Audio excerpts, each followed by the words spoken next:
Yo. Look at it. We're back. I told you I would be back. Last night I wasn't back, but tonight I am back. Yeah, the only reason I wasn't back last night is because I went to sleep. I was so tired. I don't know what was going on with that, but we're back. Wide awake. T-REV is in full effect. I don't take long off. Usually my streams are 11, 12 hours. So we got to match that 12 hours. I'm hitting 12 hours tonight. Make sure you hit that like button. Make sure you subscribe to the channel. That's all I ask. That's all I ask. The like button is free 99. All right. The like button is free 99. Welcome everybody that's in this joint, man. What's up, everybody? I'm back full energy, revving up through my body. I got Danny Van Sickle in the building, Lee, Red Bottoms, Addie, Emily, Ovalek. Hopefully I said your name right.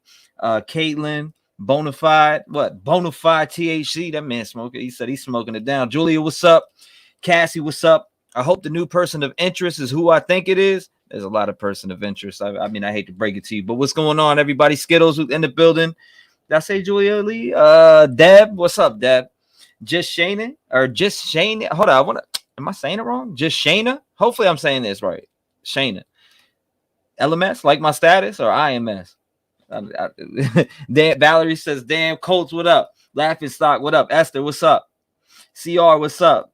Welcome back," she says. I'm back. I told you I'd be back. What up, Lex? Rich Buddy, what up?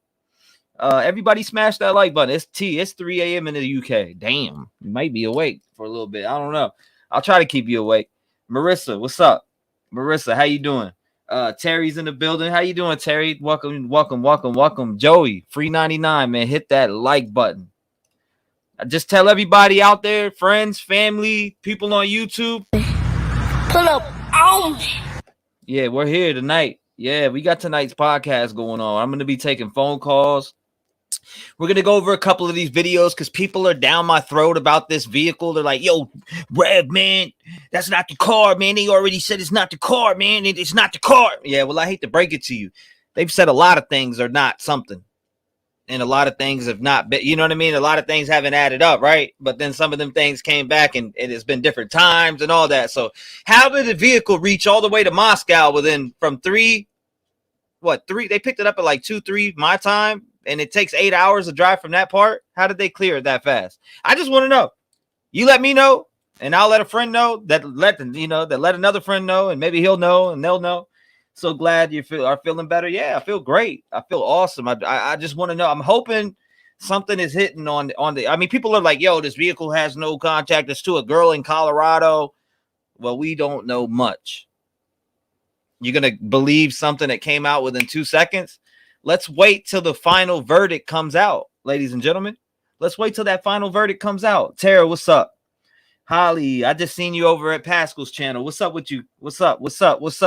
Kitty, what's up? Clap Show, what's up? Mama Shell 6211. What's up? Cassie, I already said what's up, but I'm gonna say it again. Valerie already said what's up. I'm gonna say it again. Starla said, "Oh man, what if both had something to do with it?" Oh god. Lex Luthor, what? I almost got lost. That's how I'll say that name. Azur Bella, what are y'all testing me with names tonight? Whew, throwing me curveballs. Michael Anderson, hi T-REV, hi everyone. What's up, B? Nelly, I think I already said what's up to you, but I'm gonna say it again. On the case with Jenny Farnsworth, what's up? Yes, we are back at it again. Pay me B, what's up? Betty, what's up? Yo, what up, Phil? Tree Baby in the building, Edgar in the building, Ellie in the building, Marissa back in the building. I think I've already seen you before, but I'll say it again. You kept your word. I know I kept my word. If I don't keep my word, that means something, I didn't feel good or I passed out or something. Just know that. If I didn't keep my word, that means something happened. Call the police. Well, don't call the police. But if I don't show up, if I don't keep my word, that means something happened. That means something. I don't know. Usually I would let you guys know, but T-REV, you keep surprising me with all your energy. I got plenty of energy to offer. Plenty of it. Matthew said, hi, Big T. Let's fucking go. What's up, Matthew, man? Welcome back, Matthew. I've been seeing you in here all day, man. Much love to you. Greg, what's up? Greg in the building. Shout out to Greg, by the way. CR in the building. Shout out to you. I go ski. Damn, you go ski? That's what's up. Danielle. Let's see. Oh, good. He's in rare form, y'all. We're all here for it. Yeah, nah, I'm always in rare form. But yeah, thank you. Saw a Fox report on a different live earlier that said Kaylee texted Jack D, said, "Get back at me. We share a dog together. Hit me back. I want you to come over at 2:52 a.m."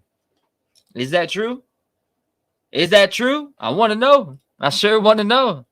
I definitely want to know. Thank you. I appreciate that. Shout out to you, Missouri Storm Chasers. I know who you are. Shout out to you, brother. Thank you. I appreciate you. I appreciate the 5. I just appreciate you guys being here.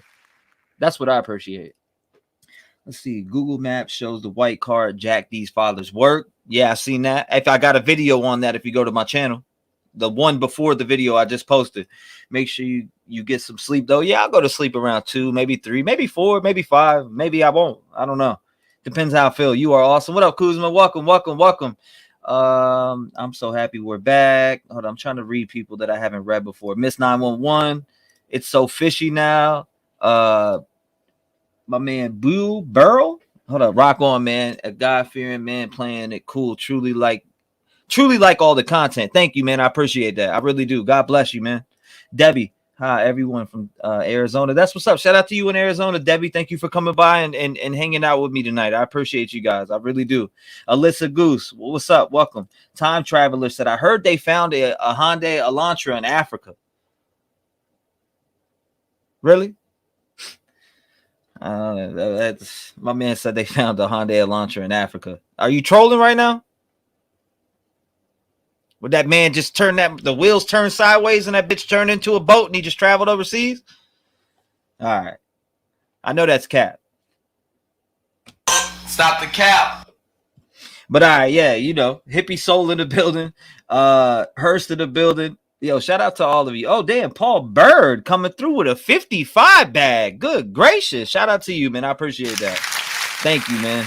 Thank you, Paul. I appreciate that. I really do. Jojo Peter said, you keeping busy tonight. Tara says, hi, Mr. T. All things silver. What's up, man? What's up?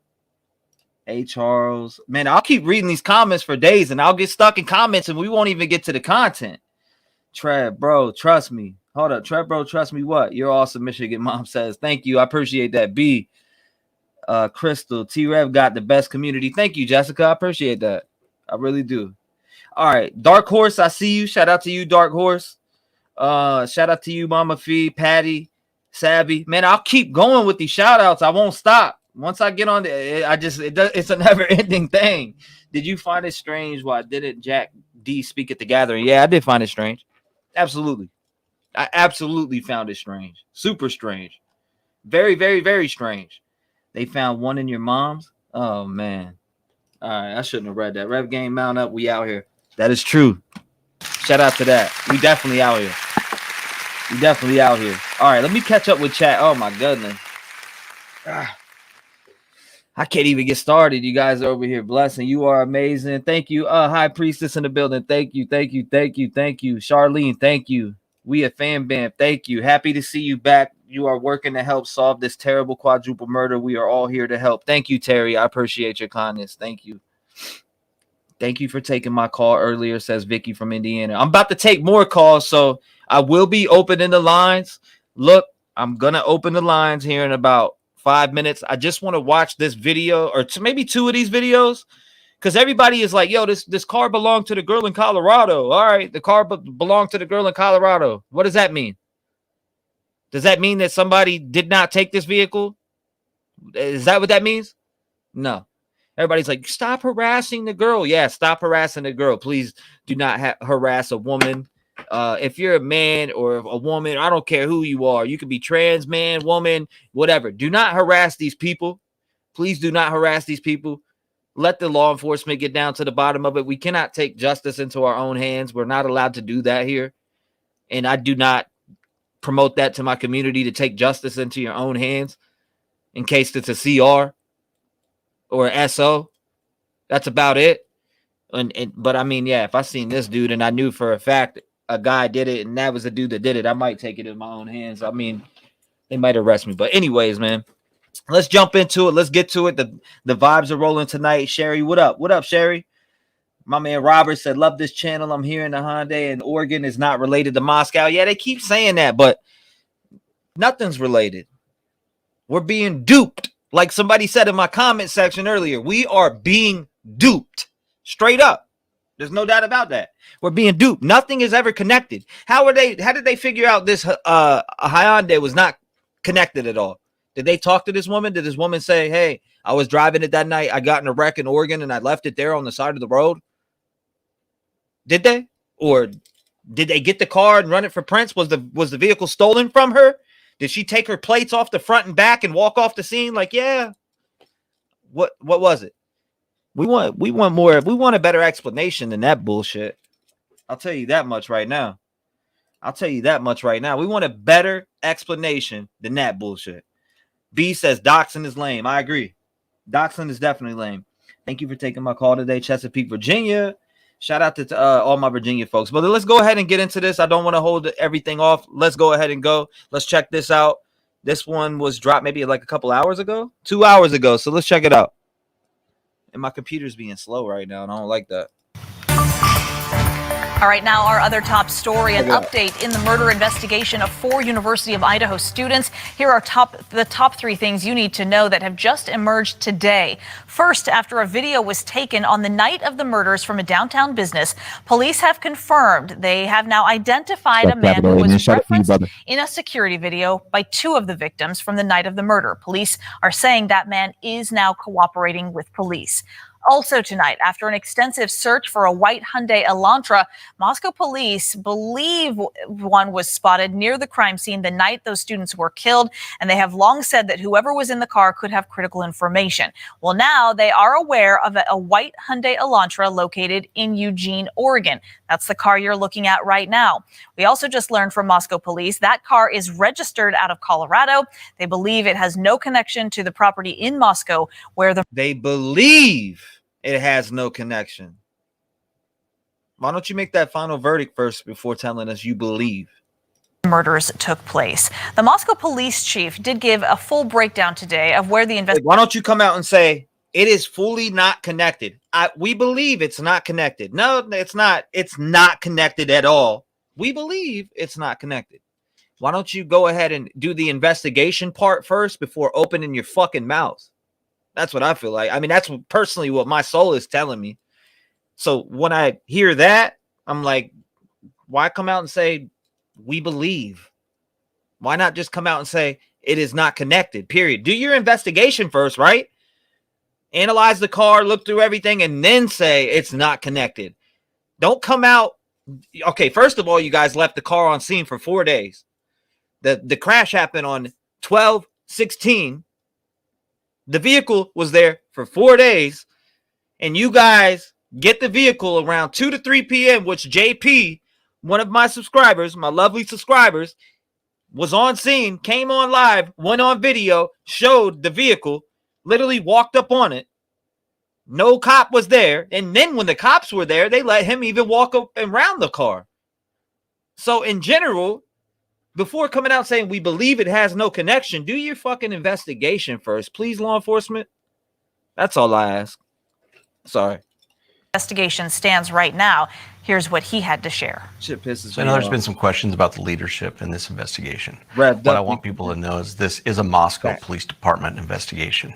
We're utilizing the resources of the FBI and the state police, but we pick the investigators. My command team oversees this. We have 94 years of experience between us, and we're going to continue to work this case. We're going to continue to work it to the completion. We have a lot of resources that we're utilizing, but we still ask for your help. We ask for any tips that you might have, anything that you might be able to give us. We're going to take a look at those, but be assured that this investigation is the Moscow Police Department's. Yeah, we already seen your update, buddy. We watched it earlier live on stream. Is that all you got to say? I just want to see, because we already watched this on my earlier stream. But anyways, let's go back to this part here, because this is what I'm here for. I'm here to see if this, you guys say you believe it has no connection without what, I mean, you guys investigated that fast?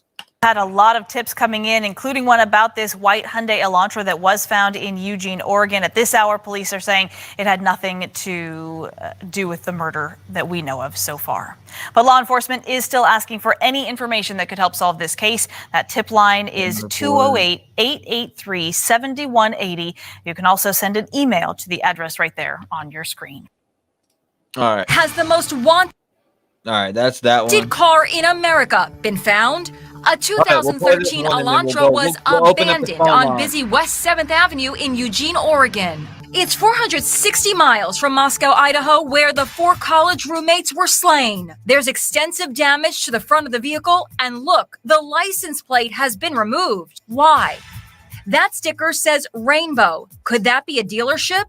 The suspicious vehicle was reported Saturday at 5:18 a.m. A Eugene police spokesman says, "We have sent the vehicle information to Moscow, Idaho police." And get this, one of the murder victims, Madison Mogan, was born in Eugene. Inside Edition spoke to News Nation's Brian Enton. I've seen pictures from the inside. There's all sorts of wrappers and receipts and papers. That could be evidence. There could be fingerprints. There could be DNA evidence. If this is connected, and that's a big if, there's a lot of evidence that they could find in that car. For the last 2 weeks, detectives investigating the murders have been looking for a white 2011 to 2013 Elantra, saying the driver or passengers have critical information. A car can be a goldmine of forensic evidence. It's not clear how long the Elantra had been there, but Eugene police tell Inside Edition a homeless person was sleeping in it.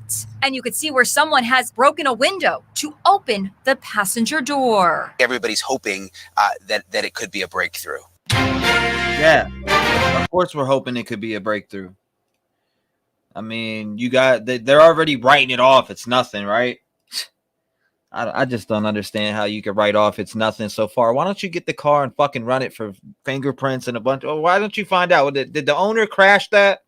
Because if the owner tells you, okay, we crashed it, I crashed this vehicle right here, but could you even believe the owner at that? Why don't you process the vehicle and make sure there's no DNA evidence in that vehicle tying back to anything? Because, that's what you probably should do. You should probably go ahead and process the whole vehicle, run it for everything. Since this is the hottest car on planet and you guys want it so fucking bad, why don't you process that bad boy? See if there's any DNA in that vehicle that can tie back to maybe a victim at the scene, since it was so gruesome, right? 4 victims, all stabbed to death brutally in that house. Why don't you process that vehicle? Because I'm sure the perpetrator had, he had to have blood on him. Process that fucking vehicle first before saying that it's not the vehicle. I don't know. I just don't get. I don't understand it. It should take a while. That vehicle should be shipped to Moscow immediately, since it's the hottest vehicle in the United States right now, and they should be running that shit for evidence, and then come out and say, "Oh, well, it's not tied to it." Yeah, it led back to a girl in Colorado and all that, but. It's the hottest vehicle. Could you even believe the person, the chick in Colorado? I mean, like I said, it's the hottest vehicle in literally the U.S. right now. You need to run it for DNA. Simple as that. Blood, all that. If it doesn't, okay, it doesn't. Then move on. But I just hate when they jump the gun like that. They jump the gun fast. Thank you, Kat. 94 years, but the lead investigator only has 2 years. What the hell? Man, I'm telling you, man, this one gets me. T, can you possibly pull the pic back up of the house with the print? It's crucial. I found the link. What do you mean the print? The handprint? The handprint? Is that what you're talking about? Yeah, people, leave her alone. Check your email title for 4chan posts. There is really strong chance the killers watches these T-REV. Hard to think about, but committed this crime would be loving all this attention and watch it. Yeah, of course. And if you're in here, killer, I want you to do this. Pull up. I got something for your ass. Come visit me. How about that? Anyways, we'll move chit chat. People, leave her alone. If you're talking about the person that owns this vehicle, yeah, leave her alone. Right? Let the investigators do their job, right? T-REV, my man, you are prolific with the streaming. Hope you get enough rest, brother. Yeah, I'm good, man. I'm energized. I'm well. I feel great. Hold up. It's like they just give a fuck. Matthew, I appreciate you, man. Token appreciation for jumping back on and for giving all of us a place to congregate all day. Rev fan, appreciate you, brother. Thank you. Couldn't have said it better myself, right? T, my bad. I read that wrong. Thank you, guys. I appreciate all the love, man. I'm about to turn these phone lines on. They're about to be hot. I want to hear what you guys are thinking about the case in general, but I also want to hear what you're thinking about how quick they're trying to clear this vehicle already. You know what I mean? Like, that's what I want to hear about. But I mean, you guys can bring anything to the lines because I'm about to open them up. Get your phones ready. I'm going to try to take as many calls as I can tonight. This is about the community. I do watch a couple videos on stream, and there will be nights that I have panels where I probably won't take any phone calls. But as of right now, with this investigation, with everything that we know, it's time for the community to speak. It's time for me to stop fucking making videos all the time and let you speak. I mean, the first time I made another video was tonight. And before that was 5 days earlier. So, you know, I get up on here and do live and let you guys talk. I hope the police not lead us all down a rabbit hole. Yeah, most definitely. Robert, thank you. I appreciate you, Robert. Thank you for your support, brother. Thank you. The director could have taken it all. We feel the same energy from these guys, too. Corey Anderson says maybe feeding us bullshit with it to see how you are going to react to news. Someone could be in hiding. Absolutely. I agree with you 1,000%, man. Shout out to Jeff in the building. What's up? Apparently that Elantra is involved in a 3-car accident at that intersection. Absolutely. Were they talked to that night by police? Seems like they don't know. That's what confuses the fuck out of me. I'll tell you that much. Anyways, man, let's go ahead and open this shit up. Damn, there's a lot of comments. I've made a connection, Tease. You said you made a connection. What connection did you make? Call the line up. Let me know. What connection did you make? I'm about to open these lines up right now. Hold up. Let's get something running here. Let me close that down and let's run our video. Let's run it up. All right, guys, let's get it. The lines are about to be open right now. Let me go to here. Let me go to my settings and take off Do Not Disturb and let you guys call in. All right, so the timer is going to be on. I'll have the timer set to 6 minutes. Each caller will get 6 minutes. If you're in the middle of saying something, I'll let you finish up saying what you're going to say, but we're going to move on to the next caller after that. I want to try to get as many people in as possible, just like we did earlier. So let's go. 1, 2, 3. Get ready. Get your phone out. 219.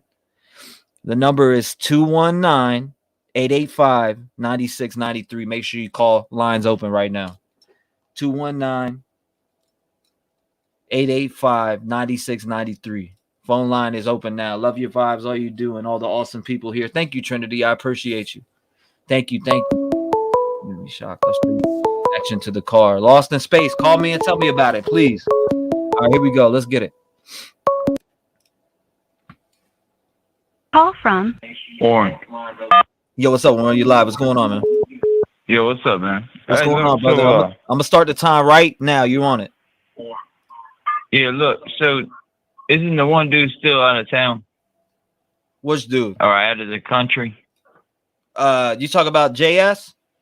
Yeah. All right, so to dig right into that and to get down to that right now, allegedly he went to Africa, but all that it's not true to me until I see tickets and know he's there, some pictures in Africa, maybe riding on a camel or something. I don't know. I need to see this dude physically in Africa, or some plane tickets purchased, or when the trip was planned. I need to see that. All right, you know what I'm saying? Next question. Yeah, for sure. Right. Next question is, what's up with JD? They ain't talked to him at all. Now we know JD was in town because he was at the, celebration of life and all that. Now, to me, I'm just going to be straightforward with you. JD's a weird character, but allegedly, and that's what I think. But that's just allegedly, right? I got you. That's just my opinion, bro. I mean, yeah. What is your theory? I was thinking JD at first, and I mean, clearly it's still JD, but I don't know how they cleared him already, and we ain't got nothing on him. So what's your theory? What's your full on theory? What do you think full on through? Like definitively, in your mind, with everything that you've seen. I think JD came in that second bedroom. Okay. But I just started following this case, so I'm new on this. Okay. When did you start following it, by the way? A week ago. Okay. Brand new on it. So, but I love your channel, bro. I appreciate you, brother. Now, like, as far as everything, like, what do you know about the case? I mean, I followed it for a week, but I'm new on this shit, so I don't know. It's kind of crazy. I just called in and you answered. I didn't believe I would get through, though. Man, you were the first one through, brother. I'm telling you, I'm on it. If you know what I mean, I just want to hear the community, because like I said, man, I've been on panels for weeks and weeks and weeks for 8 hours, 12 hours, 11 hours, 10 hours, and giving my theory out and what I think about this person and that person and this person and what this person's motive is, and I just been constantly on it, man, because it bothers me. It bothers me that 4 kids were brutally murdered inside, in their bed. At night after a night out. College kids should be able to go out and do whatever they want to do. They're trying to better their career, man. They're trying to open up a career and build something for the rest of their life, and for their lives to be tragically taken so suddenly. It's just bullshit to me. It's wrong. I got a niece just started at ECU 6 months ago. It's kind of crazy out here. But I'm gonna let the next caller come in. I'm brand new at this thing. I don't even know if I'm subscribed to your channel yet, but good job, T. I appreciate you. I appreciate you, brother. Thank you for calling in, man. I appreciate that. Later, man. God bless you and your family, and I hope you have a Merry Christmas, brother. You too, bro. All right, man. Peace. Shout out to that dude right there, man. The lines are open if you want to call in. Again, it's 219-885-9693. I almost said 7673, but I'm over here tripping. Thank you. Hi from Bellevue, Ontario, Canada. Shout out to you. Thank you, Canadian Kevin. I appreciate the love and support. I really do. Pam, what she say? Pam, everything I am frustrated about is flowing out your mouth. Thank you, Pam. Hey, look, I'm just pissed. I mean, this vehicle has got me uproared right now. They clear things so fast. Hi. Hi, what's up, man? What's going on? Oh, man. You ready? Everybody put your belts on. Let's go, brother. I'm hitting the clock right now. This is your time. I want you to say it with your chest, brother. All right, look. I've been watching for a few days. I haven't said nothing. Check me out. Something I have never heard yet. All right, so do you remember back when there was that masked man on the Ring doorbell? Mm-hmm. That's December. Yeah, but which one are you talking about? Because there's a fake one out there. Well, I hope it's not a fake one, but I believe it's December 4th. Well, the reason why I say it's true, so you got 4 incidents from Southview on East 6, Taylor and King. All these houses with these incidents are within 1.6 miles. And the one that was on Taylor, the report showed that there was a box of knives left there. And remember the skin dog? Mm-hmm. Yeah, no, I remember the skin dog. Yes, sir. Right. So the killer, I'm guessing, possibly been leaving knives, kind of warning, leaving tips, catch me if you can. On the Ring doorbell camera, he don't have gloves on. Right. That's how they know who it isn't. They just don't know who it is. Mm. So, I mean, who do you think? I mean, what is your theory on this, man? Break it down. Break it down for the people. Because at that mass doorbell shit, there's a fake one out there, and then you got, some pictures with dudes with ski masks on. So, I mean. Okay, for example, on the Southview, the Ring doorbell, it was reported later in the day, but the incident was 2 a.m., all right, on Southview on December 4th. That's the lady who said the guy tried to, jiggle her door, left. Ended up reporting about 1:53 later that afternoon, right?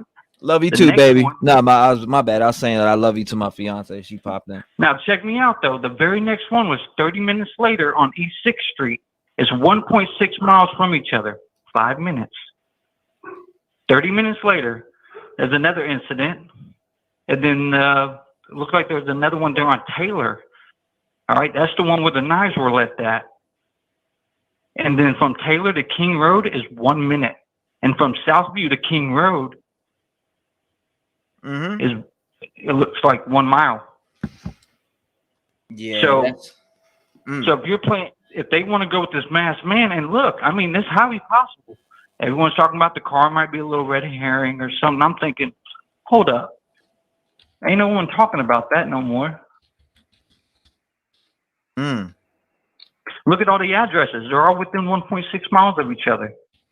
The masked man ain't been caught.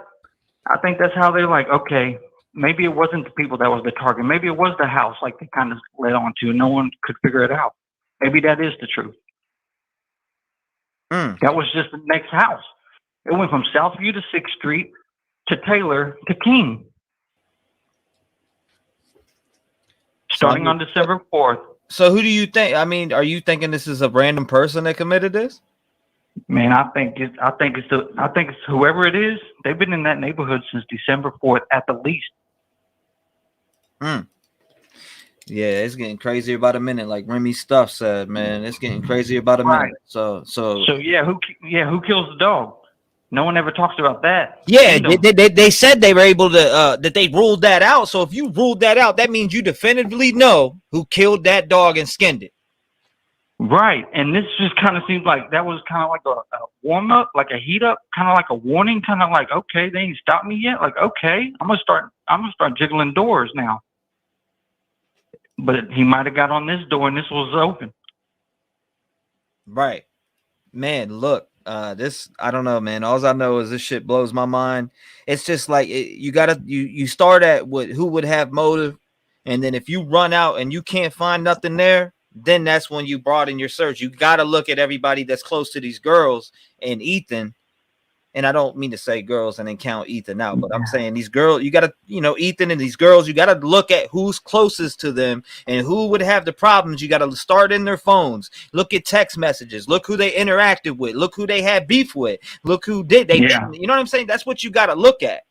You got to look at that. Yeah. Shit. You know what I'm saying? You do have to look at it, but I'm thinking if they're going to do that, they're going to go for a soft target. Why would they do it when Ethan's there?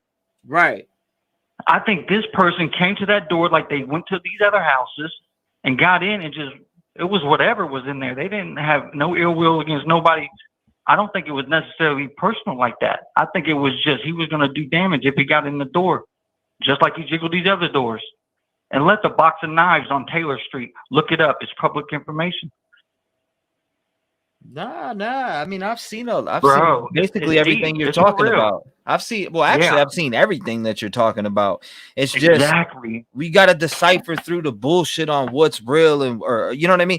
Now you made a good point during this call, and I want to keep talking about it. Is that dog? Yeah, who the fuck skinned that dog?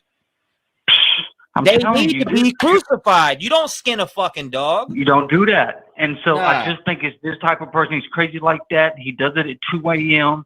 He's right in the neighborhood. Bro, you know he's that on pisses foot. me off, man. I got a dog. My baby boy's in the other room right now, and I love that dog to death. Yeah. And somebody dare put their fucking hands on my dog. And this family, what they're going through. I just, that's why I'm thinking they ruled everybody out so quick, because they know who it isn't. They just don't know who it is. And if they're going off the fingerprint and possibly the handprint they found on that window, the killer's just saying, "Catch me if you can." And I think it's a Hey, look, man. I know we need to know who killed this dog, man. Because that right there is a sick bastard. That's who it is. I'm telling you. I mean, it don't make sense. Whoever killed that dog is a sick bastard. And whoever did this is a sick bastard. Oh, absolutely. Without a shadow of a doubt. But why won't they tell us who killed this dog, bro? Because they don't even know. They just know it might be the same person. They don't know who done it. Yeah, right.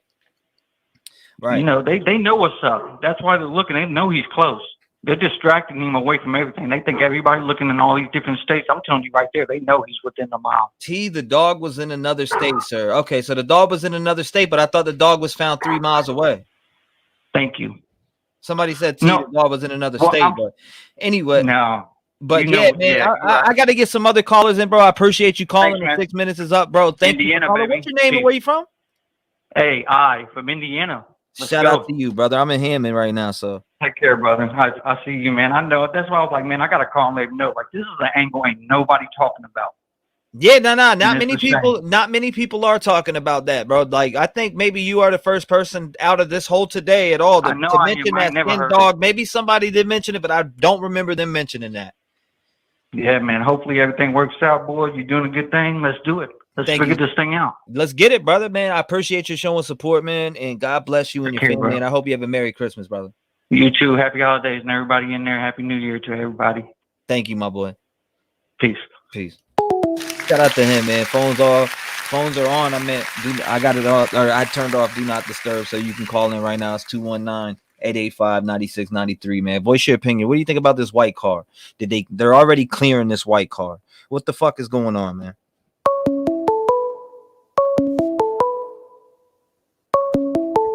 All right, here we go. Let's see. Call from Steve. So what's up, Steve? You're live. What's going on, bro? Yes, I'm calling from Michigan. You got a great show, and I really appreciate what you're doing here, buddy. Thank you, man. I appreciate you.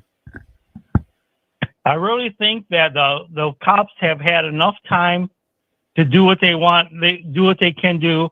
I just think we need to go interview people that are on the campus.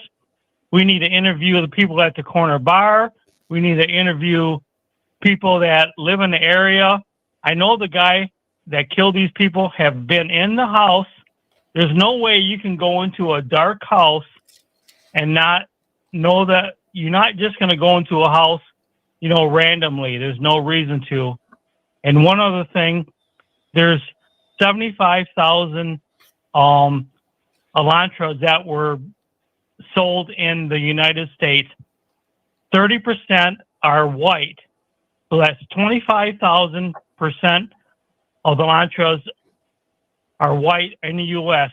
And then you divide that by how many drivers, 18 and older. There's only about 1 or 200 drivers, or 1 or 200 white Elantras in that area. So why can't they already did that? Investigation. They keep saying 22,000, but there's only like 200 cars that are in that area that, they have to investigate. What's your thoughts? That's a lot of cars to go through, man. Yeah, but there's only 200 to go through. There's only 22,000 white Elantras from that years in the United States. Okay, 22,000. Hold up. So you hold up. There's 22,000 in the whole United States. Maybe I read that maybe I read that wrong on their website. Maybe I need to go back and look at that again. There's 22,000 in the whole United States. If you divide that, yes, sir. 200 million drivers. Okay. You come down. The math is there's about 100 to 200 Elantras that are in the area. Okay, yeah. I see what you're saying. So you should be able to run through that 200 quick. But here's the trick here. Let's go ahead and flip the script a little bit. Sure. All right. So this car is not registered in Idaho. There you go. This car is registered elsewhere. Let's play that. They don't have a license plate. Well, they had the plate number. They had the plate number of the girl, Pamela something, that owned the car, but she went from Texas to Colorado, and then maybe this particular car is involved or it's not involved. But there's only like 200 people that have a white Elantra that they have to track down. And the DMV, Department of Motor Vehicles, they can do a VIN check on everybody that has Elantra, and they have to answer like, okay, who are you? Where have you been? Right. It's not that hard to figure out who has a white Elantra and where they're at and what they were doing on that particular day. I'll check my email, baby. Because the thing is, that's the only thing that we got from the cops. They're going to say a white car. If it was a white car, that's one thing, but they tell you it's a 2011 to 2013 Elantra. They are not going to put that information out if it's not. I think there's more than 22,000 Elantras in the United States. There's 75,000. Okay. But 30% of them are white. Right. Okay. I'm following you. Okay. I'm going based off your word, though. I do not know that to be fact. So allegedly, there's 75,000. You said. I looked this up. There's Okay. 75,000 were sold. Yes, sir. And you can look it up yourself while we're talking. There's 75,000 that were sold in the U.S. that are Elantras in those 3 years. But 30% of those cars are white. So that means there's 22,000 from 2011 to 2013. There's 22,000. But if you divide that up into all the drivers, which 200 million drivers are approximately, you're only going to get, there's 100 to 200 in that area. If you combine the states like Washington and maybe Wyoming, it's not a populated area, so it's not too hard to figure out who owns a white Elantra because you have the VIN number. Mm-hmm. It's not that hard to figure out. I figured out there's probably maybe 100 to 200 cars that they have to track down because, okay, if you get a car from Florida, that's one thing, but it's not, you don't think, you might get someone from Texas because that's where the one girl is from, right? But to really, to narrow it down, you only have to like figure out that it's a couple hundred cars, at least narrow it down to, okay, where were you on that particular day? And yeah, yes, sir. You know what I'm saying? That's kind of like, that's easy. But the thing is, we need to tell us what they're looking at. And you know what? Okay, they want to keep all their cards close to the vest because they're so worried about a prosecution. But what they need to do, we need to find the killer. And once we find the killer, then we'll worry about the prosecution damn later. Let's get the prosecution, or let's get the guy. Let's get a person of interest and get him off the streets, and so everybody knows about him. Then we can worry about the damn prosecution later. Let's get this guy off the streets. Let's know who he is. So you know what?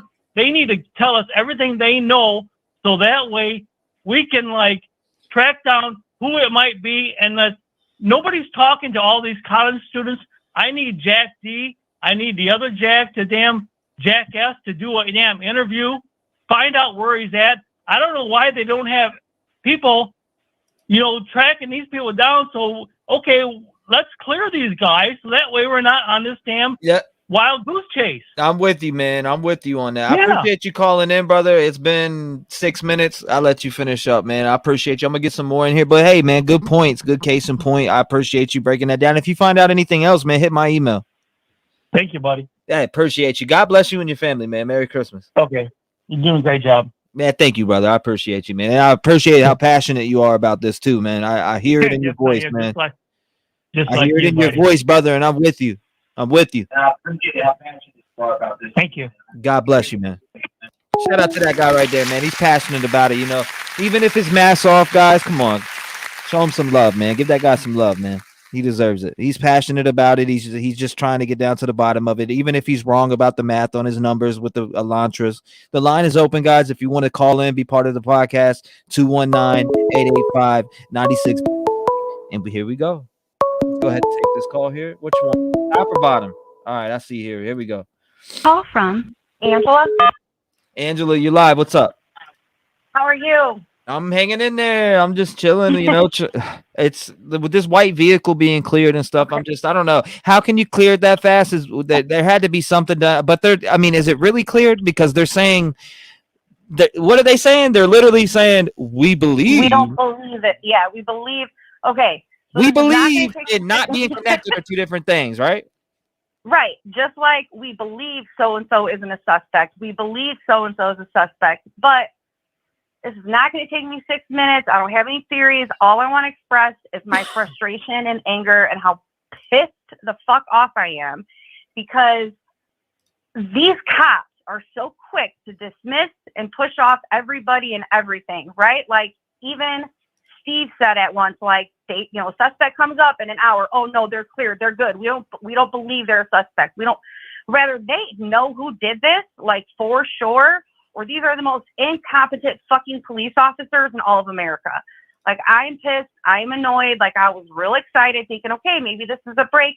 Literally, I had dinner with my kids, hop back online and see that they already say that this is not connected. Like, how is the car even in Moscow yet? That's what I was saying. I literally, if you go to my last video, I said that. Literally, I'm like, the car. Yeah. I said, damn, the car must have teleported there in 8 hours.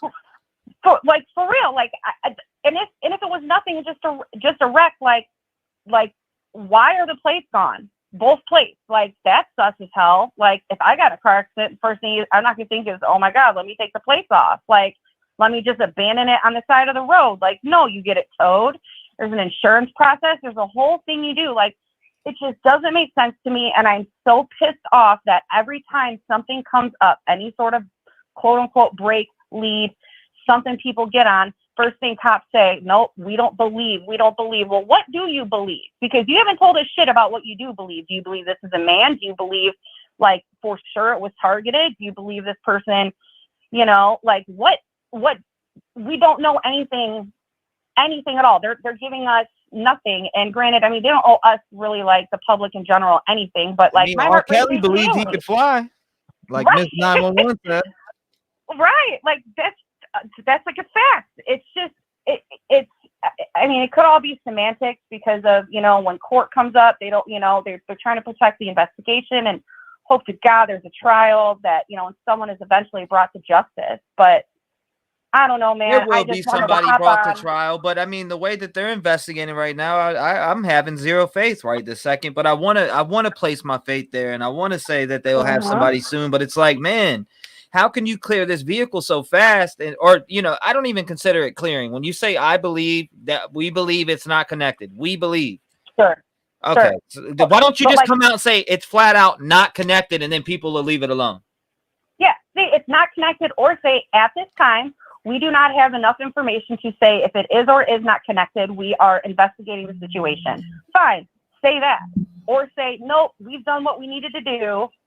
And that's, oh my God, that's the other thing. The ignition, right? Like, when you had that officer on before, and dude that lives 3 blocks away, he said it too. Like, you could tell that ignition was fucked with. Like, the car was obviously stolen. Like, everything, it just, okay, so it's registered to some lady in Colorado. Well, did she report it stolen? Like, how are they getting these facts together so damn fast? I'm not even kidding. I cooked and made dinner with my kid and ate dinner with my kids, jump back on, and all of a sudden, nope, it's cleared. Like, that shit makes zero sense to me. So I'm sorry. I got on, and I could tell you kind of had the same energy I did, and I'm with you on it because it just pisses me off. This makes no sense at all. And they're throwing us.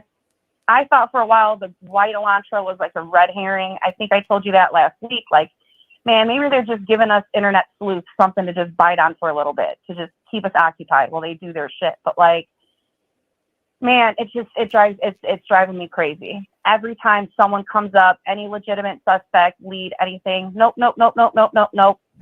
Okay, then what the fuck have you been doing for the past 37 something days? Exactly. Yeah, it's all right. I'll let you get to other callers. No, I appreciate you. Yeah, the frustration is real. It is real. It is real. I was talking to my oldest about it. He's 16, and when I'm telling him all this, he's like, wow. And I feel like I got all these ideas and this frustration, and and it's all just built up in me. And I thank you for giving us an outlet. We need an outlet somewhere. So thank you for being that outlet for all of us.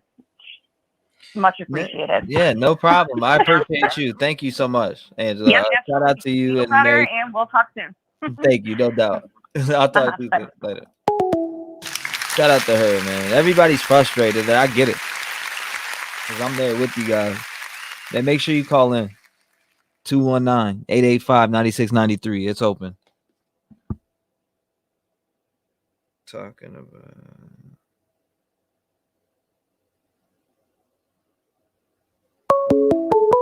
All right, let's see. All right, here we go. Which one? I'll pick this one. Call from Lisa. Lisa, you're live. What's going on? Oh my God. I am so glad I got through. Yes, ma'am. First off, you're doing a wonderful job, and keep it up. Thank you. I just heard something really strange tonight on another channel. Tyler Feller was talking to a man named Don Caesar. He's an ex-marshal. This guy said that there are absolutely 2 people involved, and he feels like this is a pro job. This was a hit. Like, whether it be from one of the parents, past or present, he was just saying no matter what anybody thinks, the way I guess the scene turned out, this was a hit. And the people that did this, he said definitely 2. And he said it was definitely pros. So this wasn't a random kind of thing. But in my opinion, everything else that I've heard, the crime scene was sloppy and everything else. But at the same time, we can't find anybody who has done this, or we have so many suspects that, you know, no one can point a finger exactly to who did it. Yeah, I mean, so you're thinking what this YouTuber said? Well, you know, I've had like 100 suspects so far. You know, you think it's one person, then it's another person, then it's another person, and then they twist it, and then you go into a different direction. But there's so many possibilities. But at the same time, this guy said this case is going to go cold. So, I mean, so you think by December or let's see, let's take it back to November 13th of 2023, we're going to be saying this is a cold case. I hope not. Because, I mean, in investigative terms, that's what they use is like they go based off a year. They go by a year? Yeah.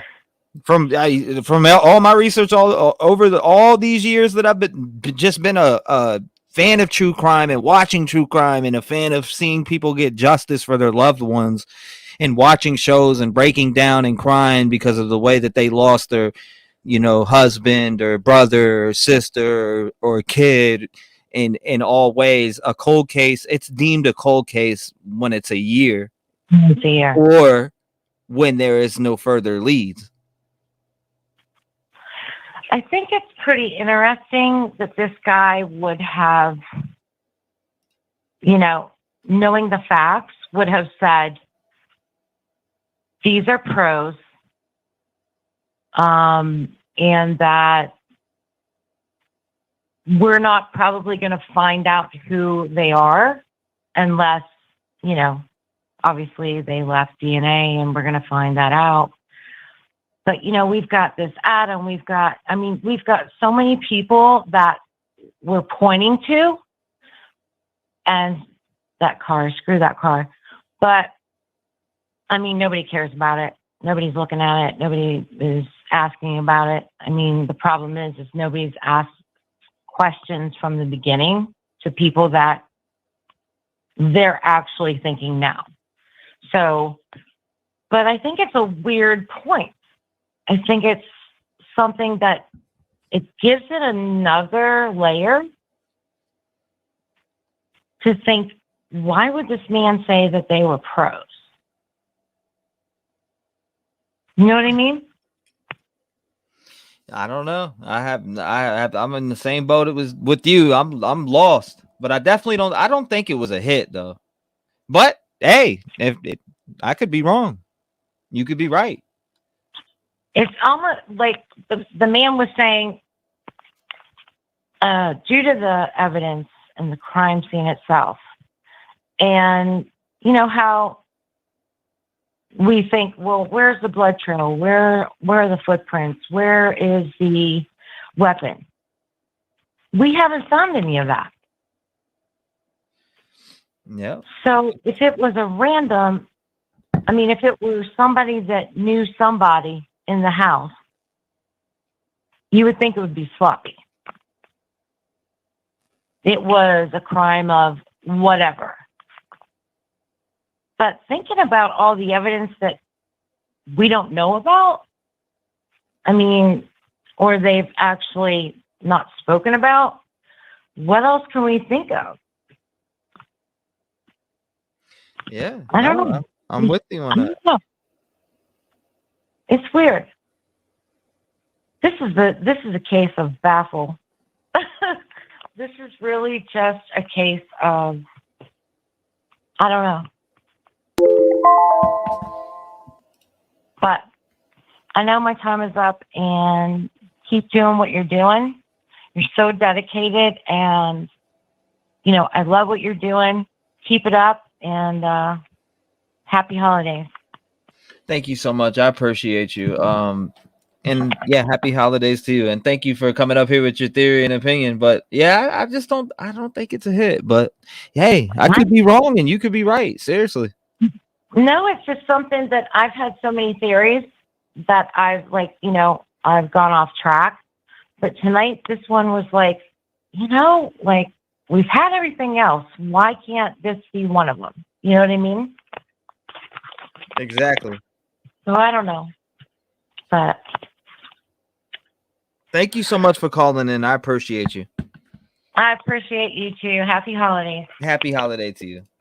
Shout out to her, man. The phone line's open for y'all. I got a 6-minute timer on for everybody who calls in. I'm trying to take all these calls. Everybody that calls in. I want to hear you guys' theory. What do you think about them allegedly clearing this car, way too fast? They need to look into it, light it up with aluminol, see if there's evidence.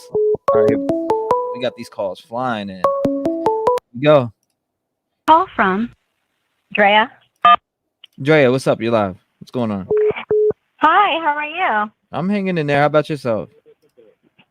I'm doing well, but I think I might piss off a lot of people here with my following theory. Go ahead. But, you're on the clock. 6 minutes. Let's go. Okay, so I'll try to be quick. You're fine. So, kind of watching all these different videos, and I initially thought Jack D was guilty of it.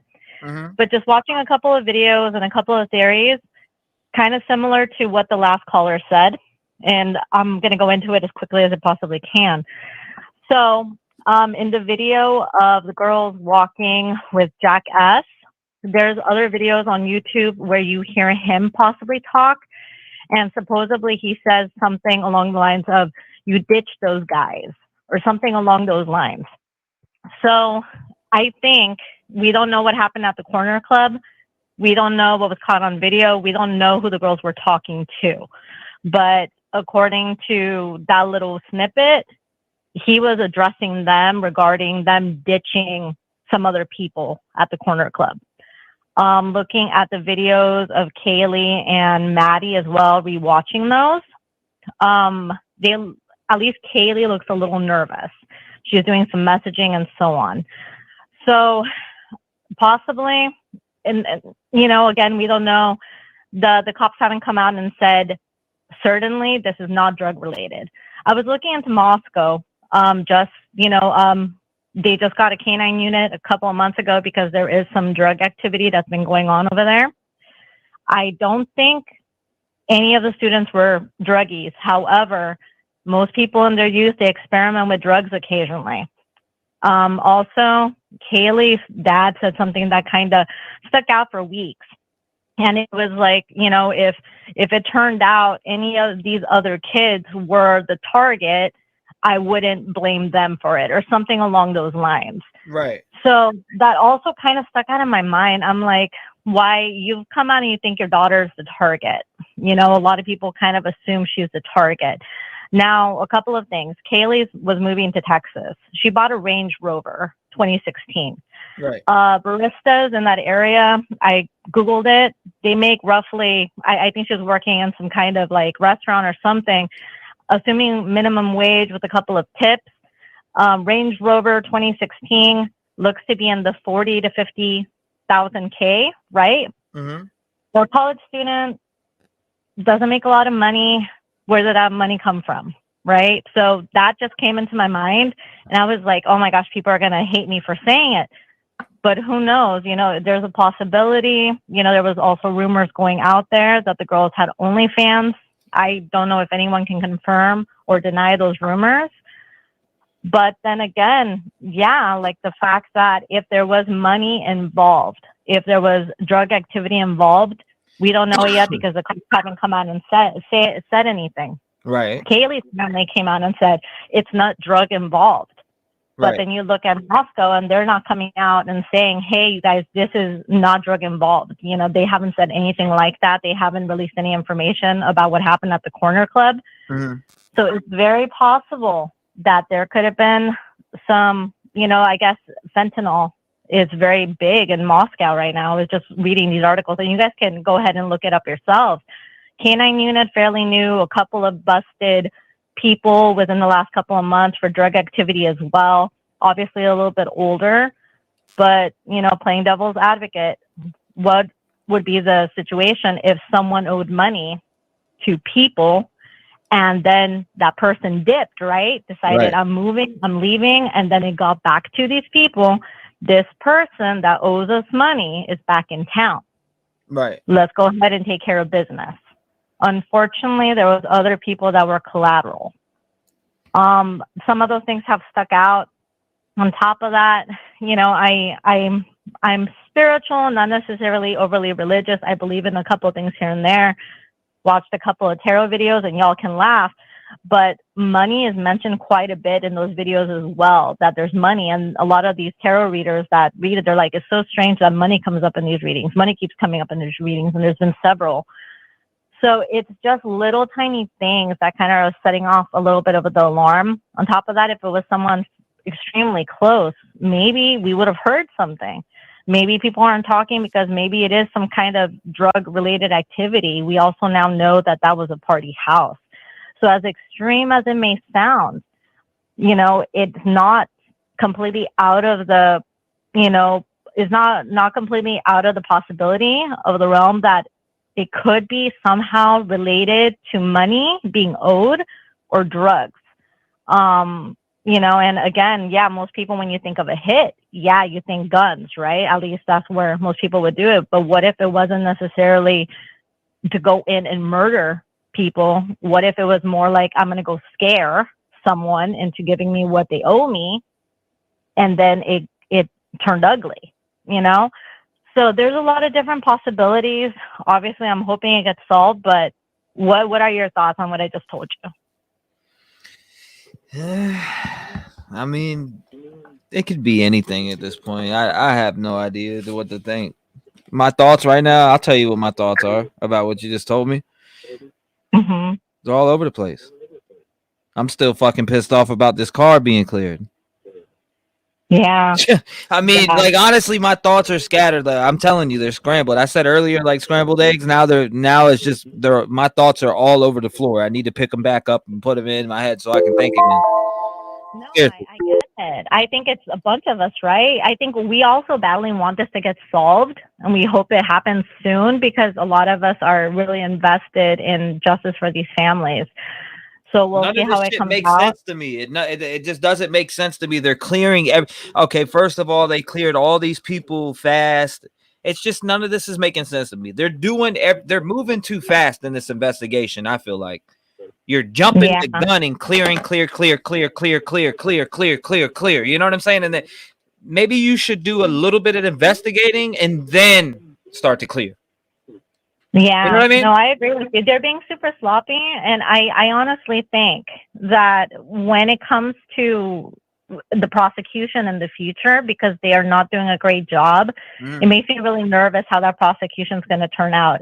Because remember, when you're charging someone and a jury has to decide, it has to be beyond a reasonable doubt. So if you're going in there and you're placing even some, doubt in one jury member's mind, that's a hung jury right there. So it's a situation where they're making it super sloppy. They have to streamline it. They have to be a little bit more cautious with the information they release. That way it's not all over the place, right? We don't know what to think. Potential jurors are watching news as well. And we've seen it, right? Past cases where one jury member screws it up and then it's a hung jury, or if someone's up, I don't think Idaho has death penalty. I'm not exactly sure.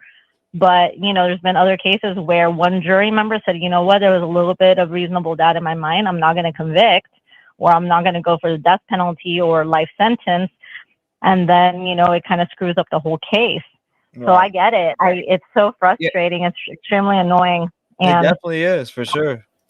Yeah. So I'll let you go. Yeah, I appreciate you sharing. I love your show. Yeah, I love your show. Keep doing what you're doing, and, you know, hopefully to catch these people soon, and happy holidays. Yeah, happy holidays to you too. Thank you, Dre. I appreciate you.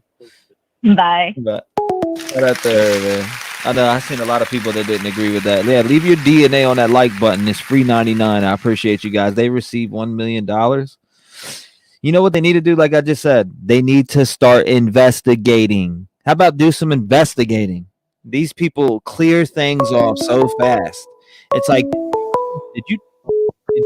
his handprints? Did you maybe take his DNA? No, I don't know. Call from Co. Welcome, you're live. What's going on? So what's your theory here? What are you thinking? What's on your mind? 6 minutes, I'm standing now. Okay. My thing is this. If you look at the footage when they were in the band field recording, there's a truck that passes by in the back. And in one of the, you know, I watch all the different things that people do on this. Somebody said that one of the living roommates had a big truck like that. And when you looked at the cars that were left when they went that morning, there was no truck there. And so I'm just trying to find out about that information, because nobody ever mentioned seeing that truck going across the back when he was talking to the kids. Right, you're talking about the truck that passes the body cam footage and when they're standing in the field. Yeah. Oh yeah, we talked about that on my stream. We've pulled it up and everything. Oh, I'm sorry. Well, I just started watching your stream like 2 days ago. There's no reason for you to be sorry, man. No, absolutely not. You didn't know that. We pulled it up. Actually, a lady called from she was out of town, or not out of town. I was about to say out of town, but she was overseas, one of the overseas fans. And she literally pointed it out, and she was like, you got to see this truck. And I was like, what is she talking about? And I've never seen it until she pointed it out to me. Her sweet soul, what a wonderful person she was. But this woman from another country, man, she pointed it out, and I was like, damn. You know, I looked at it, and then I looked at Jack D's truck, and then the only thing that I noticed about that truck different from the one Jack D was getting into or whatever was that it didn't have chrome on the back like, you know, the one that drives by, or at least it looks like chrome all the way through the back. Did one of the roommates, though, that survived, didn't they have a big truck? One of the roommates that survived have a big truck? I can't. I'm not going to say yes, because then I'll be putting out misinformation. Yeah, that's something I would like to find out, because if you look at the cars, there wasn't enough cars for all the roommates that were there. You know, there was only their cars pretty much, and then one other one. And so that truck that left, that's what I was thinking about, because somebody said something about one of them having a big truck. Now, I don't know if it's true or not. It's like you said, allegedly. I'm just going by bits and pieces that I hear. And so I was just trying to see if you could find out any information on that or whatnot. I was just curious. Oh, absolutely. I appreciate you bringing that up. I mean, like I said, it just was brought to my attention maybe about 4 or 5 streams ago. The woman had came on, or she called me from another country, and she had told me to check that vehicle, and it was like I pulled it. We went through everything. I pulled it up, and then everybody in the stream, and we decided, damn, okay, it doesn't have the chrome on the back like that did. But there's a lot of things within that footage that's just weird. That body cam footage. Yep. Did you know what kind of cars the 2 other roommates drove? Do you have any idea?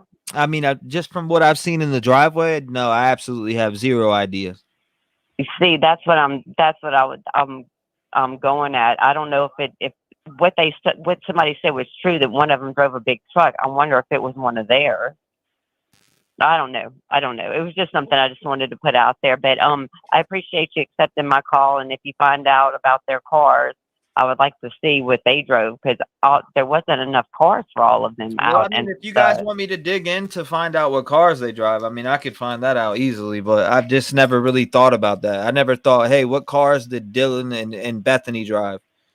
Because it's weird that they they were at different bars, but they got home at the same time. But then I don't know.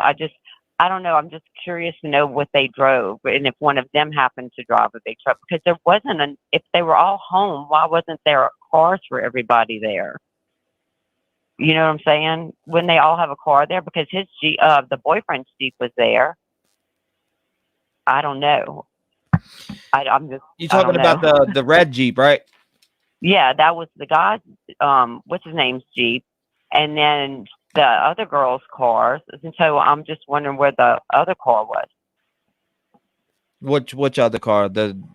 Like for all the people that were in the house. Yeah, I have no idea on the vehicle situation. I mean, all I know is excuse me. All I know is it took 2 weeks to get them vehicles off the property when it should have been 1 day. They should have had those vehicles up off that property. Yeah, if you get a chance, just take a look and count the cars, and then if you get a chance, find out what the girls driving. I'd be really curious to find out. No, absolutely. Okay, thank you so much. Yeah, thank you. I appreciate you and calling have a good in. Christmas. You too. God bless you. Thank you so much. And I hope your family has a Merry Christmas also. Okay, bye-bye. Bye-bye. Shout out to her, man. I never thought about what kind of car Dylan and Bethany drove, actually. That's a good... Now she's got me pondering on that. She's got me pondering on what kind of car does Dylan and Bethany drive. I mean, I've seen it talked about on other channels, but is it confirmed what they drive? Anyways, if you want to hit the line, make sure you hit the line. It's 219-885-9693. It's wide open. Except top or bottom? We'll go with top. Call from Vicky. Vicky, you're live. What's going on? How you feeling, Vicky? What's your thoughts? My thoughts are that they sprayed that car with luminol and see no blood, but they probably got it in somewhere to check everything else. Oh, okay, Vicky. I'm glad you brought that up. Maybe they did spray it with. Do you think they did it with the luminol that fast? You think they did it right there in Eugene? Well, no, I'm not saying right outside, but yes, Eugene, Oregon. So, and also the girl that just called her, the lady, and she was talking about Dylan and a picture of her with a big truck. I think that might have been her boyfriend's truck. So I've seen the picture. Truck. Okay. Right. And if you, I emailed this, and if you look at the channel station C, D as in David, T, they have that whole video of the kids walking to the grub truck, and the guy with them is talking, and he says something about, Maddie, they're going to get you guys or something. Right. And I seen that. They said, well, actually, they were talking about, they mentioned, what was it? What did they mention? They mentioned something about Adam. Right. I think you got the echo on in the background. If you could turn that down. I'm sorry. I went in. I came in another room. Oh, it's okay, man. It's okay. I understand. But before they show the video of her saying, Maddie, what did you say to Adam? They're farther down the street, and which a lot of channels are not showing. The guy says, Maddie, they are going to get you guys. Right. Is what that CDT TV is saying. So, Maddie, they're going to get you. Is that what you think Jack S is saying? Because yes, they bring it up where you can hear it. Okay. And then then right after that, Kaylee says, Maddie, what did you tell Adam? Yeah, it was, what did you tell Adam? I told him everything. Right. But not way before, but right before it, he says that. Now I've So you heard might take a look at that I've video. heard the enhanced audio, but I didn't think I heard that. Yeah, I heard him say, Maddie, they're going to get you guys. Maddie, they're gonna get you. I could have sworn it said something else when I went over it earlier. I'm gonna have to go back and listen again. I might be wrong, but I thought that's what they said because they enhanced it on that CDT channel. Okay, I'm gonna have to go back through it. Okay. I actually have it in my history. I'm gonna have to go back through that because I thought I heard something else. Way my head's feeling right now, I might have heard it wrong, but oh man, yes, ma'am, I am right there with you on that one. I tell you that, man. This are you getting ready for the snow? snow? You getting ready for this blizzard? Oh yeah. Yeah, boy, Right. how much are we supposed to get? Because I ain't even pay. I've been paying attention to this line so much I don't even know. 8 to 10 up your way. Oh yeah, bring it on. I love it. I'll be diving right in it. I know you will. You'll be on TV. You're damn right. All right. Well, hang in there, and thank you for taking my call again. Yes, ma'am. No problem whatsoever. I appreciate it. Everybody deserves to be heard. And I want that's why I do this. Like I told you earlier, I want the community to be heard. You guys listen to us YouTubers run our damn mouths all day long. It's about time the community gets to speak and have their voice out there. These communities out there, they're selective with who they let talk. You know what? I let anyone who calls this line say their opinion and theory, and that's the way that it should be. It should be that way, in my opinion. If you're gonna do true crime, you need to let the people true crime that are you know what I'm saying. If you're doing true crime, you need to let the people that help your channel and build your channel have a voice also. Exactly. But the lady said something about all the drugs. Well, most of your campuses, college campuses, have drugs. It's in the town. I'm not saying every one of them, like the Christian ones and things like that. I wouldn't doubt it, but me living down here by Bloomington, it is a college town. They run Bloomington. So Moscow was a college town. Yes, ma'am. So, yeah, there's going to be drugs around. You got kids studying 24/7 to get where they want to go in life. All righty. Well, thank you, Rev, and you have a good holiday. Thank you, ma'am. I appreciate you calling in again, Vicky. God bless you, and I hope you get over that cold. I hope you get over that cold. But if your show triggers me again, I may call again. Yes, ma'am. You're always welcome to call, man. You always are welcome here. Okay, thank you. Stay bundled up and take your meds, okay? Oh, I'm under tons of blankets and heated blankets. Yes, ma'am. Stay warm and get those meds in you, and I hope you feel better soon. Thank you. Bye-bye. God bless your soul. God bless her. Vicky's a great person. Please don't hate on Vicky, guys. Are we hating on older women now? That's rude. That's rude. Come on now. Show that older woman some respect, please. Even if you don't agree with what she said. All right, here we go. Let me go ahead and get the timer ready. Top, bottom, top, bottom, top, bottom. All right, let's go ahead. Call from T. Hey, you're live. What's going on? Okay, is this T-REV? Yes, ma'am.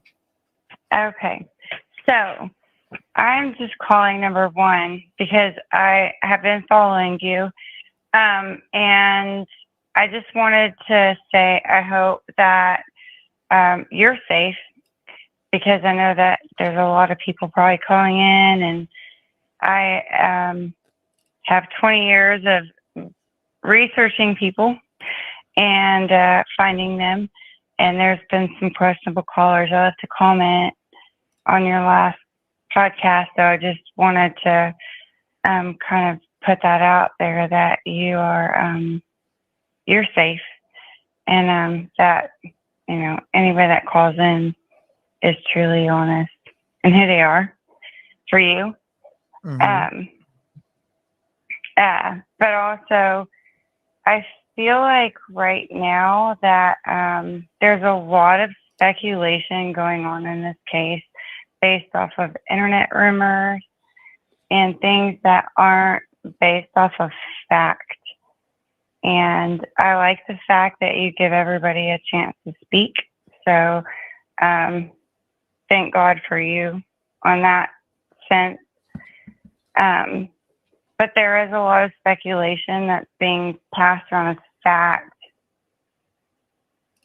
And I think some of this stuff possibly is the frustration that there's so many people that is drawn to you because you are so natural and open, and you have a sense of God and spirituality that everybody can come to, and that's why we're drawn to you.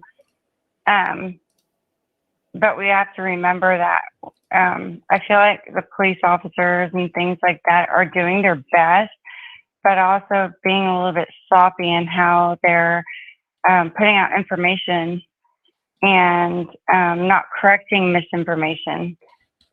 They want to, like the police officer earlier today, one of your callers, who I questioned, by the way, the detective, there's something about him that I'll send you an email at some point. But they're not correcting misinformation. Yes. And they're just sending out information. So it's sending a frenzy for a lot of us who we truly do want to wake up and see that this case is solved. It is worldwide for some reason. I've never followed this stuff before in my entire life. And there is something special about this case. And I think that a lot of us are frustrated because of those things. There is some sloppiness, not due to them not, I'm not profiling T. No, T's great. The detective. But I think the police have been very sloppy in the sense that they haven't ixnayed anything. They're not saying shut these rumors down, and they're not being very clear on what they're looking for. So they're sending frenzies out there, which is not fair to the public. It's not fair to the family, and it's not fair to those who are passed away. So I appreciate you being on here, and that's what I'm calling. I think that there's a lot of us out there, if we can take those things into consideration, that everybody cares, and we can figure out, really, and support the police, which they're probably, I wake up in the middle of the night over this case thinking, how easy would it be to someone to sneak into my home, and I wake up and they're over me. Right. Because of this place. And I'm sure a lot of people are realizing, not after COVID, after COVID, how precious life is. But something like this points out how precious. I'm not the killer. But you wake up in the middle of the night and you can think of how easy it would be for someone to do this, sneak in and wake up in the middle of the night and you have no defense against them. They can power over you with something such as any kind of weapon. So I appreciate you being on here, and I think that everybody here has the best intentions, and I think that with you and this group that we can all be supportive and try and figure this out, and hopefully everybody can wake up one day and see that person in handcuffs. Yeah, that day's gonna come, and I'm hoping today is the day. I'm hoping today is the day, and I do too. I always am waiting for a break in this, and these families deserve justice. I was hoping before Christmas, and I'm still hoping before Christmas. I'm hopeful that they can get that, but they need that. Steve needs that. Steve needs that. Xana's moms needs that. Xana's family needs that. Kaylee, or not Kaylee, but all of them. Xana, you got Xana, Kaylee, Ethan, and Madison. All of their families need justice, period. And they need it. You know what I mean? They need some type of closure, and that's all they're asking for, and that's all they want.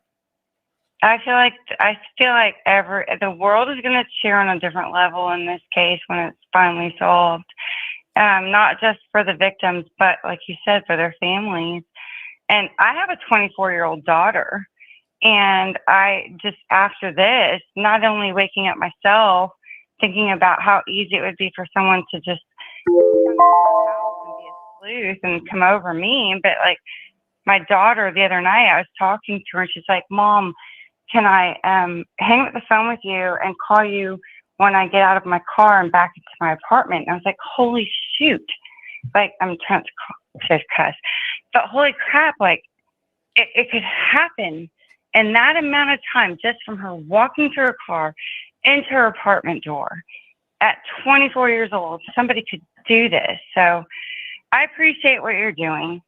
I think everybody here is really wishing for the best, and I just really want to say thank you. And I appreciate you calling in. It's been 5 minutes, yeah. 6 minutes. I'm gonna let some other people call in. I appreciate rambling. you. No, you're fine. You're fine. I appreciate you, and God bless you and your family. And I hope you guys stay safe, and hopefully we get some justice on this case. Hey, you stay safe. You have your number out there, so be careful, man. My number ain't out there, but thank you though. I appreciate this it. one. Yeah, this one is. Thank you though. I You know appreciate it. God bless you. Shout out to you. You know what I mean? If you want to call, guys, it's 219-885-9693. Make sure you call in and voice your opinion. The line is open right now. So if you want to get it in, get it in. Hopefully before Christmas, like you said. I'm with you. Hopefully before Christmas, seriously. Like, they need it. This family needs it. Thank you, Donna. Thank you, Real Life Southern Barbie. I appreciate you guys so much. Thank you for your support. Thank you, everybody, for showing support and who's showing support to the channel. Everybody that's in here right now. All right, here we go. Let's check it. All right, Call from Susie J. Susie, you're live. What's going on? Hi, T-REV. Here's Susie J. Yes, ma'am. Hello, I was the lady that called you about the black truck. I know your voice. You are on the clock, man. 6 minutes. Here we go. I'm ready for this one. Okay, then. Are you ready for me? Yes, ma'am. I'm ready to hear what you got because you brought me some interesting stuff last time. Okay. I'm just trying to cancel out people myself as I go through because this is an absolute Pandora's box. There's so much going on. But the first thing I want to mention is going back to Jackass. I know we have the new video out about the girls and him coming out of the corner club. I'm not going to talk about the what was said. I would just, before I make a decision on him, I would like to have three questions. Is we know that he was thrown out of the corner club. And I would like to know if he was thrown out before the girls left, with the girls, or after the girls left. If he was thrown out before, he hung around outside till the girls came out. That's creepy. If he was thrown out with the girls, that's kind of okay. If he was thrown out after the girls went, that's also creepy because he catched up to them. So that's number one. Number two is that I love going back and looking at videos. Yes, ma'am. And there is one, I think it was on, I'm trying to think, it was on YouTube. It was, I think, Read Me News Today or something like that. And it's a short video about Jack D. We all know who we're talking about here. And it's one where he's balancing an axe on his chin or something. Oh, yeah. I've seen that, ma'am. Yep. Right. Well, in that particular video, there is one shot, one photo of him. He's sitting on some steps. I don't know how old that is, so I'm not so sure. But he's got his hands on his on his thighs, and his hands are down between his legs. If you go in close and have a look at his hands, his knuckles are all bashed up, like he's been hitting somebody. That's point two. And the other thing I wanted to bring up is we have a saying here where I live, and it's "Ochach Mensch," which means, translated in English, it means "come on, human being, come on, humans." And it means more than that. It's sort of as being a human being, integrity, loyalty, telling the truth, doing the right thing. And I think back to Kaylee's father when he said, I need an alpha. I need somebody to step up here. And he didn't mean going up the steps. He meant somebody come forward. Please, somebody come forward. And just in humanity, I really hope somebody does something here, because I would hate to think after a year this goes cold, because I am absolutely sure LE have somebody in mind, but they are pussyfooting around. I'm so disappointed here that they just are holding out. They're taking too long. I know that you have DNA and forensics and digital footprints and all this stuff. They're all assets, but they should have had, within the 48 to 72 hours, boots on the ground, stopping people from leaving Moscow. I know it was Thanksgiving weekend, but they could have checked people, just out doing what they should have done as detectives. So, and I agree, they cancel people out too fast.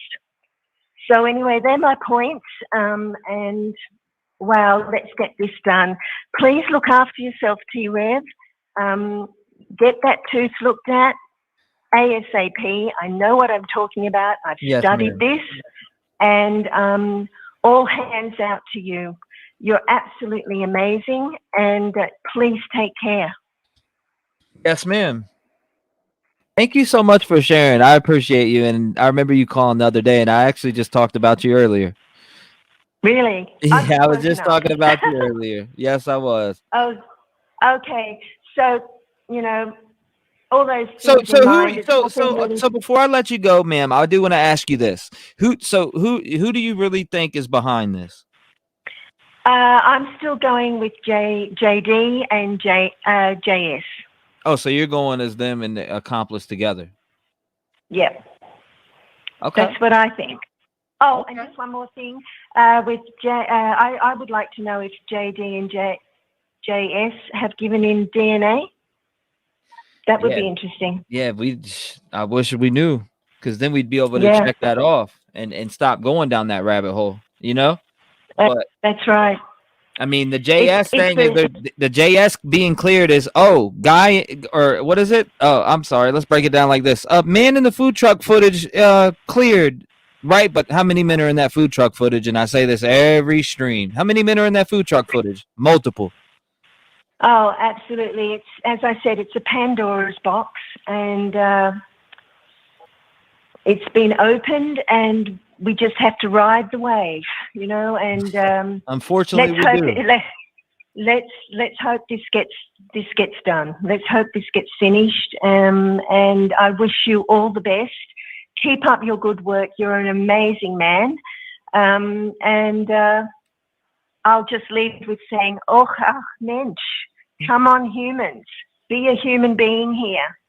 Yes, ma'am. Thank you so much. You're a sweetheart. I appreciate you, and God bless you. And thank you. What country are you in again?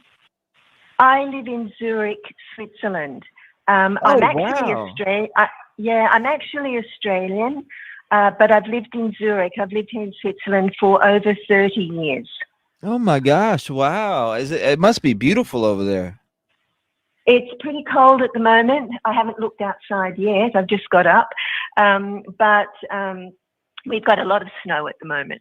It's going to be a nice Christmas. Thank you. I'm following this. I'm absolutely addicted to this at the moment because of my feelings that I want justice for these poor souls. And I have 2 children myself. They're young adults. My son's saying, "Oh, come on, mummy," and I said, "No.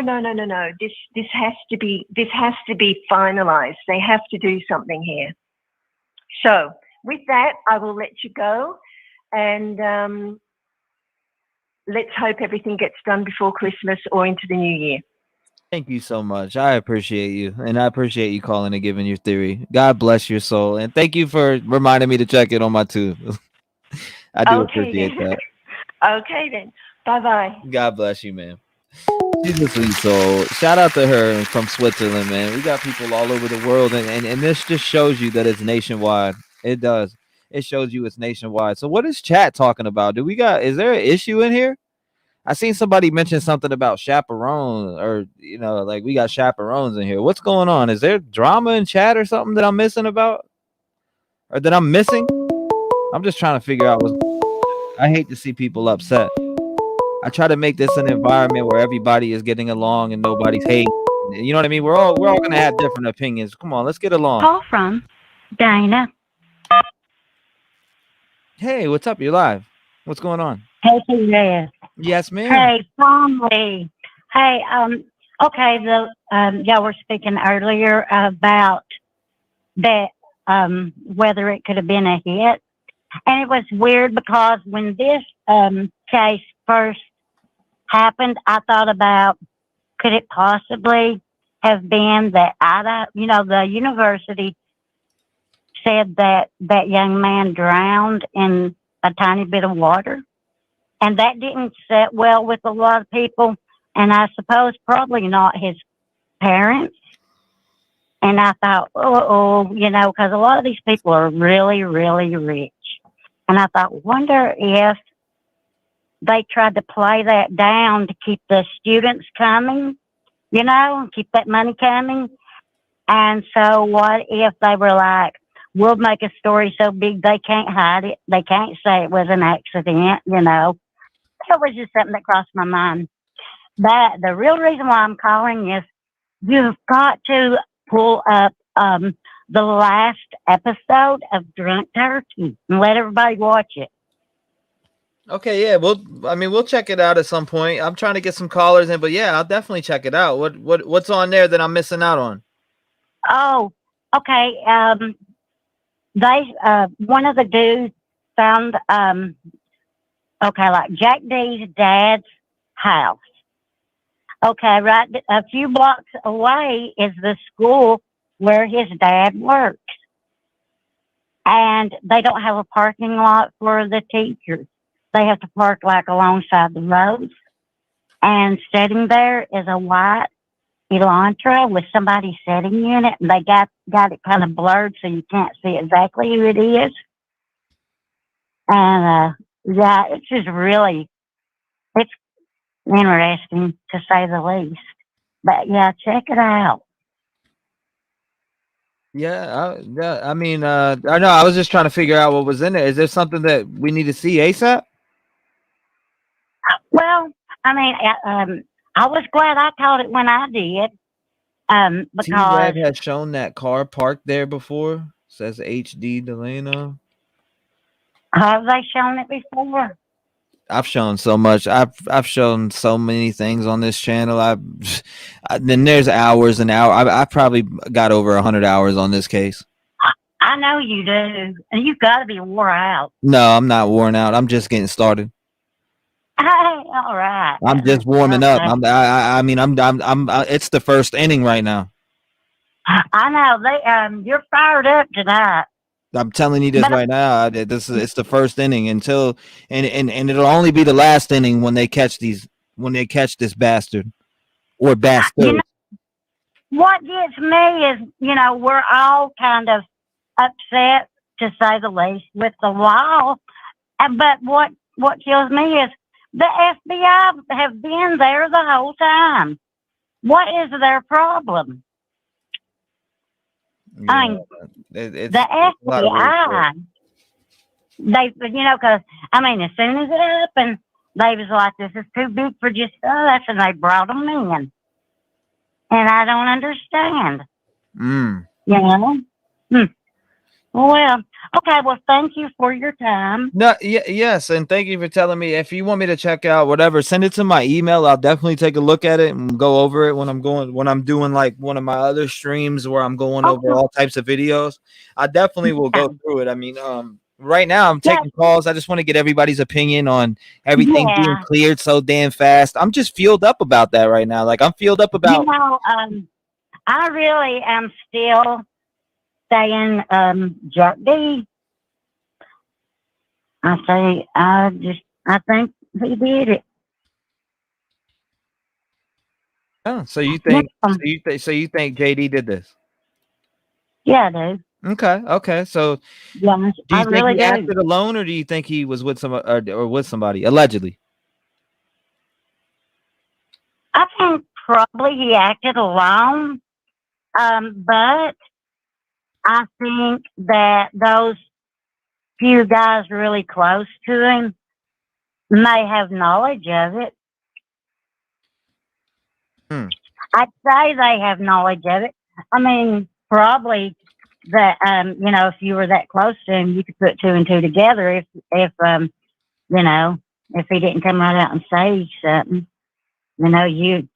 I just don't know why someone's not talking. That's the one thing that throws me off about it being one of these guys. Yes, Is ma'am.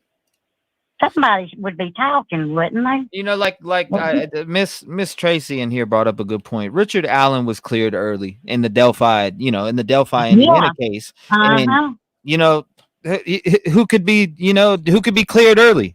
A lot of these players that they're saying had, and if you go to the website, the Moscow website, I go there every day and check for those updates. And what does it say? Every time I read it, man in food truck footage cleared. This roommates not suspected cleared, but Well, they're not what? really cleared. That means nothing. Exactly. That means nothing. They're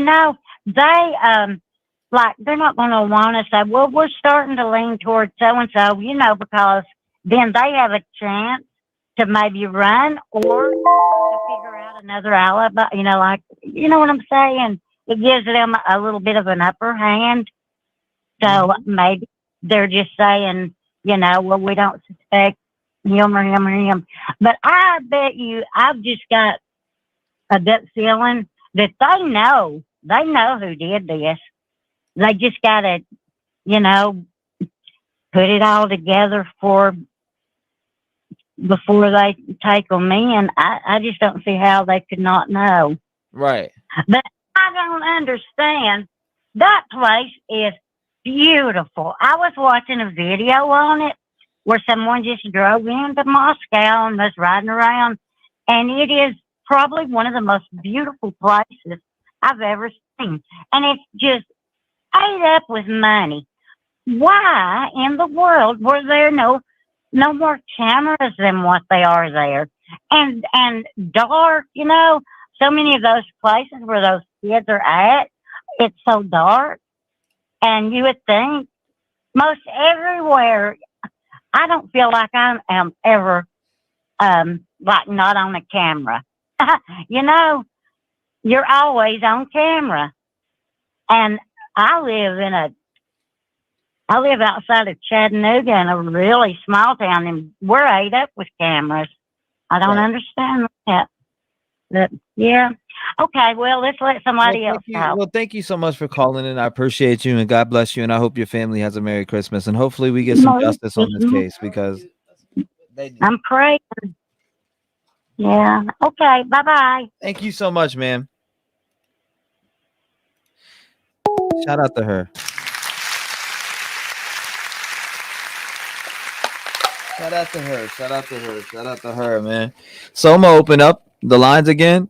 This is a call-in stream again. What I have playing on the screen is a video playing on the screen, a long video that I put together of stuff that's went on during this crime. And it's just, I think it's a 39-minute video that I went and chopped up a bunch of stuff and put videos into it so we could look at something while we're doing this podcast. That's what this is. This is for you guys to call in and voice your theories and opinions and just speak on things that maybe you want to know about the case, or maybe what exactly you think happened. That's what this is about. Like I said, you want to watch my prior panels where I give my opinion for 8 hours to 12 hours? They're there. You can go watch them right now. All right, here we go. Call from is a video playing on. Hi, live. What's going on? Hi, this is Nora in Salem, Oregon. Hi, Nora. All right, I'm gonna start the clock now. You got 6 minutes. Let's go. Okay. I just am really enjoying your show. It's really helping me get through some of this anxiety with this case. But I don't have an actual theory, I have a theory, but an actual complete timeline. But I think whoever did this enjoyed killing. Right. So I don't think it's probably one of the young kids who hang around there with them, unless you can profile them and find one that would fit that profile. They've got to be sadistic to be able to basically butcher 4 people. Absolutely. So, I mean, what is your full theory on this case? Well, I don't know, because we don't have enough information to know.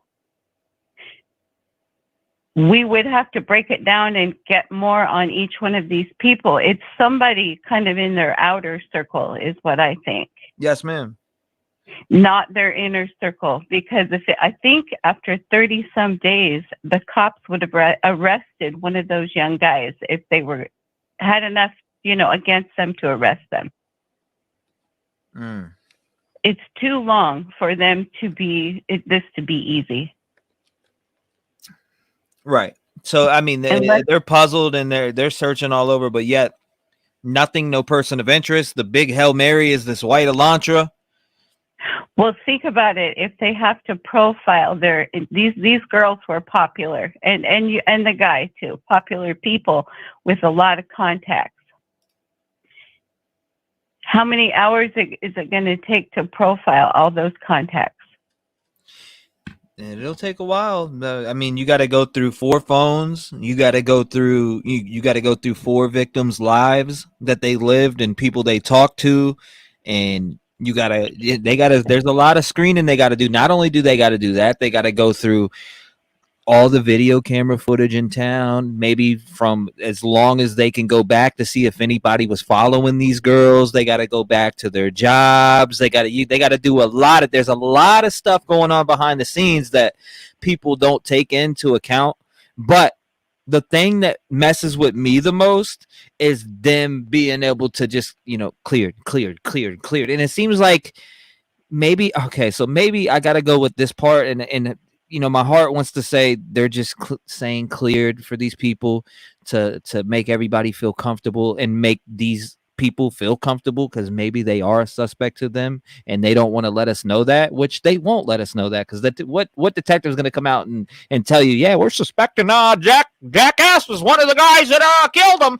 You're never going to hear. Yeah, they're never going to do that. The same with the Elantra. I'm about an hour from that Elantra. I live about an hour. There are no cops here. There's way too few cops here. Right. They won't even stop you on a cell phone driving. They don't stop. They barely answer the 911 calls. That's just how few cops there are here.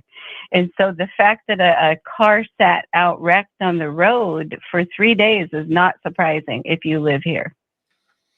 Man, I don't know. This shit's not surprising. We barely have cops.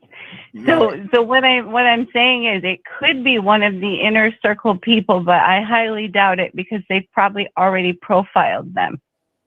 It would be easy to profile their direct contacts.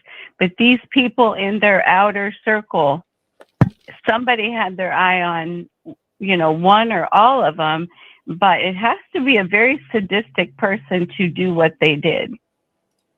You're absolutely right about that. It's got to be a sadistic. You got to be super sadistic to go in, hands on, close and personal with a knife and get closer than half a foot to somebody and stick a knife in them. Yeah, you got to be. That's personal and sadistic as shit. I'm a nurse and I've seen a lot of blood, some gore, plenty of disgusting things. But to see something like that would be traumatic. Absolutely. For me. Oh my goodness. And I've seen some things. And that would be traumatic. So for someone to do that, they had to have some kind of enjoyment in what they did. I feel like, and this is what makes me lean with this was somebody, a student, and I could be way wrong, and I'm not. I don't ever claim to be right about everything or none of that, but it makes me believe it's a student. Why go in and brutally murder 4 people with a knife? And a lot of people are coming out with this serial killer theory, but will a serial killer walk up to a house with 5 cars out front and just, you know, go inside not knowing what's behind those closed doors. Because as soon as you go in, your chances of being shot dead are big in America. You'd get shot in my house if you came in the night. Exactly. You get shot in my house, you come in. You would immediately. You'd get a laser on your chest, and if that didn't do it, you'd get a shot. I mean, I sit here and stream with a gun on me. So I mean, like I mean, you come in this house, everybody is strapped. I'm sorry. You come into this house, it's everybody strapped. And in 2022, most houses, people have a gun. Definitely around here they do. So what I think is this is just another thought with who the sadistic person is. They have killed others, whether it be people, animals, whatever, and they have confidence now that led them up to walking through those doors. Right. This isn't the first killing. It may be the first people, but they have worked up to this. They didn't just do this thought overnight. They like to kill. They like the blood. You'd have to do that. Absolutely. I mean, it could have been their first time. It may not have been their first time. Who knows? But I appreciate you calling in. Where are you calling in from? Salem, Oregon. Well, shout out to you in Salem, Oregon. I need to come. Been watching you for days.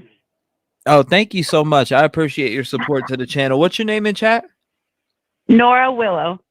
Nora Willow. I'll be looking for you. And thank you for your support. And thank you for watching. And thank you for sharing your opinions. And thank you for watching the show in general, because this is what it's about. It's about getting you guys involved, especially after I done comb through a case. Like at the beginning, I always like to do panels, but now my new thing is going to be having you guys speak, because a lot of people don't want to come up on panels. A lot of people don't want to show their face on camera. And I understand that. And I get it. So this is why I do it, for the community to speak. And I think it's important for that. A lot of YouTubers don't let their viewers speak. And I just don't, I don't like that. It's very much helping. And hey, I like your rap music too. I'm a rap fan. So appreciate that too. Thank you. I appreciate that. And you have a great one. Thank you for your support. I'm sure I'll hear from you again. You will. Yes, man. Thank you. It's probably in chat. Have a good night. You too. Thank you. Shout out to her, man. Great phone call. Great phone call. Again, if you want to call in, it's 219-885-9693. Voice your opinion. Happy holidays. Happy holidays, everyone. I know we're getting there. It's what, 12:20? We're about an hour. Nah, not even an hour. 40 minutes. 40 minutes till 40 minutes until we're about to be on the 21st. Damn, it's close to Christmas, guys. I'm just hoping this family gets some justice. I'll take that as a Christmas gift. Justice. Lines open, though. Did I take it off? I guess I didn't. Lines open now. My bad, guys. That's my fault. But man, I don't understand why they clear off these things so fast. That it really has me amped up. It really does. Fired up. Damn, the phone isn't ringing yet? That's crazy. Let's see how long the phone doesn't ring for. All right, I was about to say it. Rap for us, Trev. Which one? Oh, I noticed this one. Call from Abby. Abby, what's up? What's going on? Hey, I'm so excited I got through. Yes, ma'am. You did. Here's my thoughts. I do not think this was a serial killer. Okay. I think this was way too high risk, and I don't think he would have left witnesses. I think it was Jack D, because I think that she wanted him back because her mother loves him so much. Because otherwise, he wouldn't answer the phone when she called. He would have been waiting for her phone call if he wanted to be with her so bad. And another thing I think is weird is during those interviews with the attorney, they said that the other victim's parents have not communicated with Kaylee's parents. And usually where multiple people are murdered, they come together. Right. So I think that through the grapevine at the school, because he had siblings at the school, I think they know who it is. And I think that those roommates that lived can identify the person. And that's why they have attorneys to field all the media. And I think you don't hear from them because they are protected witnesses. So yeah, you kind of made a good point there about the victims' families not coming together. I'm kind of damn. I didn't look at it like that, and you're right. Usually the families do come together, like and that's that happens a lot. Wow, I'm thanks for bringing that to my attention. I think I'm so pissed off about everything else that I didn't take a second to even look at that and think about because that. it was 2 interviews. It was the first one was early on, and the interviewer said, you know, oh, have you spent time with Ethan and Zaina's families? And Kaylee's mother said, no, we had Maddie's family came over, but we haven't talked to them. And I thought, oh, that's kind of weird. And then recently they asked the attorney when he was being interviewed, and they said, are the families coming together? And he said, or something along those lines. And he said, no, they're not communicating, or something like that. And I thought, Yeah, that's weird. That's a very good point. I did, you know, I overlooked that being so filled up about all these different things and clear. But I mean, I know clear is it not clear. I get that, but in general, like they go out to the public and they say, "Oh, well, you know," so they didn't even this car. First of all, that car was there for 4 days. Yeah, I'm still talking about the car. I know, I get it, chat, but still, the car was there for 4 days. It wrecked, it crashed. Y'all are looking for an Elantra. Obviously, not hard enough.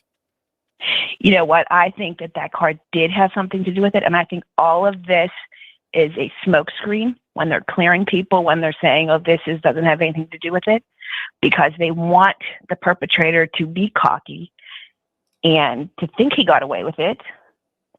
Mm-hmm. And to talk about it. Because, you know, these kids in this school, some of them probably are talking to the police, but you have obviously a crazy lunatic on the loose that if he knows, oh, you know, those other roommates with Dylan and what the other one's name, they can identify me, they're definitely going to be next. So of course they're hiding.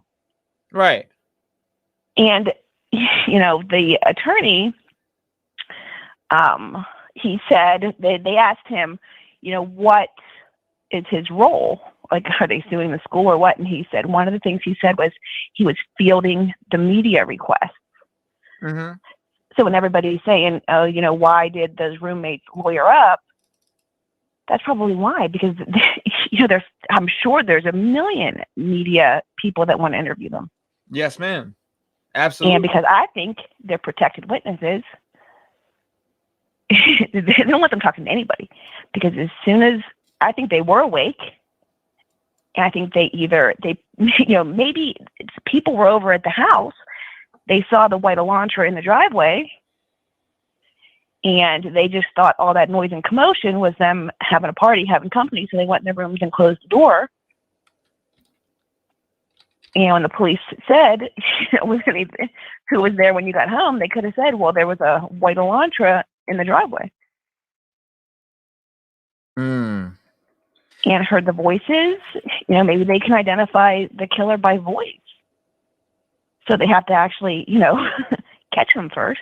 So of course, I think they're protected. I think they're in some kind of like witness protection. So you do think they're in a witness protection right now, and they're just being silent, and something's going on. There's something more serious going on that we don't know about. I think that if this guy was crazy enough to go into that house and stab all those people, if he knows that those girls can identify him, they're probably next. They're probably scared to death. Emily, I don't see those pictures that you sent. But yeah, that's crazy. I didn't think about it like that. I didn't think about it like that. Witness protection, where those girls at? We haven't seen them speak out. Supposedly they got, you know, allegedly they have lawyers now, which, you know, I don't know where that came from, what grapevine that came from, but allegedly they have lawyers now. So I really don't even know what to think about them at this point. But I mean, it shows a lot that they're silent. You know, yes, I think silence speaks out to me. Yeah, I mean, I don't think that if it were me and my 4 roommates were murdered and I found them and I saw their injuries and saw how brutally they were killed firsthand, and I know who did it, I'm not talking to anybody but the police because I wouldn't want that person coming after me. Yeah, no, you got a great point, and I appreciate you bringing that up. Thank you for coming up here. Where are you calling in from? Pennsylvania. I know that 412. My grandmother my great grandmother that just passed away lived in Allegheny in Pittsburgh, and she just passed away about 9 months ago. Oh, sorry to hear that. That's where I am, Allegheny County. Yeah, she lived right there. She lived there, and I, yeah, that's how I knew what 412 was when you called. But yeah, that's where my whole entire dad's side's from. They went to school there and everything. But yeah, I knew that area code when I seen it. Oh, wow. Yeah, that's where my great grandmother was, and I only have one other uncle that's alive out there, which that's it. And everybody on that side that passed away besides my father that's in Virginia, and then my uncle Rick that lives in Pittsburgh now. But yeah, I knew that. I was like 412. That's Pittsburgh. But yeah, shout out to you and thank you for calling in, and I appreciate you calling in and giving your theory. And God bless you, and hopefully you stick around and just enjoy the show. If you have any other thoughts and want to call back in, call in anytime you want to.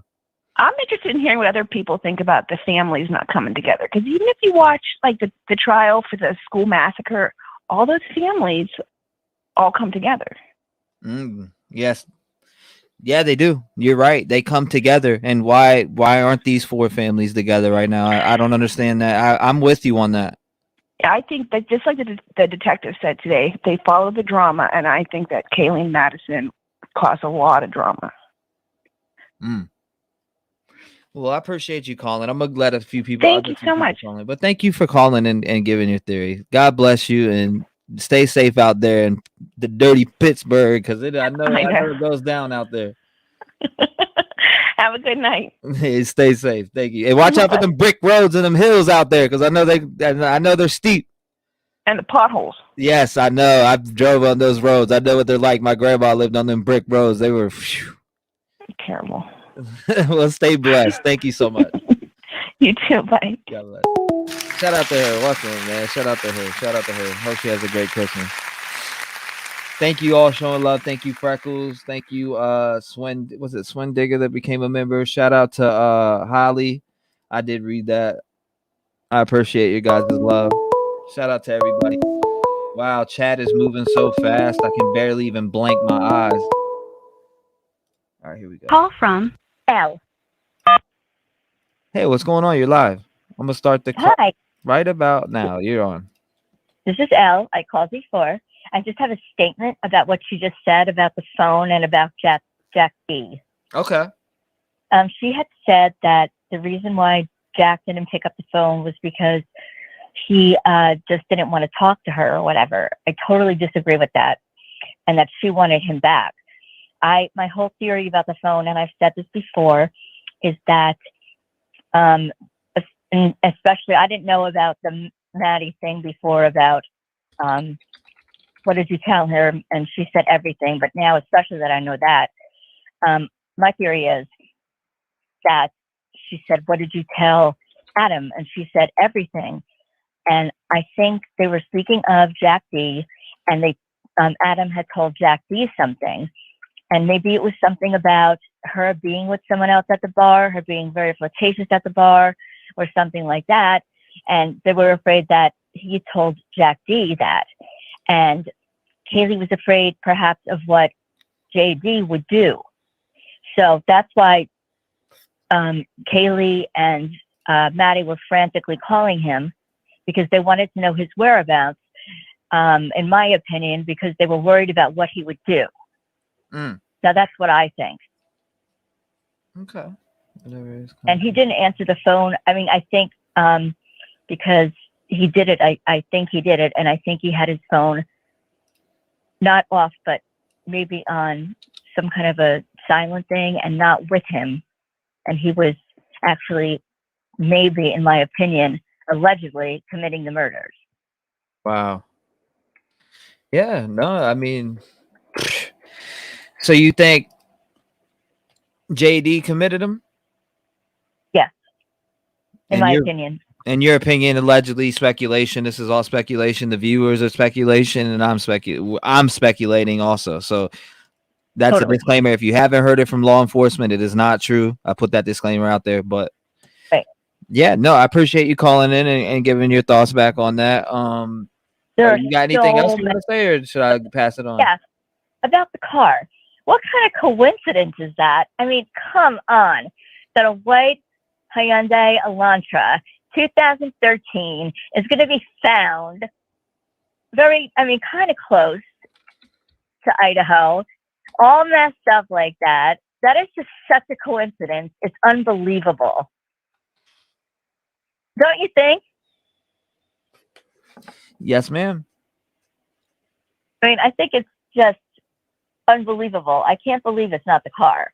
And I don't know why, but I think it is. And they gotta go through this. They gotta literally,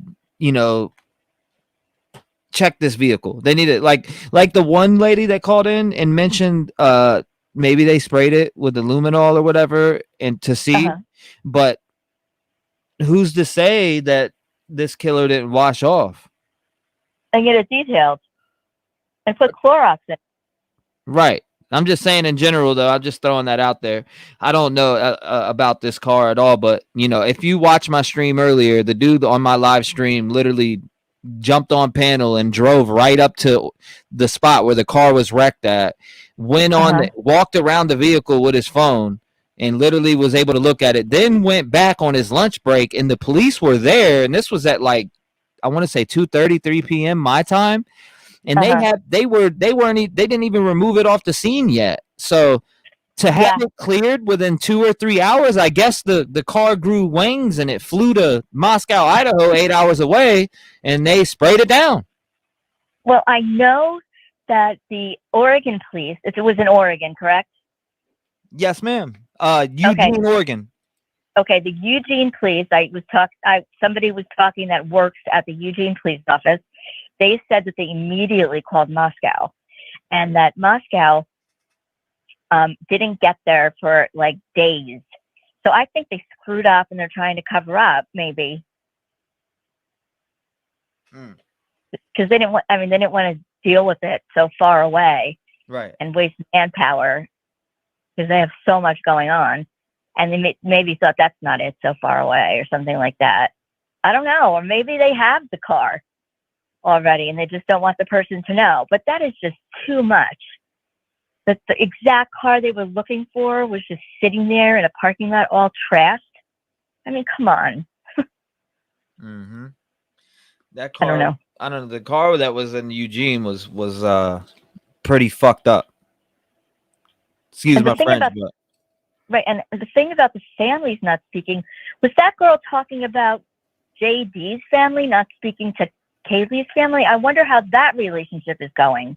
No, she's talking about the victims families not coming together, as you know what I mean, and just trying to all come together and figure out who did this to their kids. Well, I'm pretty sure that's what she was saying, because she talked about the school shooting victims and how their families came together, and how a lot of families do come together when this happens to multiple victims. Most of the time the families do come together, but I mean, I don't know what's going on there. I don't know what if they do talk behind the scenes. We don't know that, because it's not to us. We really don't know that. We just see what's on the news, and we see the interviews that they're in, right? That's all we see. Right, but prior to that, she had just been talking about JD and Kaylee. So I didn't know if she meant, and she could have meant this, that JD's family and Kaylee's family were not talking. She said something about working at the school, and JD's family parents work at the school, I think. Absolutely. That's JD's parents. Yes, and I brought that, and that's on one of my regular content videos that I made. There's a white Elantra in 2021 parked out right by that school, and I made a video on that one. It's on my channel right now. You could go watch it. I did actually, I want to say it was On the Case with Jenny, sent me the tip info on that, and I actually made a video on that. So shout out to Jenny Farnsworth for sending that. Her name's on the case with Jenny Farnsworth. She sent me that, and I covered a video on it, and it is a white Elantra, but after further investigation and looking down and tips and stuff that were sent in from a lot of all the beautiful subscribers on this channel, I came to the conclusion that that was a 2016 Elantra. So I don't know if she could have been talking about JD's family and Kaylee's family, and if they're not speaking, that's weird. right. Yeah, I have no idea. I mean, JD was there at the celebration of life, so Yeah. you know what I'm saying? Yeah. Well, another thing, I'm gonna get some other callers in though, because it's been a while. Okay. I want to get some other people in. But you say that last thing you were just saying. I do not want to. I want you to say what you were gonna say, and then I'll move on. Picture that you showed today, I thought that was really, I thought it was really believable. Yes, ma'am. Of his head. Which one were are you? Okay. It rung a bell in my head. I know exactly which one you're talking about. You're talking about the one in the vehicle where the person was going over the actual vehicle that they're looking for, and they did like some deep diving investigation, image investigating on it, and they said it looked like a P on the cap and all I thought that was really cool, and I thought it was very realistic. Honestly, I went back and I watched that. I went back and I watched that, and I honestly don't believe it. But I mean, they do amazing things now. They can do amazing things. No, I know. I watched it, and it just didn't convince me. Okay. Well, I did watch it tonight when I got off earlier. I went back and I watched that video like 4 times. I'm like, I just don't see nothing. But that's just me though. I just didn't see anything. I know people want to see their, think they see things or want to, put in their head that they seen something, but I didn't see shit. That's just me though. It just made sense. Okay, well, thank you for listening to me. Have a great night. Yes, ma'am. Thank you for calling in. I appreciate you all day long. You are a blessed soul. I'm blessed to have you here. Thank you so much, man.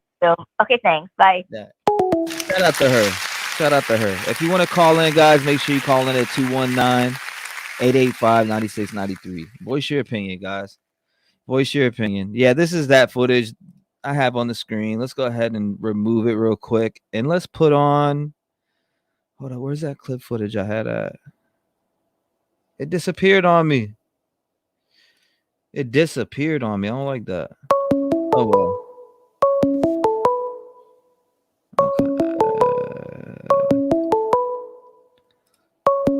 Okay, here we go. Call from Babs. Is this Pam? This is Babs. Babs. Okay, I thought you said Tam. I'm sorry about that. Welcome. You're on. You're live. What's going on? Hi. So I'm a new watcher, and I've probably been watching for a couple weeks now. The one thing I wanted to just throw out there, and maybe people have already vetted this out, is do you think that the police have eliminated suspects quickly because the first thing they're asking them when they see him is show me your hands? Like, I would think murdering 4 people with a knife, even if your hand did not slip down the blade from the bar at the end of the knife, and the force that you're exerting to stab a person, that you would bruise on your hand. Right. I mean, I would think early on their first questions were looking at everyone's hands and looking for any type of even just bruising. Wounds. Yeah, absolutely. Even if it's not like, an actual cut, but just like a bruise from, I think I had seen on another channel, one of the retired investigators stating that the reason why they were alluding to the fact that it was this K-bar is because it leaves a specific bruising on the victim from that bar. Well, I would think it would do the same to the person using the knife. I mean, if you just think about it, somebody goes in a house with a knife and savagely does this to 4 people. There's a lot of force involved in that.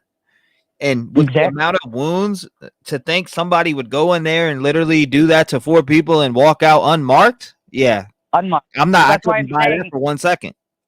That's why I'm saying I think that's why some of these people in the beginning, very early on, were eliminated quickly, because the first thing the police were doing was looking for any type of wounds on their hands, forearms,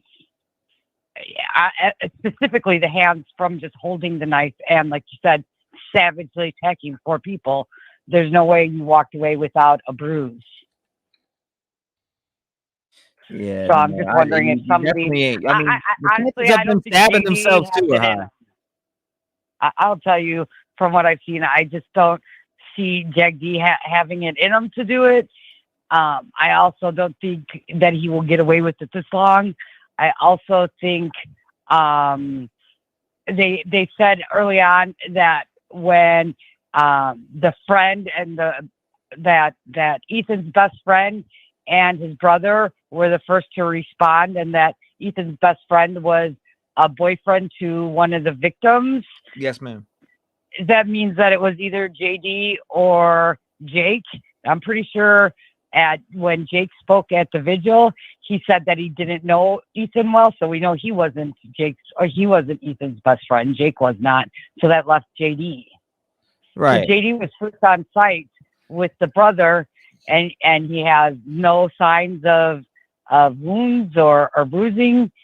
I don't think it's him. I think it's going to end up being a local, probably between the ages of 20 and 30, but not a college student. I think it's a loner that's a local to that town that's very recluse, and he's watching everything right now.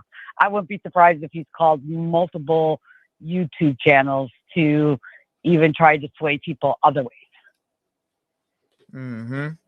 I think in general that you're not going in a crime scene like this and hitting 4 people with a knife, and especially with the extensive wounds to certain victims, knowing that they were stabbed more than once in general, and thinking that a killer could walk in there and come out unscathed.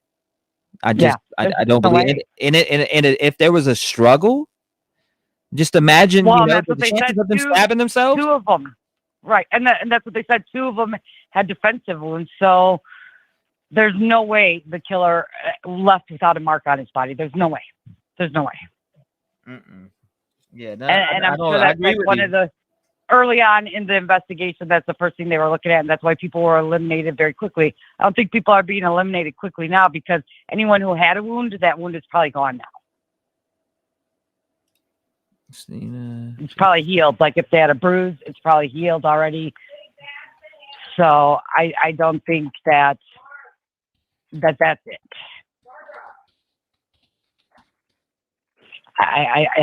I don't think that JD has it in him to do it. I really don't. I think it's good. And I agree with your one caller that said that that she feels that the other 2 roommates are being protected. I do too, because I do think that they're still at danger until this person is caught.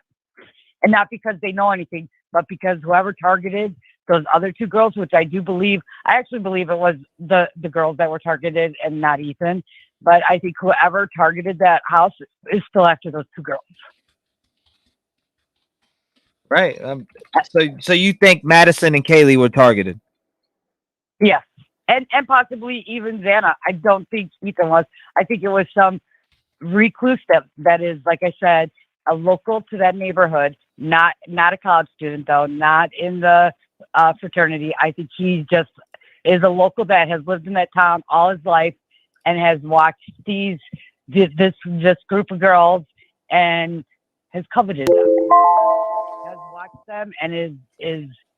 See, we got a person in chat that disagrees with both of us. I don't agree the killer likely has no injuries. Hey man, I respect his opinion. He says the killer likely has no the killer likely has no injuries, but I respectfully I respectfully disagree, but hey, I respect his opinion, because I mean, could he be right? I mean, yeah, any of us could be right at this point, right? I mean, it's anyone. I mean, it's. I just don't think that the police have someone, and if they do, they just came up with it. They have not had someone in their sites all this time. It's just a recent development if they have anyone in their sites. Well, I appreciate you calling in and giving your theory. I got some other people that want to get through, and Sure. I appreciate you sharing. Where are you calling in from, him? Chicago. Shout out to you in Chicago. Yes, I'm right here too. So be safe. I don't know what part of Chicago you're in, but you know how I'm Chicago south is. side of the city. Oh, wow. Okay. Okay. Thank you for calling in, ma'am. I appreciate you calling in and Sure, sharing this your wouldn't theory. happen in Chicago because it's very rarely personal in Chicago. Well, I mean, in Chicago, they're running around with guns. I mean, they're not. Right. I mean, you Yeah, barely hear that's about what I'm stabbings saying. out It here. very rarely gets this personal. Exactly. I mean, it gets personal. They just shoot up. They kill people and then shoot up the funeral after, and then they still don't get arrested and they get away with it, and they're able to make rap songs about it too. This is very true. Yes, ma'am. All right. Thank you for calling I love in. your show. I'll keep watching. Yes, ma'am. Thank you so much. I appreciate you. God bless you. Sure. Thank you. God bless you. Shout out to her, man. Shout out to her. I appreciate everybody's opinion. Okay. All right. So I'm going to do a call out here. I'm going to change it up a little bit because some people are saying they can't get through, and I don't want anybody to feel left out. But I do put it on Do Not Disturb, guys, all right. So I put it on Do Not Disturb so you're not hearing beep, beep, beep, beep, and the person's voice is going in and out. I don't want it to be like that. I don't want it to be choppy. I just want everybody to get a fair sound. You know what I mean? If that makes any sense. Because last time I went back and listened, and all you could hear was beep, beep, beep over people talking, and I just felt that was rude. But here we go. First one. Do the call out.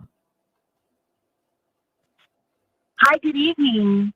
Hey, what's up? Okay, I called you. I seen your email. Oh, perfect. It's so nice to talk to you.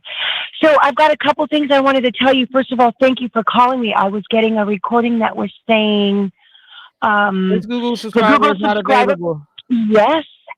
So let's see. One of the first things I want to say to you is I love your channel. You're amazing. I'm so grateful that we have you to go to discuss all of this. And you know, because there's so much speculation and just I see so many channels just putting stuff out there as soon as they see it with doing no research or anything. So this is just kind of refreshing. But what I wanted to tell you is this. I saw the video on Plunder channel, and it is from the corner bar where we hear Kaylee asking Maddie what she said to Adam. I saw a video that shows prior to that when the three of them are walking. It's Kaylee, it's Maddie, and it's Hoodie Guy. I still don't know for sure who Hoodie Guy is. I haven't seen any confirmation from any law enforcement or any source other than what I've seen on the internet. And Joe V from Food Truck said it was Jack Showalter. However, Joe V's a liar because we know Maddie was saying F you to Joe and he let the world think that Maddie was talking to Hoodie Guy. So I don't believe him. However, I don't see why he would lie in saying, yes, that was the guy I was talking to if he saw his photo. But that's neither here nor there to me. What I want to say is the conversation that took place before we hear Kaylee frantically asking, what did you say to Maddie? Everybody's speculating and talking that they hear Hoodie Guy say, they're going to get you for this. They're going to get you for this, Maddie. Even the Plunder creator said the same thing, that is what she hears. So enhanced audio repeated over and over, us listening to it repeatedly. A lot of us hear the same thing, and it sounds like he says they're going to get you for this, Maddie. So in the comments, there was a sound engineer, and I'm sorry I didn't get his name. I tried to find the comment again. I couldn't.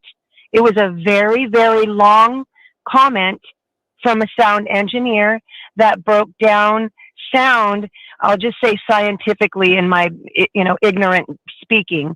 So he broke down, there were numbers, letters. He broke it all down on how to focus solely on what Hoodie Guy is saying.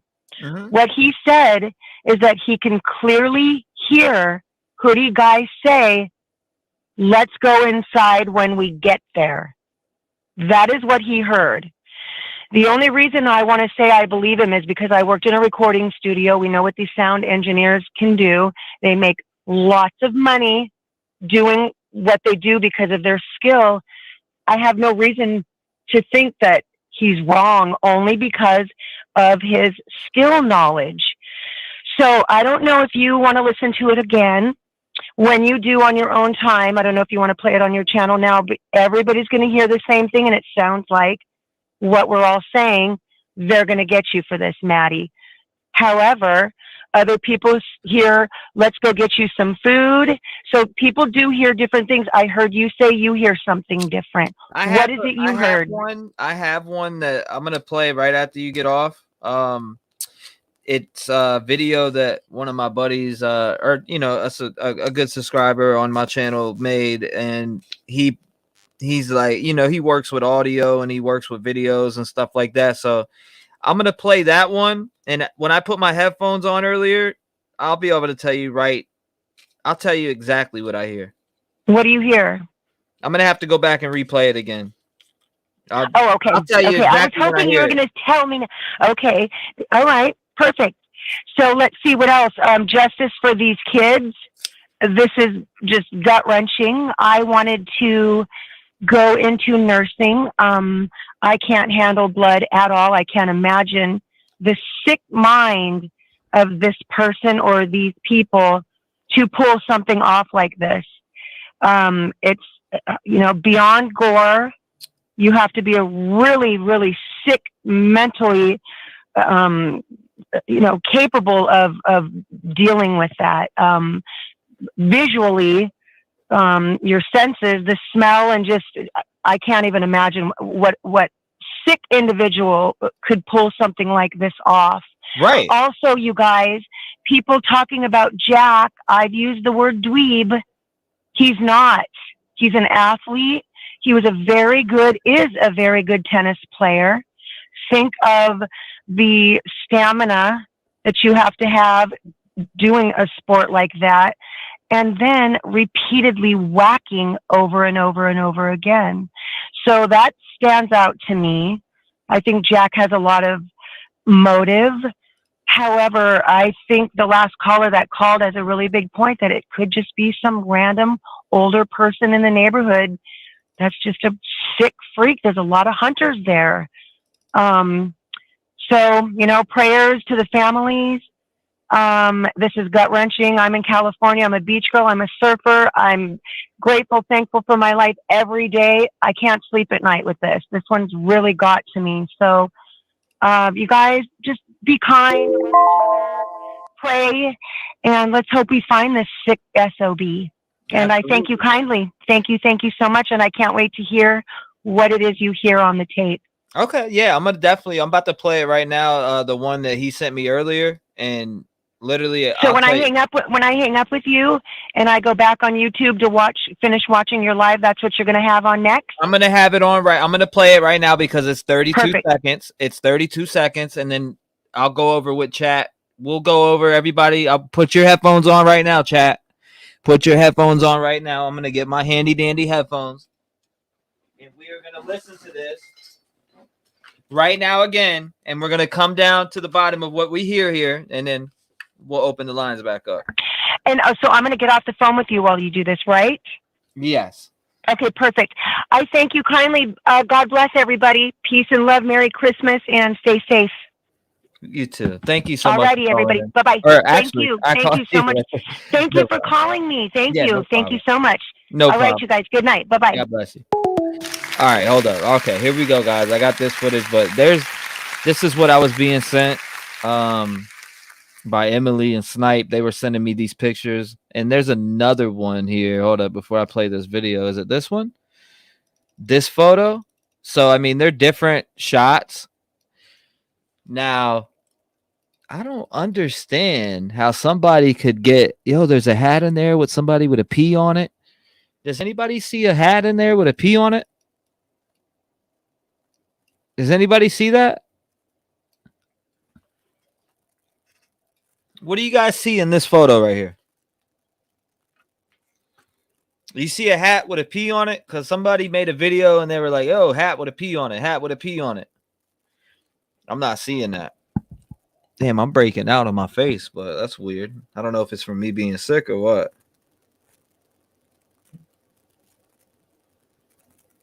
Hold on 1 second.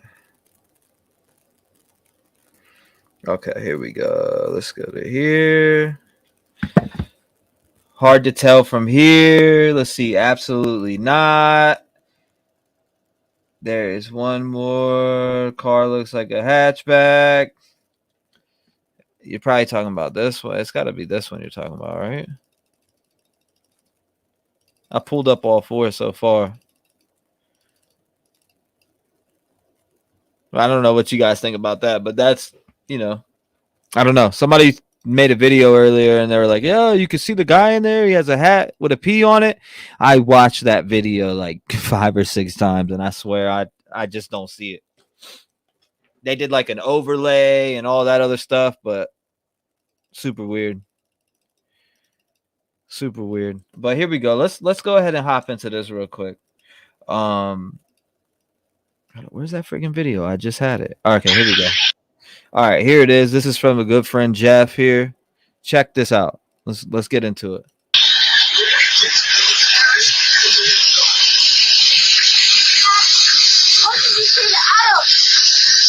I told him everything.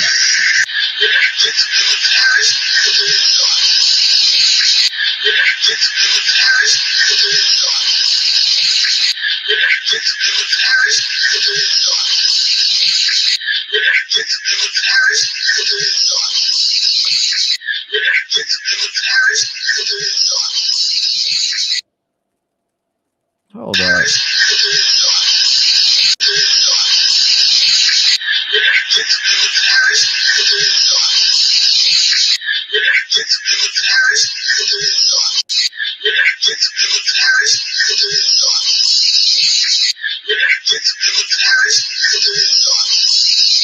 What if it's those guys?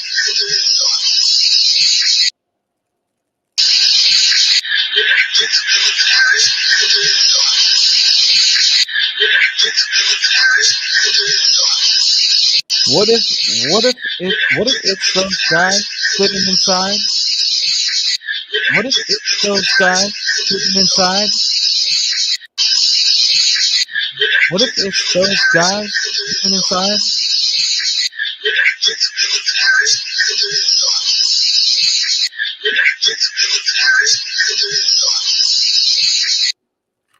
What if it's those guys sitting inside? Oops.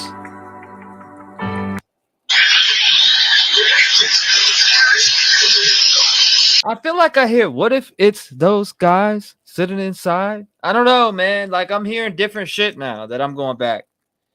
Earlier, it was something else. Now, what if it was guys sitting inside? If it's those guys, get inside.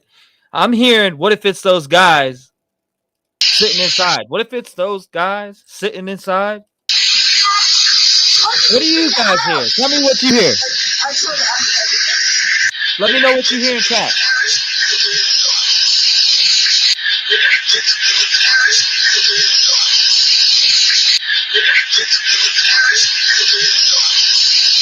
What if it's those guys sitting inside?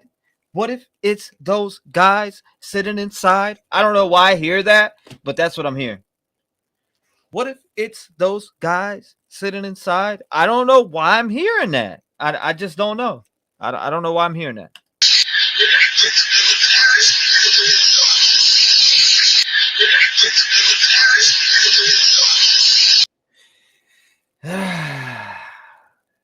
They're going to get to you. They're going to get you for this. If they're going to get those guys from the inside. Oh.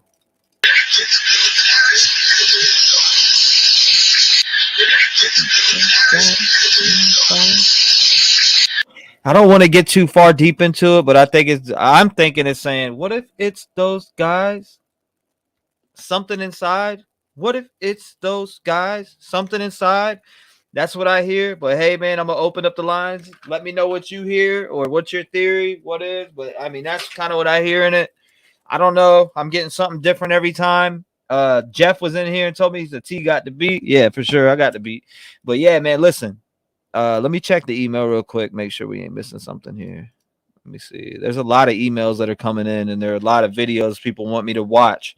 But I'm trying to get people. I want people to call in. I do want to play stuff and all that, but I also want to get people to come in or call in and get your theories across there. I've gotten most of the emails are like, hey, T, it's so busy every time you call. Well, listen, if it's so busy every time you call, email me your number. If you're not comfortable emailing me your number, just know when you call, I got a caller ID, so it shows it anyway. So if you want me to, I will personally reach out and call some of you guys that can't get through like I did for X Tina. I will do that for you guys also if you can't get through. And I feel bad for the guy. If you can't get through, I do feel bad for that. So just let me know. Hit me with an email. I do check my emails all the time, periodically. People always say, T, check your emails, but they don't know that I'm actually over here really clicking and looking at them. I see people that want me to check out a lot of screenshots, which I see some here that's at the gas station. The same footage that the Patriot Bread Man sent me was sent by Emily multiple times. Let's see. Boss, he sent me a bunch of things that were sent to me multiple times. Let's see. There's a lot of things that I get sent a lot by you guys. And then there's some things that are different. Boss sent me a lot of different things that I've got already, or there's maybe one of these I didn't see. I think this one, we should plant various fruit trees on it. Yeah, I haven't seen that one that he sent me. I took a screenshot of this post before he deleted it. So I haven't seen this one. Food for thought. All this time. So it's Wagner. All this time I thought. Okay, so he's talking about the FTS stuff that he called about, or that he talked about earlier in the phone call. All right, guys. So I took it off. Do not disturb. You can call in right now. Phone lines are wide open. Bust it down. Call in. Like I said, it's 219-885-9693. Call in. Let me know what you think. Why did you ditch those guys inside? Oh, thank you, Ann, for sharing that. Why did you ditch those guys inside? Karma says, I don't think those guys think it's...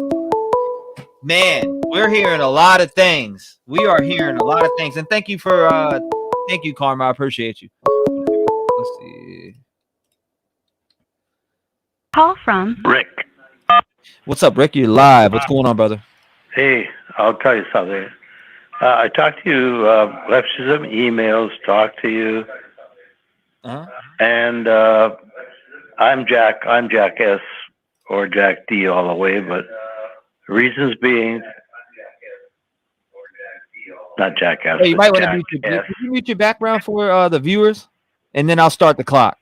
What's that? Can you mute your background for the viewers, because we can hear myself coming out your TV? Oh shit! I'm sorry. Nah, you're good, brother. No big deal. I'm not mad at you or nothing like that. I just want to give you a fair chance to speak what you say, and without the echo in the background, because some people want to hear what you got to say. So I'm gonna start the timer right now. 6 minutes. The floor is yours, sir. I can get it in there. So Jack S, deer hunter. Nobody showed the video of Jack S for 3 weeks. He was out. If you look up right now, it says something about TikTok took down the video of Jack S and the deer. But if you put exactly that into Google, there's a little view button, and it shows like horrendous blood scenes of him just gutting a deer. Yeah. So comfortable with gutting a deer. He has the same knife that has been like shown for I don't know how many times. It's a little yellow handle thing at 5 o'clock on the big video. The guy is so comfortable with blood. He's been in the apartment, and that's my first choice. But my second choice would be the other Jack, because he knows his way into the building. He's just too friendly with that whole building, and knows who's there and knows where to go, and they both have grudges against being jilted. So that's my story. I believe it's one of the two, and yeah, just what do they call that? Revenge of the Nerds or whatever it is. I don't know. Revenge of the Nerds. There you go. Yeah, I know what you're talking about. Hey, I love your show. I've watched it from day one. I'm calling from the home of the Jets. Okay. Which would be Winnipeg. Yes, sir. Yeah, and I had COVID when it first started, and I got interested in it, and I put a lot of time into it. I've watched all your stuff. That's great. Your stuff is great. Thank you, sir. I appreciate you and your support. And it's going to be Jack or Jack, and that's the way I feel. Like I sure wish you would show the Jack Showalter video on the deer, though. That is priceless. Like, there's a big gutted deer. There's blood all over the place. Got the knife. Loves. Oh, hold up. Loves it all. Yeah. I know exactly what you're talking about. So you All might right. be talking about what I'm about to pull up on the screen right now, huh? Let's go to it real quick. So my man on the screen, my guy on the call here, the home of the Jets, he's talking about this right here. This is what my man is talking about. Yeah. Now, look, like there he is, a gutted deer. And if you look at 5 o'clock on that video, Credits go to Zav Girl, by the way. yeah, good for them. 5 o'clock on that video, blow it up, and there's a knife there with a yellow handle. It's like the same knife that they've been talking about. You have to like bring it up a little bit from that, and there is a knife at 5 o'clock on that video right there.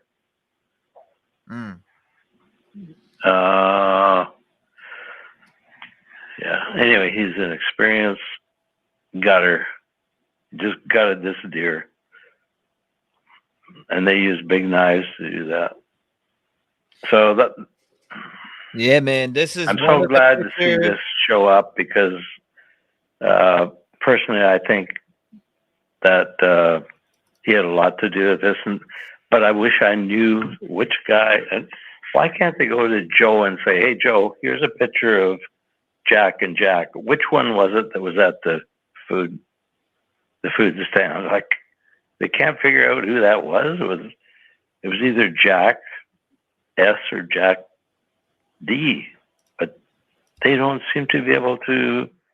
Nobody ever knows who that is. Right. So thanks, Kip.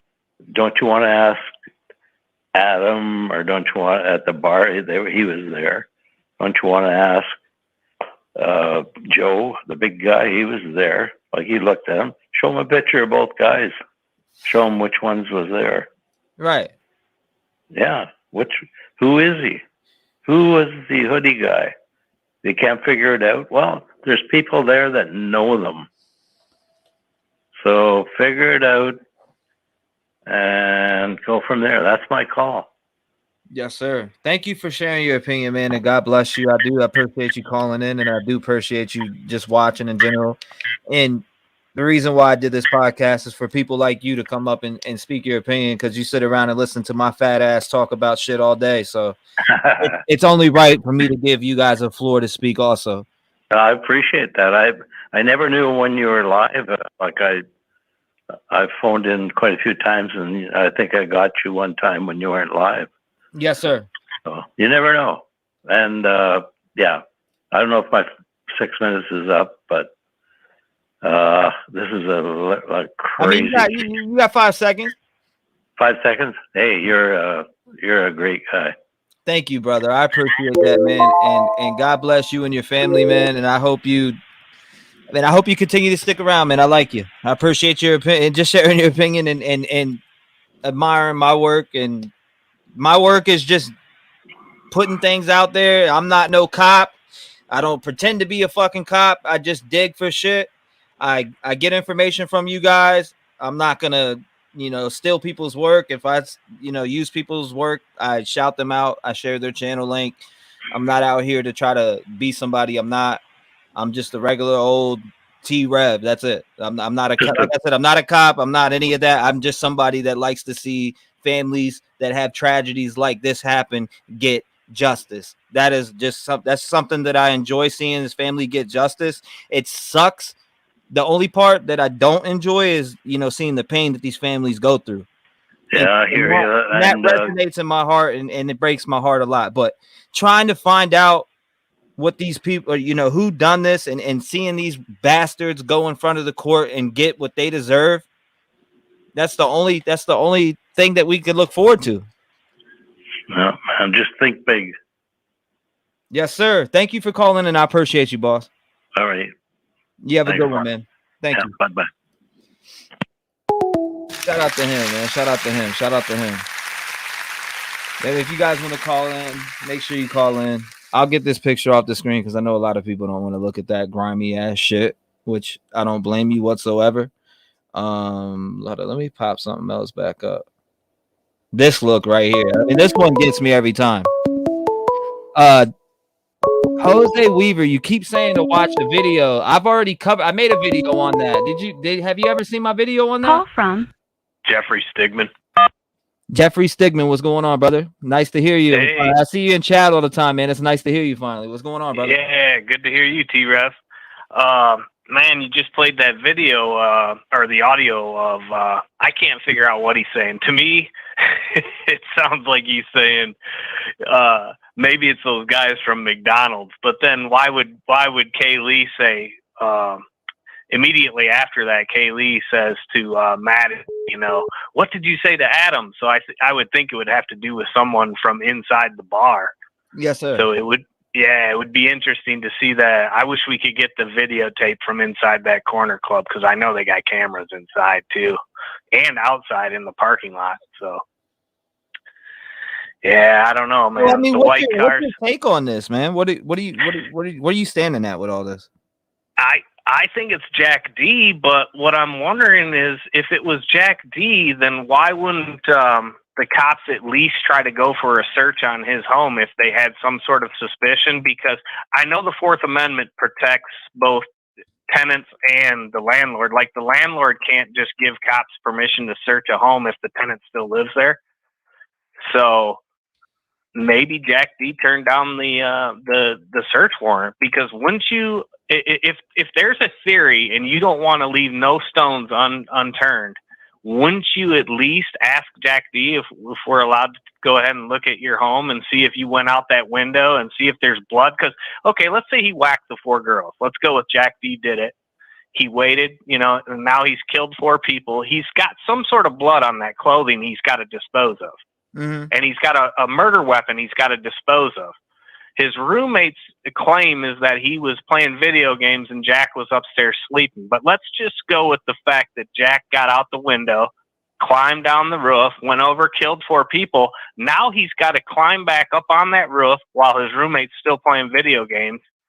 And there's going to be some sort of stuff on the roof or in that gutter area, or, you know what I'm saying, in Jack's room. I'd be searching all of his shit in his room. And all that. And the white car, I'm glad you posted that new picture you had of the pumps, because that proves that car was coming down White Avenue and it went straight on to Steiner, because it's got its brake lights on. It don't have its right turn signal on. Right. It's going straight across on the Steiner. So that improves our timeline at least, because if the killer is in that car, then that car is traveling at 345. It takes 4 minutes from that intersection to get to the home, and then let's give them like 10-15 minutes wait time to make sure everything, before they go in and do the murders. So your timeline would be closer to 4 in the morning than it would be to 3 in the morning. Right. So I'm still on Jack D, but now I'm starting to think that it's not Jack D, because the cops would have definitely tried to get a search warrant. Because am I correct in thinking that Jack D moved out? Once the tenant moves out of the home, the landlord can grant the cops and they would have searched that fucking place if they suspected him. Right. Because your Fourth Amendment right as far as a search on your home is gone after you leave as a tenant. After you leave that home, the landlord then becomes sole proprietor of that property, and the landlord, why would the landlord deny a search warrant to the cops in a case like this? So yeah, I'm starting to lean more towards a serial killer now, to be honest with you. So you're sold on a serial killer. I'm starting to, because I think the cops would have done due diligence on the, on the search warrants on not only Jack D's house, but all these people, like the frat is renting too. They're tenants too. So the cops would have definitely gone, if there's a theory about Loesch and Barachoa. Yeah, what are you talking about? The shriveled nut boys? Yeah, shriveled nut steroid boy. Yeah, okay. Yeah. Let's say they got caught having, So supposedly they were clanging sacks together and all that. I mean, that's one of the theories that I've seen and Play Perplex video on that. She was talking about the shriveled balls and all that. And yeah, let's go with that theory. Well, then the cops would try to go to the whoever owns the frat home, and they would say, "Hey, can we get a search warrant?" That's what I'm saying. So if you've seen that 4chan post, which can we believe it? I'm just gonna go with, look, there's a lot of information in there. Could some nobody that was sleuthing around found these characters from the Sigma Chi and literally just put this little story together where they were talking about, oh, this guy was on steroids, or ball, they got caught by Xana and Ethan ball sacks clapping or whatever, and literally say it like, I'm not trying to be funny, but in general, like that's what supposedly happened, right? But could somebody have made that story up and said, yo, this dude David Barocha and David Loesch were they got caught doing this? Now what we need to do is find out, is that the truth, or is this really somebody inside that frat that put this information out there? Is this really somebody that did this? Did they find this, or do they know about this? Were they at that party that night? Who the fuck is saying these things and not coming forward with this information? Exactly. It pisses me off too, because one of those frat boys is going to talk. You know what I'm saying? And one of those people in that corner club is going to talk if they saw something peculiar, as far as Kaylee and Maddie, or Ethan and Xana, for that matter. I'm just saying, man, look, if they're doing that shit, man, if that's what really happened and they got caught doing that, and somebody knows something in that Sigma Chi house, and why aren't they coming up off that information? They got it. Why? Yeah. There's no benefit to you and that's why are they waiting for a reward? Exactly. That's what I was just gonna say. I said we almost need to get that reward money going. Like, imagine worldwide people are calling. The woman called in from Switzerland. Absolutely. So people are going to donate money for a huge reward to get people to chat. If you've got a clue that leads to this arrest, you're going to get $500,000. Fuck 100,000. You say any of those families come out and put a reward out, or say, hey, just get on the what do you call it, GoFundMe or whatever. Whatever. Yeah. If they could have $500,000 in a day. If they start a GoFundMe right now, I'll put 500 down. Yeah, you could have $500,000 in a day, man. Easily. That fund would grow so fast, because this case is global. You've got people calling in on YouTube from Switzerland, man. That's crazy. That blew my mind, bro. There's people in here from Switzerland, UK, New Zealand. We got people all over the United States that are in here too. But I'm saying in general, I have a nice mixed crowd. I've had somebody call in from somewhere I don't even know how to fucking pronounce, bro. Like I can't even like I'm not trying to be funny, but in reality, like I couldn't even pronounce what the woman said. She said, I'm calling in from I'm like, what is that? You've got roaming reporters that went out to the damn car before the Moscow police got there. That's fucking awesome. I love this shit. Right. I mean, I don't love it for the, I'm not trying to make light of the horrible tragedy or nothing, but I mean, the drama in this case is just like O.J. Simpson. So, man, like my detective friend said earlier, Detective John, follow the drama. Yep. He said, follow the drama. And that's resonating into my head right now.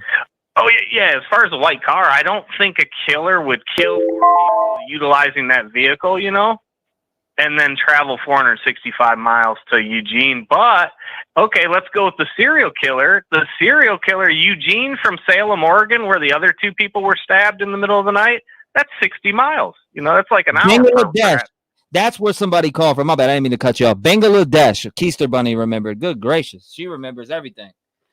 Oh, wow. Bangladesh calls, too. Yeah, I didn't hear that one. Yeah, dude. Bangladesh. Yeah. There's people that want to see justice across the across the whole fucking nation, bro, around the world. That is, I mean, yeah, that's wild. That's how high profile this case is, man. It's just as high as Delphi, if not bigger. Well, shit, man. Keep up the great work. Thanks for letting me call you again, man. And Merry Christmas to you and your fiance. And stay warm, man. We're supposed to get 10 inches. I'm out in Rockford, Illinois. I'm northwest of Chicago by the Wisconsin border. I'm in the studio right now. My hands are freezing. Yeah, it's 10 degrees here too, man. So stay warm and happy holidays and Merry Christmas to everybody in chat too. Yep. God bless you, brother. You take it easy. All right. God bless. Take care. Thank you, man. I appreciate you. Shout out to India in the chat too. I see India in the chat. Shout out to y'all, man. Here's some bacon cooking for y'all. Go ahead and get you some, man. If you want to call in, make sure you call in. Voice your opinion at 219-885-9693, man. Get on the line. I want to hear your theories, man. I want to hear your theories. I want to hear what are you thinking about? It don't even have to be your theory. What are you thinking about this car? What are you thinking about Barry? What are you thinking about Loach? What are you thinking about JD? What are you thinking about JS? What are you thinking about? Please don't talk about Murphy, because we know Murphy is innocent. Murphy was locked away, so we don't need to talk about Murphy. Call from Chrissy. Okay. Hey, Richie, you're live. What's going on? Hey, it's Chrissy. Chrissy. Oh, I'm sorry. I called you Richie. I don't know why I called you that. I'm so sorry about that. So what is your theory? This is your time. I'm going to start the clock right now. You're on it. Okay, I think the car is a diversion. I think that's a wild goose chase. Very obvious because who lets a car sit on the side of the road after a wreck and nobody comes after it? I mean, That's just ridiculous. After a bolo. I mean, every country everyone knows it's out there. Anyway, okay. My thing on Jack D, that's who I'm thinking is, that's my deal at the moment. I think Jack S, I think he was watching over them especially after watching their video. They're obviously walking along. They're following him. There's no negative interaction whatsoever. I think the dog, I know y'all don't like talking about the dog, but anyone that knows about dogs, I think the dog is a huge deal. Mm-hmm. If the girls come home from the party, the first thing they're going to do is let the dog out to go to the bathroom. And the killer's not going to walk in the door and say, hang on, wait a minute, put the dog in this bedroom over here while, until I can go and stab y'all or whatever. Okay. That's just not going to happen. So I think either someone was waiting in the house for them, or I don't know, maybe something with the girls downstairs. That's a whole huge, another can of worms. I think there's a huge deal or an issue with anabolic steroids. That's a big business. Right. I'm a nurse. I've been a nurse for 34 years. I knew people years ago, and that's what they did. They sold that on the black market. And if this frat group is doing that, and it appears they are, it's like little kids grew up to be these big, huge men. And so this obviously is a thing. Someone knows something. It could have been anything like that. Would you tell Adam? It could have been something like that. I don't know. But that's kind of my theory. I do believe the police and all of them know exactly who the killer is, and they're just not telling anyone. Yes. That's the main thing in my mind. Yeah, that's so. What is your full on theory with everything that you've been able to see from the start to the beginning right now? I mean, from the start to the end, which ain't the end right now, but to this day, I mean, it's been 39 days right now since the 21st. So, I mean, like, we're on day 39 or 38. We're right around that range, and it feels like we have gotten absolutely nowhere. And this white Elantra is the Hail Mary.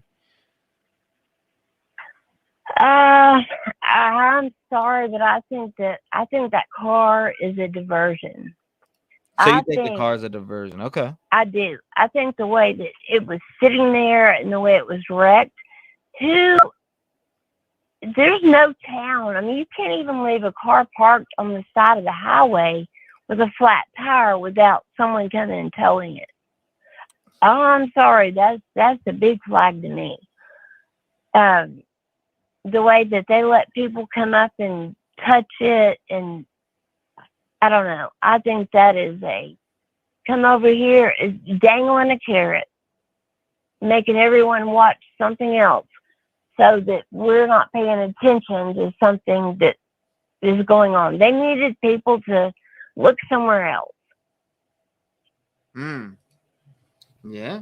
I mean, I'm not saying, how in the world could you have the same VIN number that matches that address? I mean, that's bizarre. Which VIN number is matching that address? Oh, I thought it did. I thought the VIN number matched the address, 1122. Who told you that? No, I thought I saw it on the internet. No. I'm saying, who told you that? I thought I've been watching it all day. So, okay. So no. I'm not being rude to you whatsoever. I promise you. I'm just talking. I'm Cat. I just want to know who told you that VIN number came back to somebody at this address. I've been watching you all day, and the guy that came and he took the picture, and then someone else posted the thing on Carfax. I thought it came back to the 1122 King LLC. No, ma'am. Absolutely not. Oh, okay, misinformation. Misinformation. No. That's not your fault. Whoever told you that, that's a lie. If that's misinformation, this vehicle was traced back to Colorado, to a woman in Colorado, that crashed vehicle, and whoever you seen that, you need to let them know that's misinformation. And that is not true whatsoever. That vehicle was not traced back to 1122, and that it was traced back to Colorado. But now they did put out very fast that they ruled the vehicle out, or they were saying they do not believe it was involved. But I don't know. I do not believe when they left the car for 4 days on the side of the road since the 16th of December, right? They left this vehicle just sitting there, and all of a sudden now you're coming out and getting it. That if they put out a bolo for this car, why would that not have been a crime scene? Right. Exactly. I mean, there was violent. I got pictures from when my guy was out there. The violent crimes unit. He was out there all day. No, but whoever told you that it came back to whoever told you it came back to somebody at 1122, they're dreaming. I don't know what they're smoking, but they're dreaming. Well, I'm glad. I mean, because in my heart, I believe it's like a fake. Right. I mean, why would anyone just leave it on the side of the road? I just don't want nobody to put out misinformation like that. That is just like misinformation all the way to the max, because that car did not trace back to that. It traced to a woman in Colorado. Right. All the way. And I don't know why YouTubers are running with that, but it's not like literally it was traced back to a woman in Colorado. It wasn't traced back to that house. Thing, and that's what it was showing. I just want people to know. Like if I hear that, I do want to let you know, so that way you're not, you know what I mean? You're not going all over and saying, "Hey, this vehicle was traced back to this guy Dan Etsy," and when it's really that vehicle belonged right now, as of this time, that vehicle is under a woman's name in Colorado. All right. And I'll leave it at that. I don't want nobody harassing her. I've already seen the information. But in general, that vehicle is not tied to 1122 as far as right now, where the car is registered from and who the title's under, etc. Right. Well, I know you don't want to talk about the dog, but dog lovers, we know that as soon as you come home from being out, drinking, doing whatever, the first thing you do is let your dog out. Okay, well, if the girls came home, they would have let the dog out. Right? Right. I mean, if the dog's in a room, in a crate, or wherever. Even if the dog is downstairs with other roommates, they would, I mean, that girl loved that dog. She's going to go get her dog. I mean, that's what I would do. I'm going to knock on the door and say, you know, I need Murphy. I mean, that's what I would do. Anyway, so it makes no sense that a killer is not going to come in and say, hang on before I stab you to death or whatever.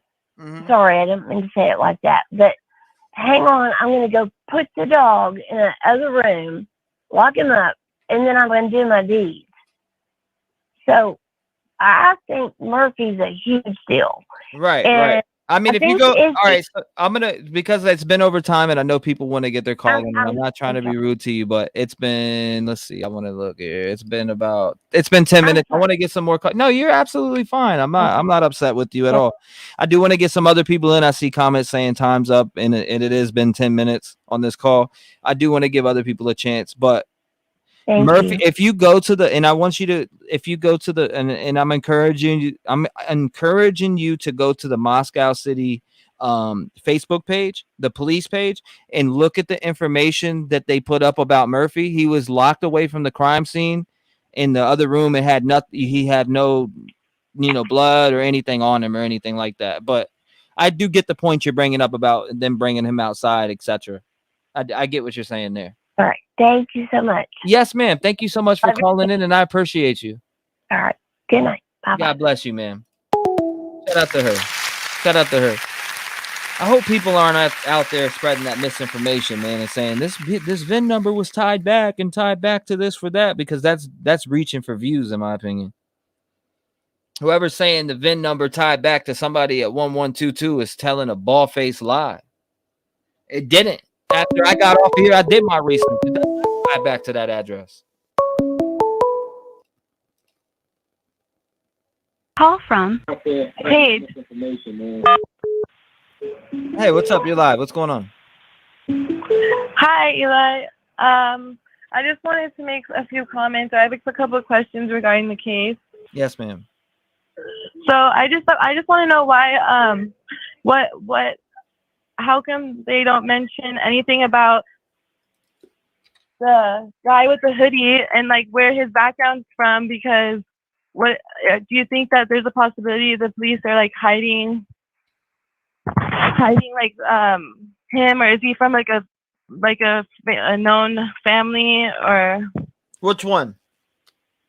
The one in the hoodie in the food truck. It's alleged that he's related to the baseball Showalter, which is a Buck Showalter. Allegedly. Now I don't know that to be a fact, but allegedly he's related to him, and allegedly he's related to Ted Bundy, from what I heard. But I mean, I really want to see the fact.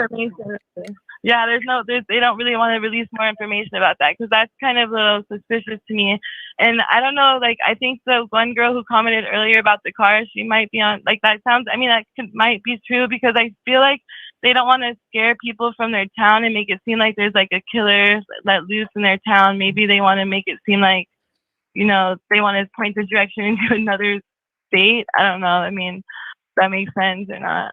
It just seems really weird that he would leave with the girls like that. He didn't even order food. Right. I mean, is there gonna be any more facts about the guy, or, I mean, is he cleared at this moment according to? Is he cleared? They're saying that he's cleared, but is it fact? No. And Are there any more facts? Is I heard something else allegedly that he like left town that same night or went Hold on, one second before you go. I'm gonna pause your time. I want to answer this guy's question. He said you showed someone displaying that VIN being linked to 1122 earlier today. That's where she got it from and saw it too. Kind of rough on her. All right, Uncle Benny's creepy campfire stories. What I would like you to do is actually go back and watch maybe the end of that stream, and I pull up the Carfax that was sent to me. I pull up everything that was sent to me on that VIN. Now, earlier in the stream, people said that it was tied back to Dan Etsy, and I got all crazy over it, and I was like, yeah, oh my God, what if it is? And oh my God. But once later in the day went by, and I actually got a Carfax from Jeff, and Valerie sent me in a lot of stuff that was ran on that VIN number, it was tied to Texas and Colorado, and that's it. So that's just my response to that. But go ahead, you can keep going. I just wanted to respond to him so he could, because I don't think he watched all of the stream earlier, and I wanted to let him know on that. Okay, and my boyfriend has a quick question too. He's the one that actually put me on the line. Really quick, 1 second. Hey, what's up, T-REV? What's going on, brother? Chilling. Quick question, man. I mean, I saw the interview with Enon Harsh, and he brought up the white Hyundai Elantra before even the police released that information. So, I mean, did the police get that from him, or did they actually, like, how did that information? Because I saw an interview before that was even made public. He was talking about it. So you're saying what again? Enon Harsh? Yes. If you go watch his first interview, he brought up the Elantra even before it was public. It was ever public. So I want to know if the police got that from him, or did they actually did they get that from elsewhere? I'll have to talk. Now, was that on the Hidden True Crime, the first interview he did on Hidden True Crime? I think so. I have to go back and watch that one with a fine comb, because I'm pretty sure we watched it on the channel, but I don't think we finished it. Everybody was like, turn this shit off. But I really need to go fine comb it now. Now that you're saying that, I'm like, did he really say that? Yeah, look into that, because that's a trip, man. If he brought that up before the police, which I think he did, I don't know how he knows that. Right. Most definitely. I'm gonna have to definitely go check that, man. That's a good catch for sure. And don't forget can that. you email me that one? Because I want to make sure it's the right one that I'm looking at. Because that's interesting. I didn't hear that part. Yeah, I will. Definitely. I appreciate you bringing that to my attention. No doubt, man. Appreciate you, man. Keep doing your work. Yeah, no doubt, brother. I appreciate your support. And damn, man, you definitely email that to me. I don't know if you have my email or not, but definitely send that. I just want to make sure that I'm watching the right one. Yeah. I got you. I'm gonna email that right now. I appreciate it, my brother. Thank you. All right, brother. Have a good night. Yeah, God bless you, brother. Yeah, send that to me. That's interesting. That's very interesting. I definitely want to see that. One first interview with him. Now that's on Hidden True Crime. So I have to see that if he said that. That's insane. 6 hours of sleep and you're still on. That dedication. Good morning, all from good morning to you, Kaza, right? I appreciate you. Let's see. All right.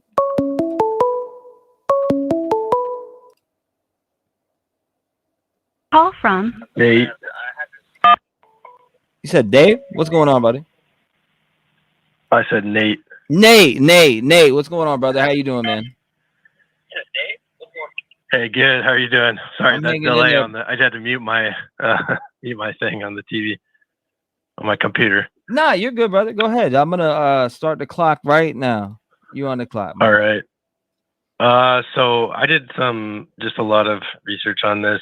I understand why like the people didn't, hear the stuff going on. Just one of these videos showed how the house was laid out, how there was a huge addition to the house later on, which means, like say you're doing an addition to your house, a lot of times like the outside wall is way more like soundproof because it's not considered like a wall, inside of a house that you're planning on building.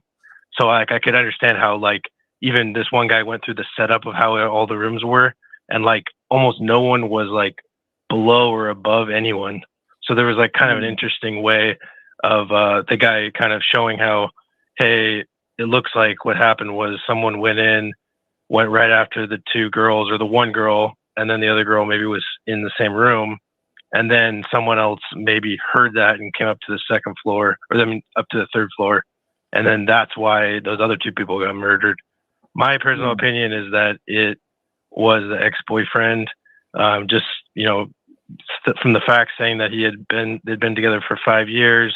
They had a lot of issues, I guess recently, just kind of trying to figure out, okay, who's taking care of the dog.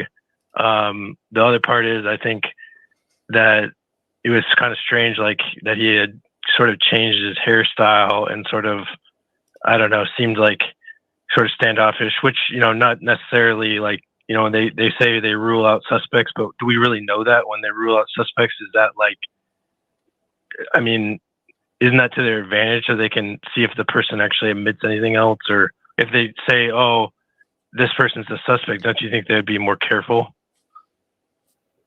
Most definitely. Most definitely, if they're a suspect, they'd be way more careful. Yeah, I mean, the other guy, the hoodie guy, I understand that there's lots of theories about that guy, but the video that they released today with, or maybe it was yesterday, the Nest Cam. Did you see that video where they're talking about, why'd you tell Adam, who was the bartender? Yeah, I played that earlier. Yeah, what I think that is that, you know, the ex-girlfriend didn't really want like anyone to know maybe that she was dating someone new, or that there's some other story that like would anger the ex-boyfriend Jack, which I think is what Adam told Jack or something. So that's kind of where my motive kind of says, oh, okay, maybe there's connecting the dots there. There's no proof like saying like what exactly, you know, they said obviously about to the Adam, the bartender, but it seems like they were pretty upset about that. It could have nothing to do with it as well, but like, yeah, what'd you tell Adam? I told him everything. Yeah, which is interesting because it just seems like, I don't know. Originally, before I heard that thing today, I thought my theory was that the two girls might have been more than best friends, and then that really angered like the ex-boyfriend Jack. That like, I don't know. I mean, that would be nowadays. It's more acceptable to be bisexual or gay or whatever, obviously. But like, I don't know if that would anger him more. That like, she's leaving him for that's totally, you know, I could totally be wrong about that too. But like, if she was dating someone else, like say another guy, she went over to fraternity. She said she didn't want to date him anymore, and she's not going to date anyone. And then instead, she dates someone else. That would really anger someone, you know. Yeah. So that's kind of my theory. No, it definitely would piss somebody off, especially if you know, want to be with this person and they don't want to be with you. It could definitely feel a fire inside of somebody who. It just doesn't seem like something that like was premeditated to me. It definitely seems like it was an act of rage. So do you think two other people? I think the two other people were murdered only because they came and tried to stop it. We don't know where they were in the house yet. I just think that those other two people tried to stop it. So, okay, so you're thinking it's essentially somebody that came over after they all got home from the bar or whatever, or maybe they came back with one of them and they met up with one of them before they went into the house. He was hanging out and then something happened.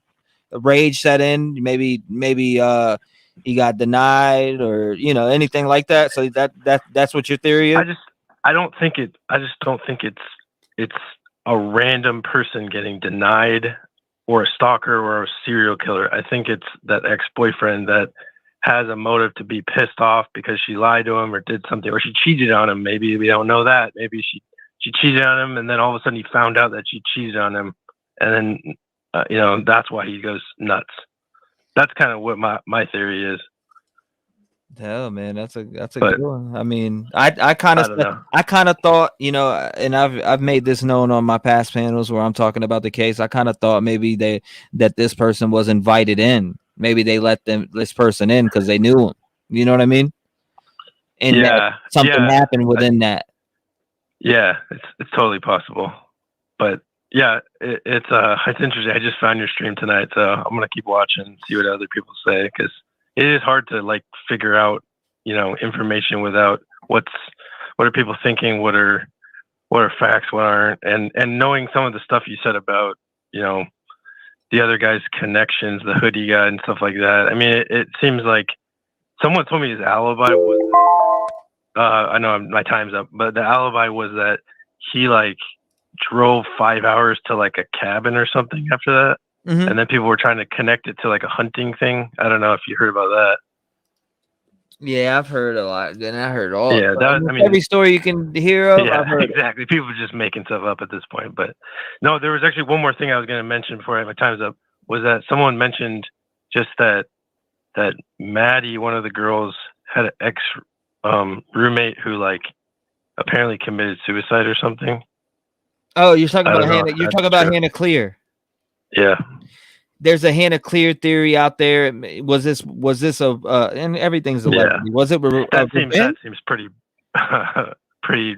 I mean, it's someone alleged. would do that sort it of. was alleged like she was to all of those bullied. people. Why would they do it to all of them? Why wouldn't they only just do it to the one person that did it? I don't know. Well, I Seems mean, kinda- if you go, well, then I mean, we got to play in the factor too, though. If you're Yeah. going in and you're going to murder somebody, what are the people going to do? You're going to sit there and watch it? Is this person going to? You just what now?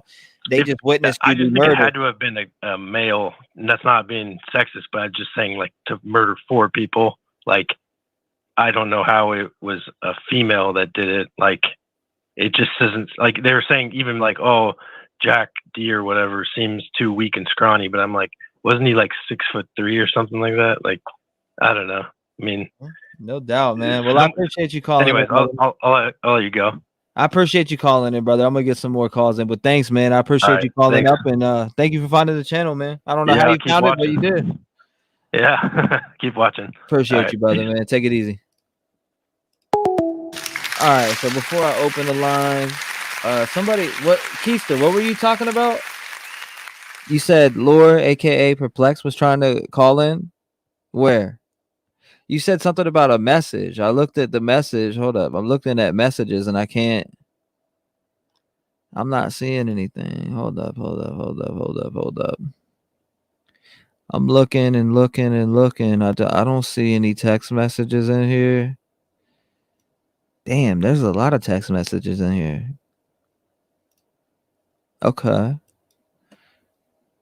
All right. I'm in that now. Okay. All right. Phone line's open again. Man, I can't sleep. The line's open.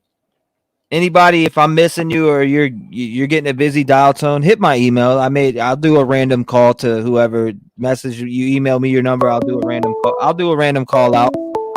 Just if you can't get through and it's too busy, I will do a random call out. So let's see. Which one do I pick? Top or bottom? Call from Co. What's up? You're live. Hey, I'm sorry to call again. I was really laughing because the lady from Switzerland, me and her are like on the same thought process, because when she called and was asking if the guy got kicked out and then the girls left with him, I was wondering the same thing. Mm-hmm. And then after I called, remember some girl called and said that there was a truck, but it was one of the roommate's boyfriend's truck. So obviously they had people, I mean, allegedly, maybe they had people over there, because why were they leaving at 3 o'clock in the morning in a truck? These are the things I'm curious about. I want to know more about these roommates, what they drove. Did any of them date people at the frat? Because I think it's the frat thing. I'm behind that theory 100%. Yeah, I mean, you're behind the whole Loach and Barry. Well, I don't know if it's necessarily that. I know he had a beef with somebody, and I don't know if it was that. Because when I teach school, and when boys go in a rage, they go into a rage. And if they got raised up like that and then just sat there and festered, I mean, God only knows what, somebody will do. But I don't know if maybe one of their boyfriends was in the fraternity, and maybe one of those guys' friends or knew him or something. I don't know. That's why I would like to, if you get a chance to find out just more about the roommates and like if their boyfriends were in the frat, you know, if the guy did leave that night, if they had anybody over, because if they had people over when the girls came home, then there were people there. They weren't in their room to sleep. Yeah, that's just curious. So I guess I'll listen and maybe somebody will call in with some information on that. Yeah, or yeah, I mean they might. I don't know, man. This my head's spinning like a cyclone right now. Well, it's too many. It's so much not known, and you don't know who the target was. So it makes, you know, I think it is somebody that somebody knew, but you don't know any of that. And with it being 4 people, it makes it even a bigger scope. And I think people are just really into this because it was 4 people being stabbed, and that is just, for somebody not to be caught in like, you know, a week or 2 is just crazy, you know? And so I was just calling to ask that. So maybe somebody will call in and have some information on some of that, and I'll just keep listening as long as I can stay up. Yes, ma'am. Thank you so much for calling back. I appreciate you. Thank you. Yeah, God bless you. All right, if anybody wants to email their numbers, let's see. Okay, hold up. Okay, I got you. Here we go. Let's turn it up. First one right here. So I'm gonna do this. Go to here. Boom.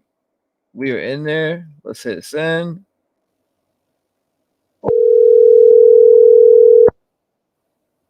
Here we go. First one right here. So. Perplex, what's Hey. up? Cooking bacon. What's up? Just cooking some bacon. I'm telling you, it sounds like bacon every time I hear it. All right. So a couple of things. One, I want to clear up the rumor of where that came from because I spent literally 2 hours last night dispelling it. So that started in a Facebook group. Okay. They took the picture of the car, and then right next to the car, they put the address of the True Idaho, whatever real estate, and they linked it together. I was like, that's not linked because that's not the VIN number. Right. I was like, I mean, that's the VIN number of the car. I said, but that's not the VIN number that, like, what they're looking at. You can't get the information unless you go, like, you're a cop or something like that. So then they started, we started looking further into it, and then I found that it was the Facebook group that actually started it. And it was not linked at all, but so many people ran with it. I don't know why so many people ran with it, but so many people ran with it. But it is not connected at all. Yeah, the vehicle and the VIN number, right? Yeah, they're 2 totally separate entities. But somebody on Facebook made it sound like it was completely legit. I almost went with it this morning too, and that's where somebody mentioned it in chat. But in general, like after, like later as the stream went on, and I got the Carfax from one of my guys, Jeff sent it in. I was like, hold up, this car is registered in Colorado right now, and first came out of Texas. Hold on, Laffy Taffy. I'm reading your chat. I didn't say you couldn't get the VIN number off the car. You did. They did get the VIN number off the car. Somebody went right over to the car and took the VIN number. That is legit. But the connection to that address is completely not legit. They took the business address of this real estate and the business listing, and that was it. There's no connection to it. So I want to thank you for saying that. Yeah, there's absolutely no connection.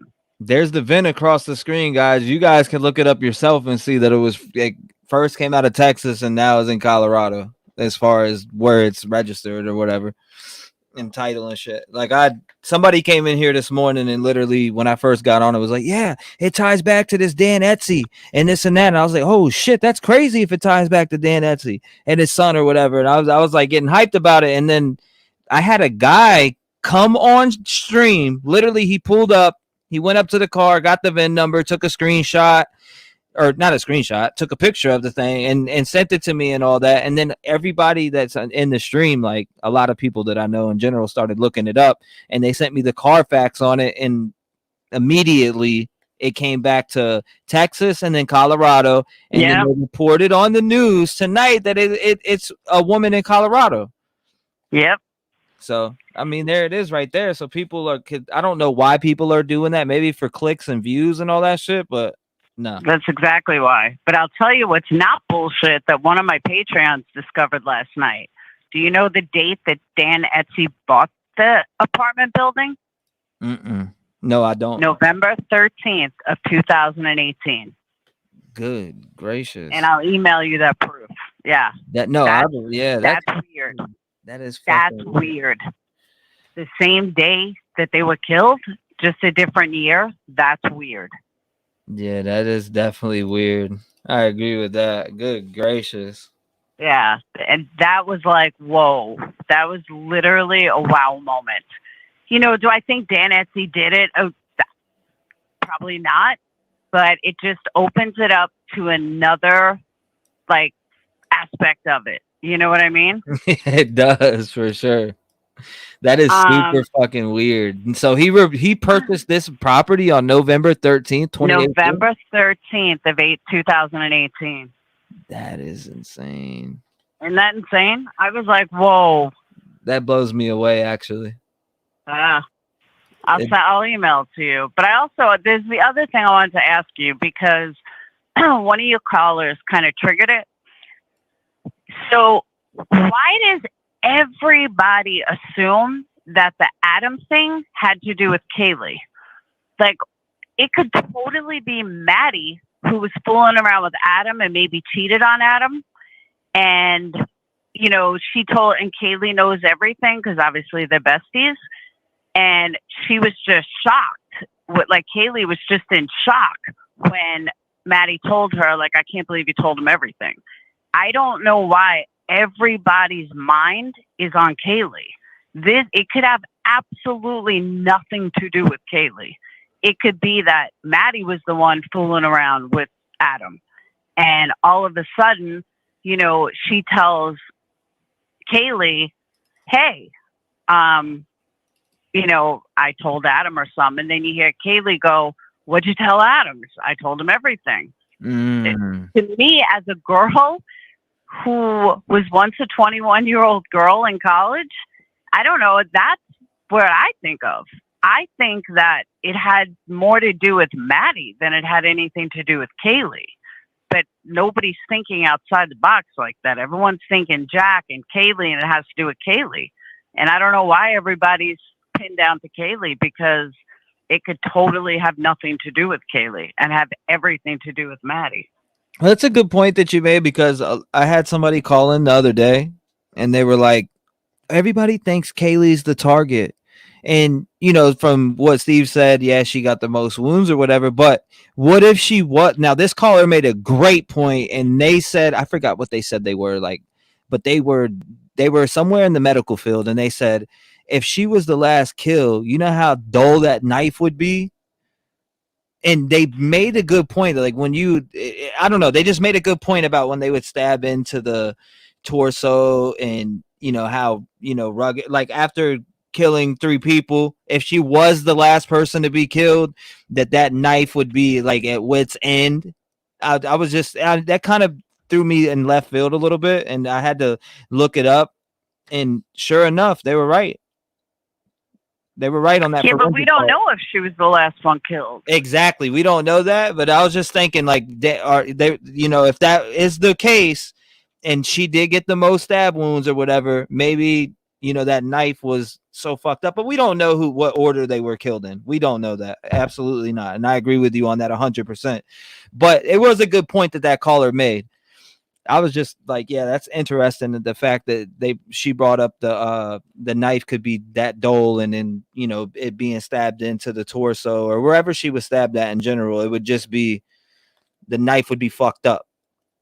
Yeah, but if it was, I mean, I'm not a knife expert or anything, but if it was a knife, like used for hunting and, you know, killing deer and all that other stuff, people, they don't sharpen them after every kill. Right.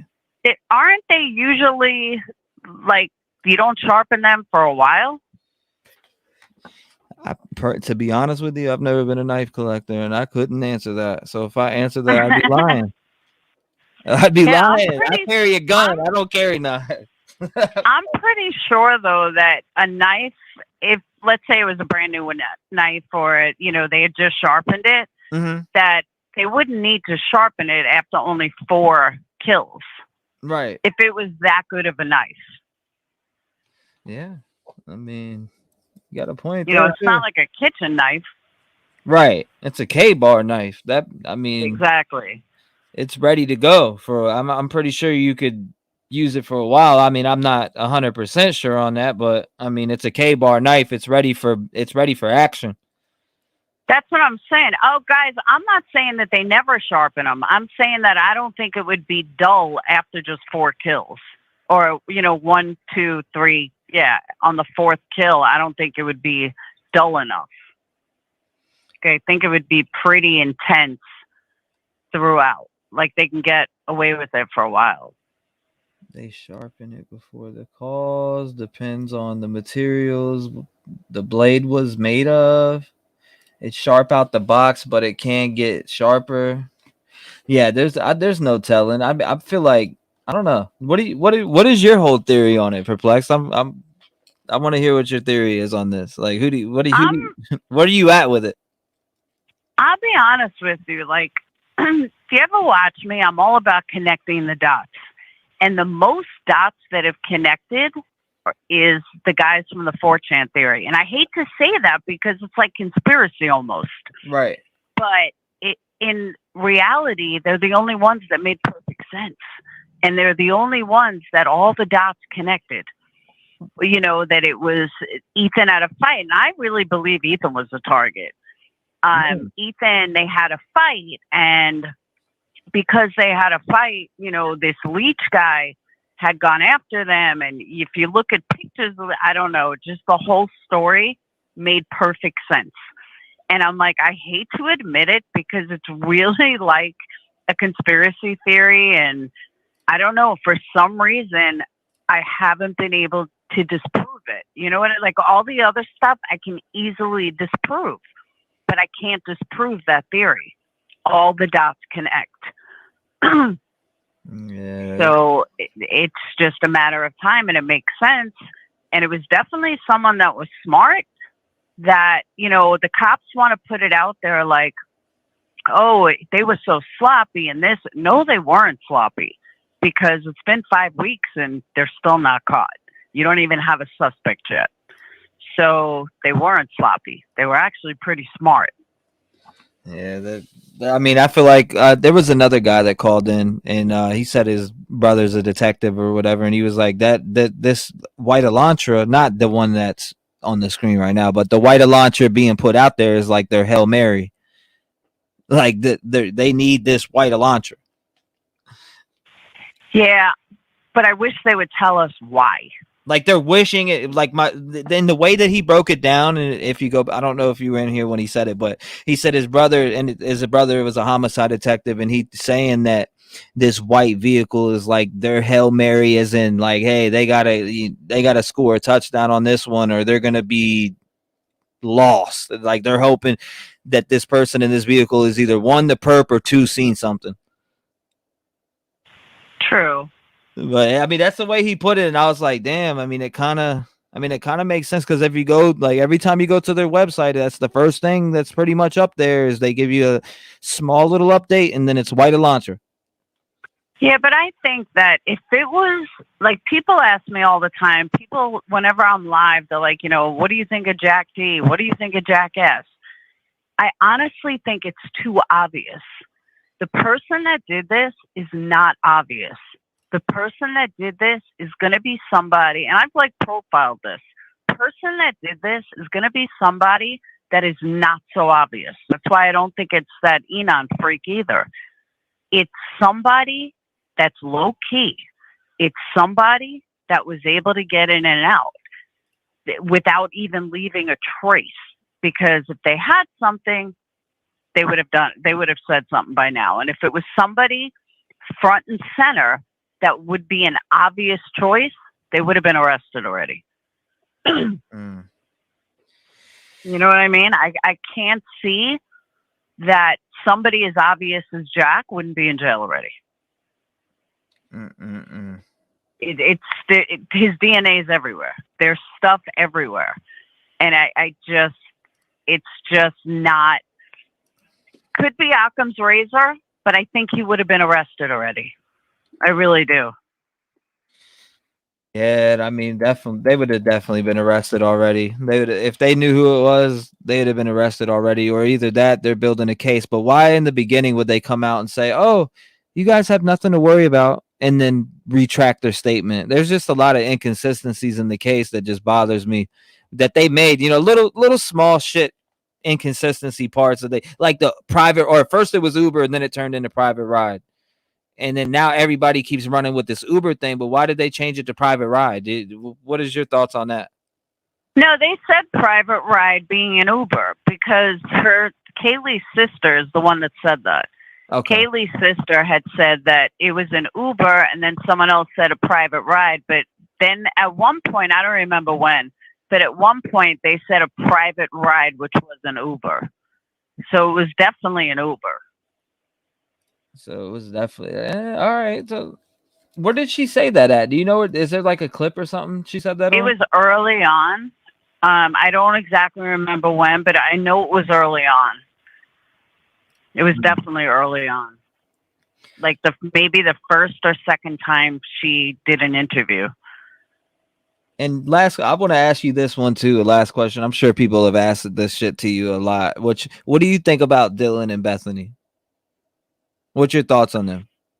It goes back to 4chan. The whole 4chan thing makes perfect sense. Now, forget Bethany, but makes perfect sense of why Dylan wasn't killed. You have Dylan, who's good friends with this girl, Bridget, who's like, that's what I mean about connecting the dots. It just all made sense. Like, why weren't these two girls killed? There has to be a reason. Either the killer was stranger and had no idea they were even downstairs, or the person that killed them purposely spared them. That's the only two answers. It's not like someone just miraculously didn't know they existed, unless you didn't know the house, which puts it as a serial killer, or someone that nobody knows, or someone was sparing them, like the 4chan stuff said. And I know they say the doors were locked, you couldn't hear. I have a hard time believing 4 people are murdered and nobody can hear it. I got a hard time believing that. I said the same exact thing. So 4 people are right above you, second floor. You got the third floor too, but you got 2 people that are on the second floor. They get brutally murdered, and then I don't know if the killer did his killings on the third floor first or second, but either way, there's 4 murdered, and you don't hear shit. I just find that weird. I do find that weird. See, but what also confirms that is the video that Truth and Transparency released from September 1st. That door was closed and you heard everything. Like, you can hear that party going on out inside while the cops were outside. So how insulated was it really? Because we heard it, the cops heard it, there were noise issues. That's why the cops were called in the first place. So you're going to tell me they couldn't hear it inside, but we can hear it outside? Yeah, no, definitely. With the whole scream shit from the body cams. Yep. Yeah, the body cams. How come we can hear all that sound? There were noise pollution, whatever you want to call it. There were noise violations. That's why the cops were called. You can hear people screaming on the camera. You can hear them yelling. But you're going to tell me 4 people are murdered and not one of them heard anything? I'm not buying it.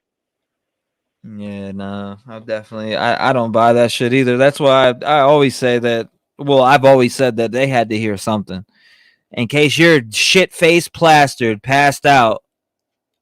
That I just I don't understand how they don't hear that commotion going on floors above I them. agree. I just don't It, understand. it makes no sense at all. And I honestly wouldn't have even like really pieced that until that video was released. Once that video was released, I was like, we can hear everything. There's a noise ordinance. Like the cops were called for noise. So neighbors, like, however many feet away can totally hear it. But just downstairs, all of a sudden you can't hear it. No, I'm not buying it. Okay, and all right, last question. I know I said that before, but what do you think on Ian Harsh? What do you think on Ian Harsh's ass? Do you think? Because I feel like he's just inserting himself, but that's just my opinion. I agree with that. I was going to say, I don't think he's involved at all. I just call him a freak because he's like, he wants to be front and center. He loves the attention. He wants the attention that everyone is giving him. And, oh, you want to talk to me? Oh, I'll talk to you. I'll do an interview. Like, I just think he's got nothing to offer. I think and if he's listening, don't hate me for this, but I feel like he was one of these guys that, I mean, who really wants to live right next door to a college campus? Who really wants to live right next door to a fraternity and sorority? Someone that was a geek in college, somebody who never made it into fraternity or sorority and wants to feel like they belong. That's how I see him. And he never belonged, and he lives there because he wants to feel like he's important or wants to feel like he's part of something. And that's why he lives there. And, here he feels like, oh, I knew the girls. And that's why he's all over the place. But that's just my opinion. Right. That shit's crazy. It blows my mind. Well, I appreciate you calling in. I appreciate. You're I welcome. called you. Thank you for having me. Yeah, no doubt. I appreciate you coming up. I watched when I first pulled you up, it was you breaking down that 4chan theory, and you were talking about the whole David Loach, and when you were reading the post and all that. So that's when I had. I mean, I've seen you before. Of course, I've been on panel with you on Captain Kurt. Yeah. And I've seen I've seen a few videos, but at first I'm like, who is T-REV? And then everyone's like, I'm from Kurt. So I asked Kurt, I'm like, do I know T-REV? He's like, yeah, you know T-REV. He's like, you've been on panel with him. I was like, Creek Squad? He's like, yeah. I said, okay. I said, because everyone's like, oh, you got to turn on T-REV. And I was like, holy shit. So yeah. Yeah, no doubt. We definitely got to link up and do a panel sometime for sure. Absolutely. I'm definitely down. People, I mean, it seems like you got a lot of haters, huh? Oh, I got tons. I got tons too, so I mean, I guess it is what it is. We'll have to link up and do a panel for sure, though. I appreciate you calling. Absolutely. I appreciate it's you a compliment, though. Haters are a compliment. Because you got haters, you're doing something right. Because you stay relevant. Exactly. Well, I appreciate you coming up, Perplex, and I'll definitely be. I'll get up with you. I'll hit you up on Instagram. All right, I'll be listening. All right, girl. Take it easy and be safe. You too. Bye. Shout out to her, man. Shout out to her. Hey, everybody's got haters. Hey, if you don't like her, that's your opinion. You know what I mean? Everybody's open to their own opinion. If you guys want to call in, hold on. Let me check my email and see if anybody wants to talk. Somebody said, "Are you extending phone call? Are you extending the time?" Somebody put their phone number here. I'm calling them right now. So here we go. Let me take your phone number and call you. Yeah, if you bring an interesting conversation, I'm gonna extend the time. Yeah, I was talking to Perplex. Here we go. Let's go. 1, 2, 3. Here we go. This number I'm calling. They wanted me to call them. So I'm gonna call them.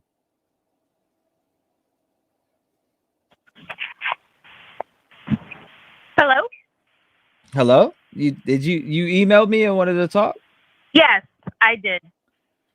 Yes, there you go. You're up. Yay.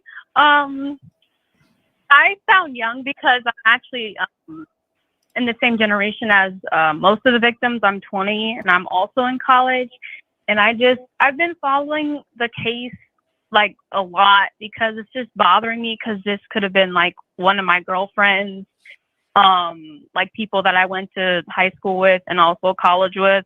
And I just feel like there's so much speculation and a lot of like lack of information. Plus they were young. So there's so much like things that you can go off of. And I don't know. I haven't been able to sleep lately either because it's like a person like doing that to young women that are like my age is just really scary to me. And I don't actually know who could have done it. Like, I don't know if it could have been a college kid, which in my opinion, I don't really see like a nerdy, like, I don't know, like all over the place, like frat boy doing it. I honestly feel like it could have been a part of law enforcement or like a detective or a guy with military background. That's what I think. Because this killer was like really clean and strategic, and I just don't understand. Like, no DNA, nothing right now. So, yeah. Definitely strategic on what they did. That's for damn sure. So, like, do you have a complete theory on who you think did this at all? I Or don't you just actually. stumped? Yeah. So you're I'm kind of like, yeah. I'm kind of like stumped. Like, I don't think that it could have been Jack. I don't think it could have been the other Jack or Adam or anyone. I feel like it's definitely going to be like, I agree with people that have been saying like it could be someone that hasn't even been in the picture yet, like someone you don't expect at all, or like someone that's like under the radar, and that's perfect because you got all these potentially innocent people being accused. So I won't be surprised though if it's like a military background. well, somebody's innocent. I mean, people that we accuse, one of them are innocent, or multiple of them are innocent. You know what I'm saying? So, yeah. But everything's allegedly and speculation. I'm not like hey, yo, if you see this person, go do this to him. I'm not saying that. I'm just saying in general, if law enforcement came out and you know, they say, oh, well, this man was cleared in the food truck footage. Well, what man was cleared in the food truck footage? Because there's about 15 men in that food truck footage, if not more. Yeah. Oh, okay. So Yeah. all right. So when they say roommates or not, we do not believe they are involved. Now that really isn't really cleared. You not believing they are involved may come up later that they were involved, allegedly, right? Yeah. So I mean, like, but Perplex did bring up a good point. Right now, we're stumped and there's nothing. And literally, what do they have? What do they? I mean, they don't have a suspect. They don't have license plates to go along with this Hyundai Elantra. They have absolutely nothing, and they're reaching out for this Hyundai Elantra that is all the way across the nation. I'm talking about, like I said, the other day I was talking on here and telling people, hey, like my stepdad, who doesn't even like true crime or look into true crime or nothing like that, knows about this white Hyundai Elantra. When he knows about shit like that, then it's definitely all over. He's like, I was out there working on. He's a mechanic. He's like, he listens to the like radio. And when he listens, he like listens to politic radio, and they're literally talking about it on politic radio. So it's like it's crazy. It's out there. Mm-hmm. And he asked me about it. He's like, "Do you know anything about this white car?" And I showed him. I showed him a picture of it, and he was like, "Wow, man!" And he's a mechanic and worked with cars for a long time. He's like, "I really can't tell if that's the same exact car. It's the picture's super blurry." It really is, and that car was like going like really fast. And even then, though, I can't even imagine someone like using a white Hyundai to murder 4 people. Like a white car. You really want to stand out that bad? I actually can't imagine the killer doing that at all. But I don't know. Like I won't be surprised if per se, like if it was a law enforcement officer, detective, or if like a roommate or something did something, or one of the guys might have twisted a button or two. But I don't actually see anything that contributes to any of them potentially having anything to do with it, because I don't know, I just don't want to accuse them of doing something, and they're my age, so I am kind of biased, but I've been up close and personal, like around these dudes, and they really don't seem cut out at all for that. Like they're way too hormonal. It wouldn't be a younger guy at all. At least like maybe not up close to it. Maybe like a getaway person, but yeah, no. It's scary though to think about it. Honestly, I just want it to be solved, but yeah. Man, I hope it is too. Like I said, my mind's a tornado. I've seen so many. Like I've probably, if you go back and count up all the hours, I've probably been on panel for over 100 hours easily. I would think at Yeah. this point. And it literally, like I'm just stumped with everything that's out here. I do feel like it's a Hail Mary with this vehicle. I really do. It's like they either think one, the person did it, or two. I mean, there can only be two things with this white vehicle. They either think, and it's funny the way they say it too. Occupants. Occupants. So, is there two people in that vehicle? Yeah. Why are they saying occupants? Occupant. I just want to Yeah. know, like, why are they saying that? Like, why are they saying that? That's another thing that baffles me. But of course, law enforcement is not going to come out and tell us everything. No, they're not. They're gonna have to keep it under wraps and stuff. Which honestly, some of these 4chan posts are really. Some of them are very descriptive, and I just kind of be wondering in the back of my head, like, did you do it? Because this is really descriptive, and I don't even use 4chan. I don't know a lot of people my age that use it, like in their 20s. So I don't know. Some of those posts be like really specific, detailed, graphic. I'm just like, wow. Like, I don't know. I've read like tarot readings. I've watched spirit boxes. I've done astrology charts, etc. Or like read it, and none of it makes any sense. Still, I don't know why anyone would want to do that to 3 20-year-old girls and 20 to 21-year-old girls my age, and then plus a younger guy. Like, I don't get it. I don't see a reason why. It sounds like something right out of a Scream movie. Like, it sounds like this person was sick. This doesn't even seem real. Like, Yeah. And I'm also from the Midwest too. I'm from Chicago, so there's that. Yeah, I'm right here too. Right, I'm literally 12 minutes in the car to O Block. Literally the hundreds. Like, I'm literally right here. So yeah, I mean, out I'm here in they're Iowa. shooting guns. Yeah, no, I'm in Iowa, so I'm good. Yeah, I don't go in that area at all. But yeah, I don't know. Out here, like I said, out here they're shooting. There's very many stabbings. Not very little. Yeah. Believe me, I know. Like, I'm African American. I'm a young black girl, and I know how it is. Like, that's why I'm over here in Iowa, though. It's like safe here. So yeah, I'm praying for your safety though, and you pray for mine, because apparently people are out here like knifing young 20-year-olds, No, 21-year-olds. people prey on people all the time. I always tell all the females that are around and in my community, look, go get a license, learn how to shoot a gun. Because I mean, like mace and all that is only going to carry you so far with these, especially if you get caught off guard. Like, at least you could shoot first and ask questions later if some guy is literally trying to grab you and take you or something. You know what I mean?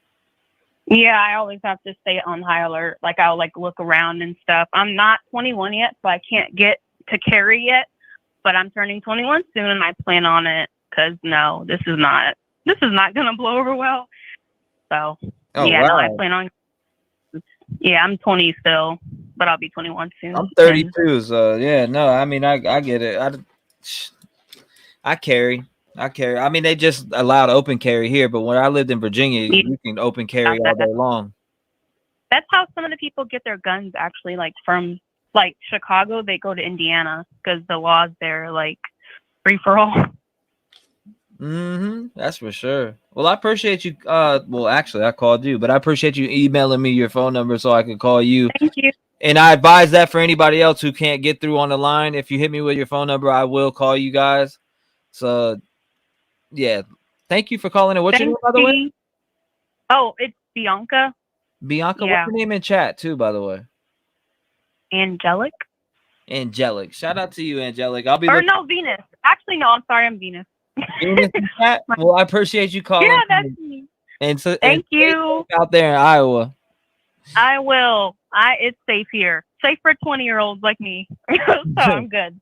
College student. Shout out to you. Stay safe. Thanks. You God too. Bye bless. bye. Shout out to her. Shout out to her. Shout out to her. Man, I advise, like, I mean, if you can carry, if you're able to carry, man. There's a lot of people that are preying on women out here. If you want to call in, the number is 219-885-9693. It's 1:30 a.m. We've been live for what, 3 minutes and 57 seconds, something like that. Feels like it's only been 3 minutes anyways. Really been 3 hours. But yeah, definitely call in if you want to call in. I love this caller. She's a bad mama. Zoe says some people can't handle rejection and it enrages them. Absolutely. I agree with you, Zoe. 100%. Especially when you are digging for truth down the rabbit holes. Stay aware, caller. Mace is a joke. They can do a lot of damage Mace is a joke. They can do a lot of damage before it kicks in. Absolutely. Queen, caller is nice but naive. Killers are everywhere. Absolutely. Prosper Gang, it's your right. Carrie, Shayna, hopefully I said it right. What's up? She said, hey, what's good with you? You might lose your mind. 9/11 was an inside job. I mean, that's when I was born. I was born on 9/11 in room 9/11, weighed 9 pounds 11 ounces at 9/11 at night. So on the day 9/11. So yeah, I mean, I know about that. Carry pepper spray at least. Freckles says be aware of everything around you. All to be 20 again. I know, right? Them 20s. They fly by. I'll tell you that much right now. Governor means control. Ment is Latin for mind. Then that says, get it, girl. Learn how to defend yourself, caller. Absolutely. And I got do not disturb on. That is absolutely my bad. Call in again, though. 219-885-9693. Voice your opinion. Let me know what you think. What's your theory? Who do you think did this? People want me to do a spirit box. Do people really want me to do a spirit box? Am I getting those boxes? I see people asking me to do that shit a lot.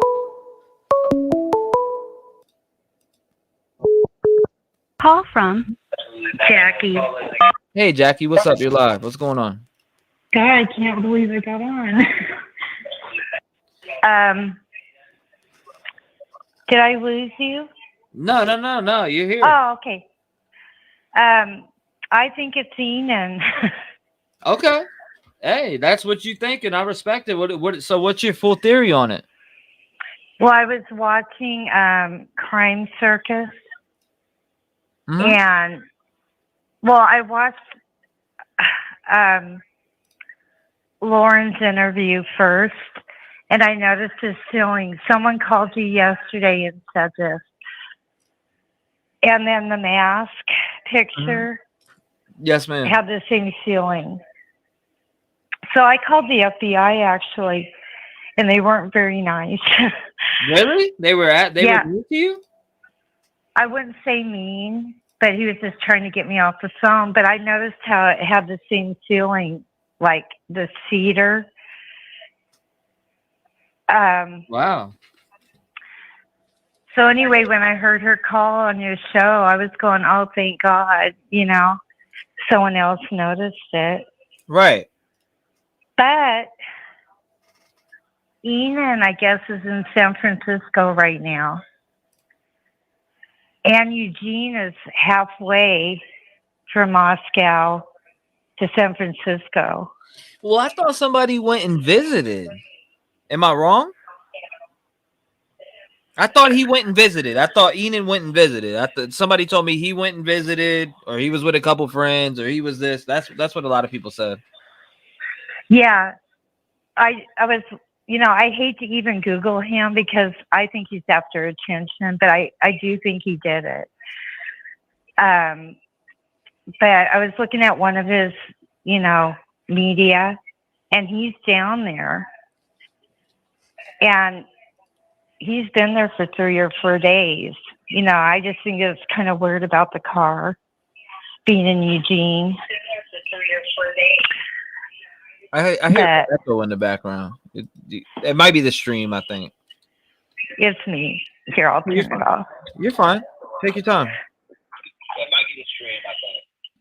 but he gives me really weird vibes.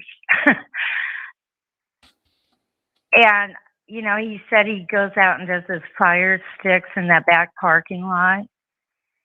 And he could look right down onto their patio. I don't know. Something's wrong with him.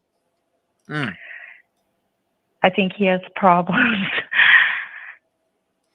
Yeah. And yeah, I mean he has some weird characteristics about him, and you know, like when I was profiling him, just from everything that I've watched, and I'm no expert at profiling, but I am damn good at reading people, and he's just the odd one.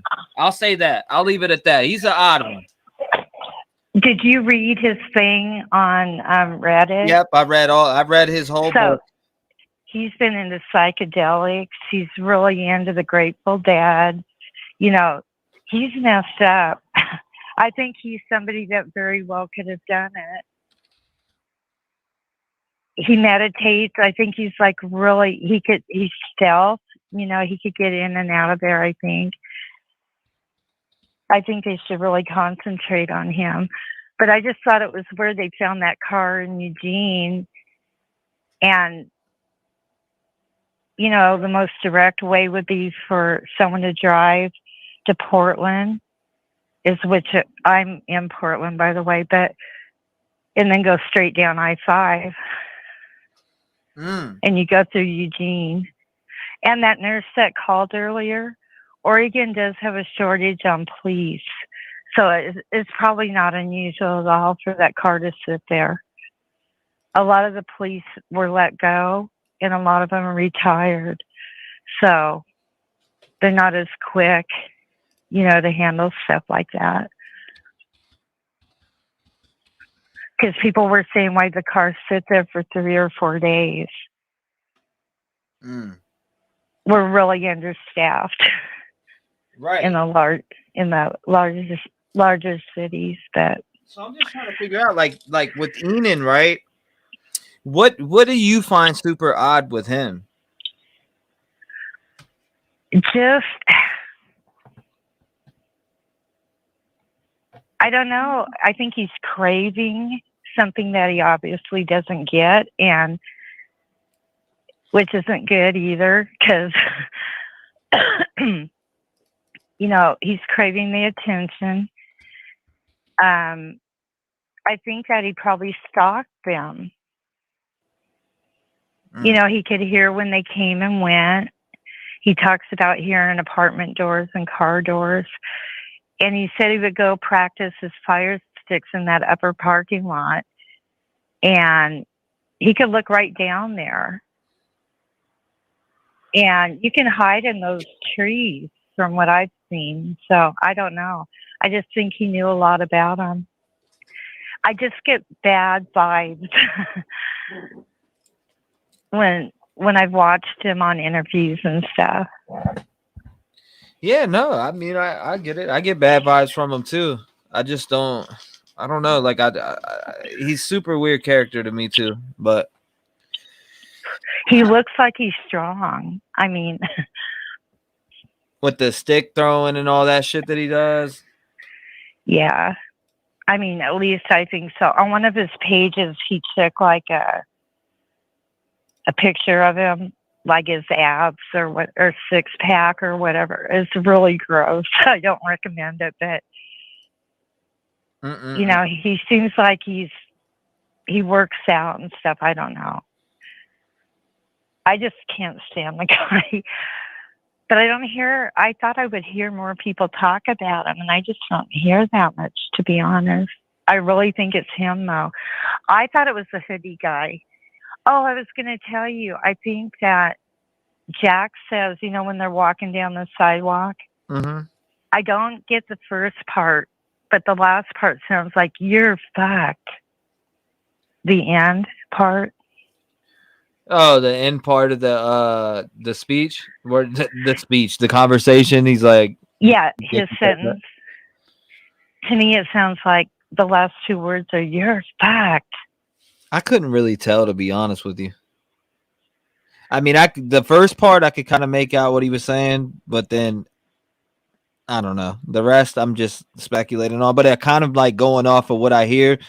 Like, but I'm gonna take that audio myself since I have Pro Tools, which I use because I record music. I'm gonna take that audio and I'm gonna put it in Pro Tools and I'm gonna clean it up and lift up the volume on it as far as I possibly can, and see if I can really pull out what's being said. Yeah, let us know. But that's what I kept like. I don't know what he says the first part, but to me it sounded like he went like, "You're fucked." So listen to it again and kind of think of that. It's like she messed up or something. I don't know. Obviously. For sure. I'll definitely do that. I appreciate you calling in. Where are you calling in from? Portland. Portland, Oregon?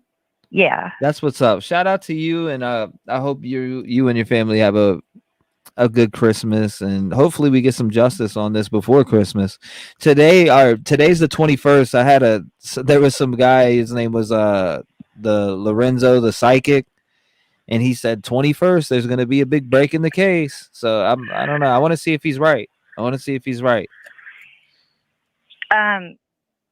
a good one on YouTube called Psychic Sleuth. I've seen it. And she's gotten, I think, I don't know, she's worth listening to. I've seen it. I've seen like 3 of her videos. She thinks that he has blue eyes. I don't, because I think it's Ian. Hold up. So hold up. No, Psychic Sleuth. No. I'm talking about Donna. Psychic I've Sleuth. seen her too. I've watched them all. I'm talking about Donna. I ain't seen I seen 3 videos from Donna, and I went back through. One of them was about this, and the other one was about some other cases, and she was actually right. She was actually dead on with the one that I watched. And everybody's in the comments going crazy, like, I can't believe you nailed that. And I was like, holy shit. I know they're not always nice, but yeah. Look her up, Psychic Sleuth. But she swears that he has blue eyes. I don't think so. I really think it's maybe Ian. I did see. I think somebody sent me a video. I've seen so many videos. I have to go back and watch. There's so many great videos out there other creators make.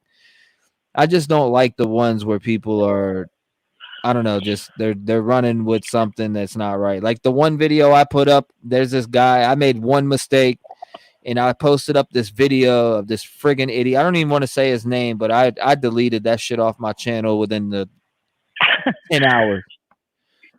Good for you. Because it was bullshit. But I appreciate you calling in. I'm gonna squeeze somebody else in there. I appreciate you calling in, and shout out to you. What's your name?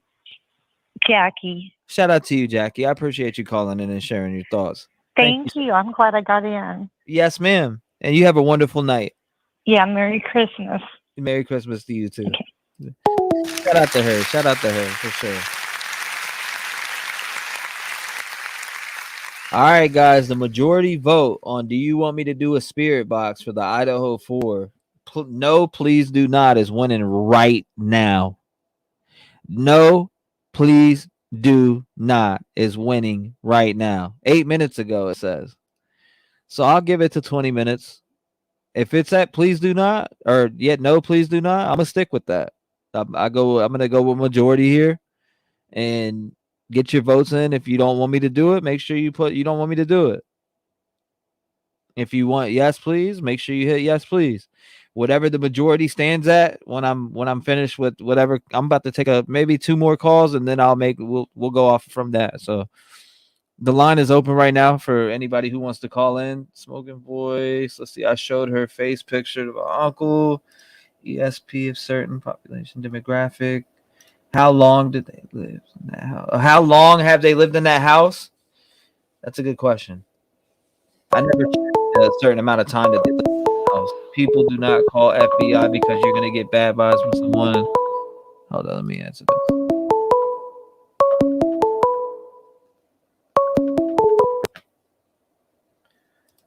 Call from Ginger. Ginger, what's up? You're live. What's going on? Hi there. How are Yes, you doing ma'am. this evening? I'm doing great. Or in How the about morning? yourself? I'm doing good. There's no feedback, is there? Maybe a tad bit. Let me turn it off then or mute it. You're fine. Okay. I have two questions. Being it's in that area, and there's a lot of college kids, and that area, especially in Washington and Oregon, there is a lot of Antifa. Has anyone thought about them being involved in possibly Antifa? I'm not throwing any punches or making any assumptions. That's just one of my questions. Antifa? That's a first. You're the first on this one. What do you think about that? To be honest with you, I don't know what to think about that. I don't really study into Antifa that much, so I don't want to throw out a bullshit statement on them because, of course I've heard about Antifa and I know their organization, but in general, I don't follow them, so I don't know what they're up to or doing, or you know what I mean? Correct.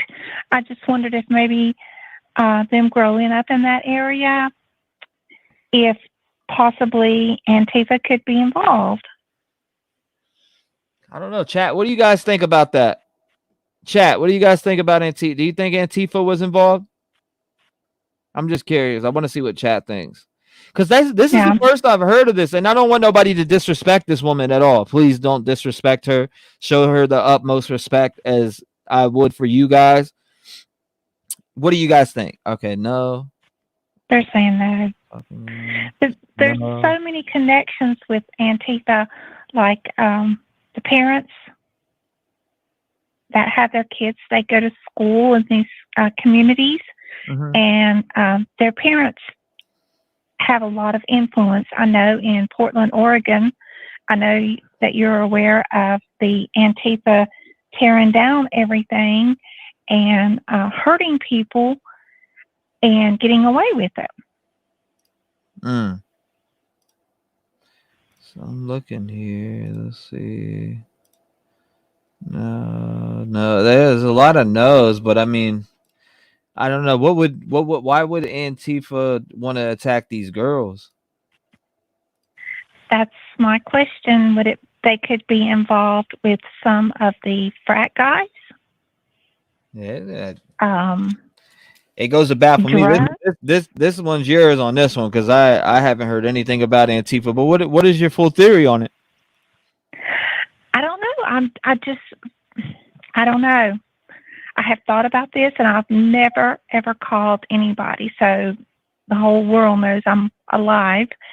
But I watch you quite a bit. I'm not a subscriber, but I don't know. This has been on my mind since the beginning.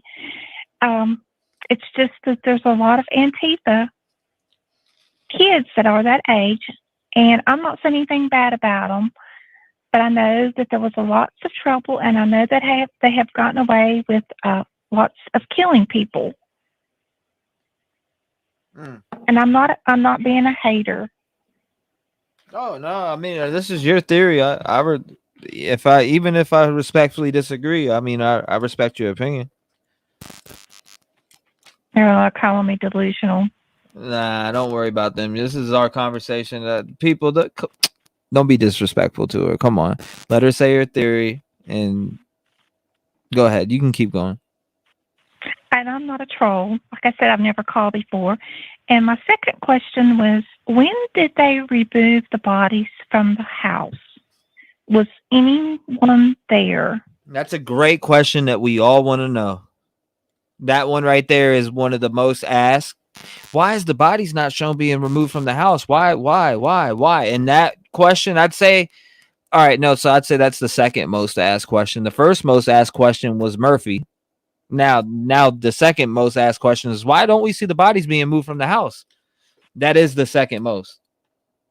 Okay. So no one has any idea. Yep. I don't have no idea with you. I'm right along with you on that one. I have no idea about that. I mean, they rushed in. They stayed, 9 hours? And then we seen them leave. That's about it. Now, somebody brought up the other day, and they were like, well, it didn't hit headlines till 4 days after. What about 4 days? Somebody said, well, it didn't hit main headlines till 4 days after the murders. Somebody said that, and that's why they didn't see the bodies come out. Well, no. I'm pretty sure it was reported on that day. Oh, well, I don't know. Everything just seemed to happen so quickly. They were in and out, and I know an FBI profiler, and they stated that, in their opinion, it was very quick. Mm-hmm. Very quick. So I don't know. I just know an FBI profiler. But that was just my question, and I didn't mean to take up your time. No, you're fine. I mean, that's your theory and what you think, and that was a question that you had. Don't be upset. You're fine. Oh no, your just channel gets a little bit, I don't know. Hey, subscribers. Well, you know how people are. I mean, people are gonna. Some people are gonna question things or just ask things. I mean, that's just what it is. I get questioned all the time, and people talk shit about me too. So, don't worry. Join the crew of getting shit talked about you. Hey, it's okay. We're on the I know same they team. don't know me, but you are the first person I've ever called, and I'm going to join your channel. But sometimes I just get really frustrated because I think, these are 4 innocent people. Yes, ma'am. That died. And we all want the same thing. We all want justice. And I pray for these families every night. And I pray for the channels and the people who are there because they do want the justice as well as everyone else. Right. But most definitely, we definitely want justice. I mean, that's your theory, and you have a right for that. That's why I open these lines, because, like I said, you listen to us YouTubers on here talk all day long, and when do you guys ever get to call in or do anything besides when other YouTubers, bigger YouTubers, open up their panels and let somebody come on and for 5 or 10 minutes or whatever? You know what I'm saying? So that's why I open up these lines so people can call in with their theories, even if it's crazy and off the wall theory that I don't agree with whatsoever. I'm not. I hold no shade towards you whatsoever. And at the end of this phone call, I hold the utmost respect for you for even having the cojones to come up here and speak what you feel. Well, that's just an allegedly theory. I thought there's so many Antifa in Oregon. I know someone had to move to get out of the area. And it's just a frightening thought. I thought, what if maybe one of their friends did something or knew something about, and I'm not against any beliefs or whatever people want to do. That's how they live their lives. But I just really do want justice for the families. And I hope it will be solved soon. And I thank you for your time. Yes, ma'am. Thank you. I mean, like I said, I respect your theory, but at the same time, I respectfully disagree. But hey, I'm not gonna bash you for it or tear you down for it, because everybody has a theory and opinion, and even you know what I mean. We're pointing at JD allegedly. We're pointing at JS allegedly. We're pointing at Dylan and Bethany allegedly. We're pointing at these guys in the frat house allegedly. We're pointing at Enon allegedly. And not all of these people did it. You know what I'm saying? So we're not all right. You know what I mean? Nope, we're not. And at the end of the day, I respect you for coming up here and speaking your opinion, whether people agree with it or they're upset about it. I mean, I don't know, but I personally, like I said, I respectfully disagree with your opinion on it being Antifa. But hey, I respect you for coming up here and speaking that, and I hold no ill will towards you. And I look forward to you sticking around and being a part of the community, because I mean, it's your thoughts, and nobody can take away your thoughts. If we all had the same thoughts in this world, it would be a boring ass fucking world. Excuse my language. Exactly. I'm serious. I understand, but it was just something that's been on my mind. Maybe one of the guys from the Greek and all that. I just know from someone who lived in Washington and got into an altercation with Portland, and because it was so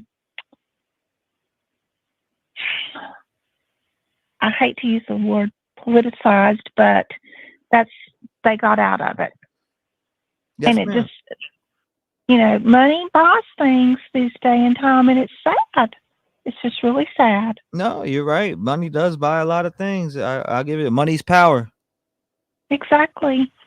But I do pray that these they will be caught, whoever, if there's more than one. And my heart just breaks every night. And when I'm watching you, and I really appreciate your channel, and I hope that you will grow 10 times over. Well, thank you so much, ma'am, and God bless you. Where are you calling in from tonight? North Carolina. Well, shout out to you. You live there? Oh, I got family in North Carolina right now. Well, God bless you, ma'am. And I appreciate you calling in, and hopefully you do become a subscriber. If not, and you just listen, I'm fine with that too. I appreciate you. Thank you for having the cojones to call up and share your theory. And the community loves you. I see a lot of great comments about you, and don't pay attention to the negative Nancy's out there. I even have negative Nancy's on my ass all the time. Just don't worry about that. Just you're accepted here, and your opinion's accepted. I mean, even if we respectfully disagree, we're listening to you, and that's what it's about. That's what it's about. It's about us having an open mind to everything, because we're not all right. I'm not right. I know that for a fact. I'm not right. I've been wrong about tons of things. So, I mean, for you to come up here and speak what you feel, I give you my utmost respect. Even though I respectfully disagree, I still love you for what you came up here and said. So thank you for doing that. Thank you for coming up here and sharing your theory.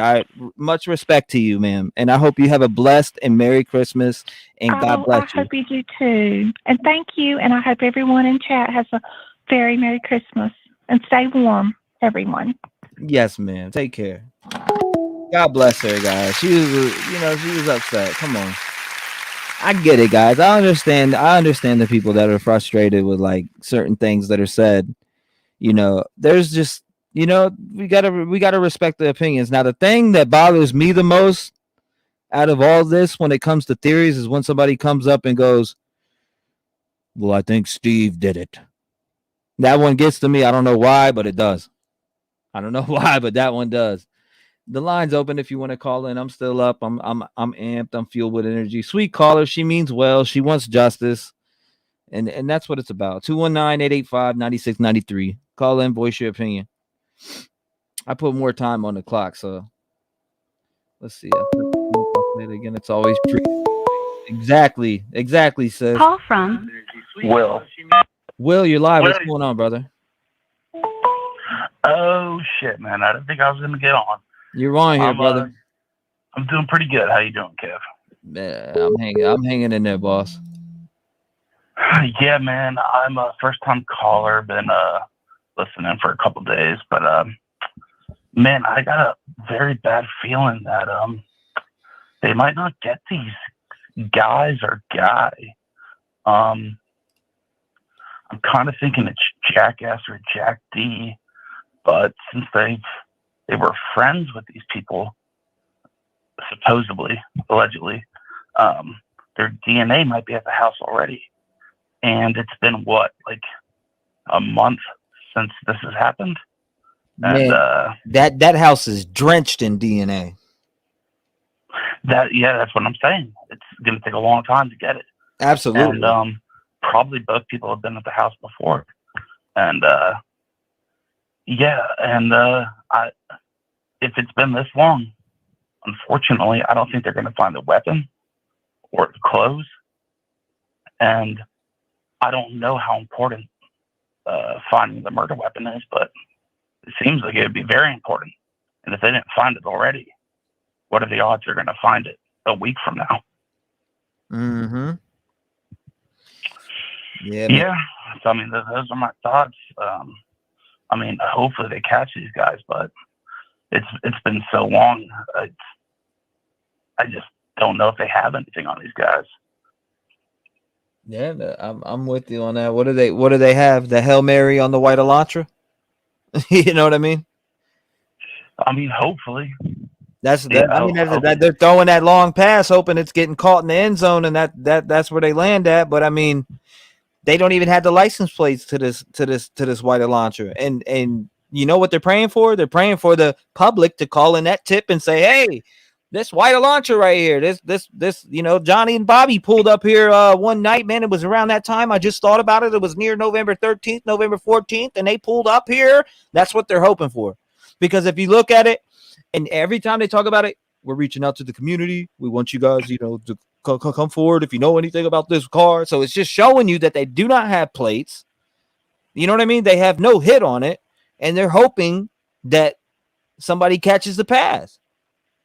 Mm-hmm.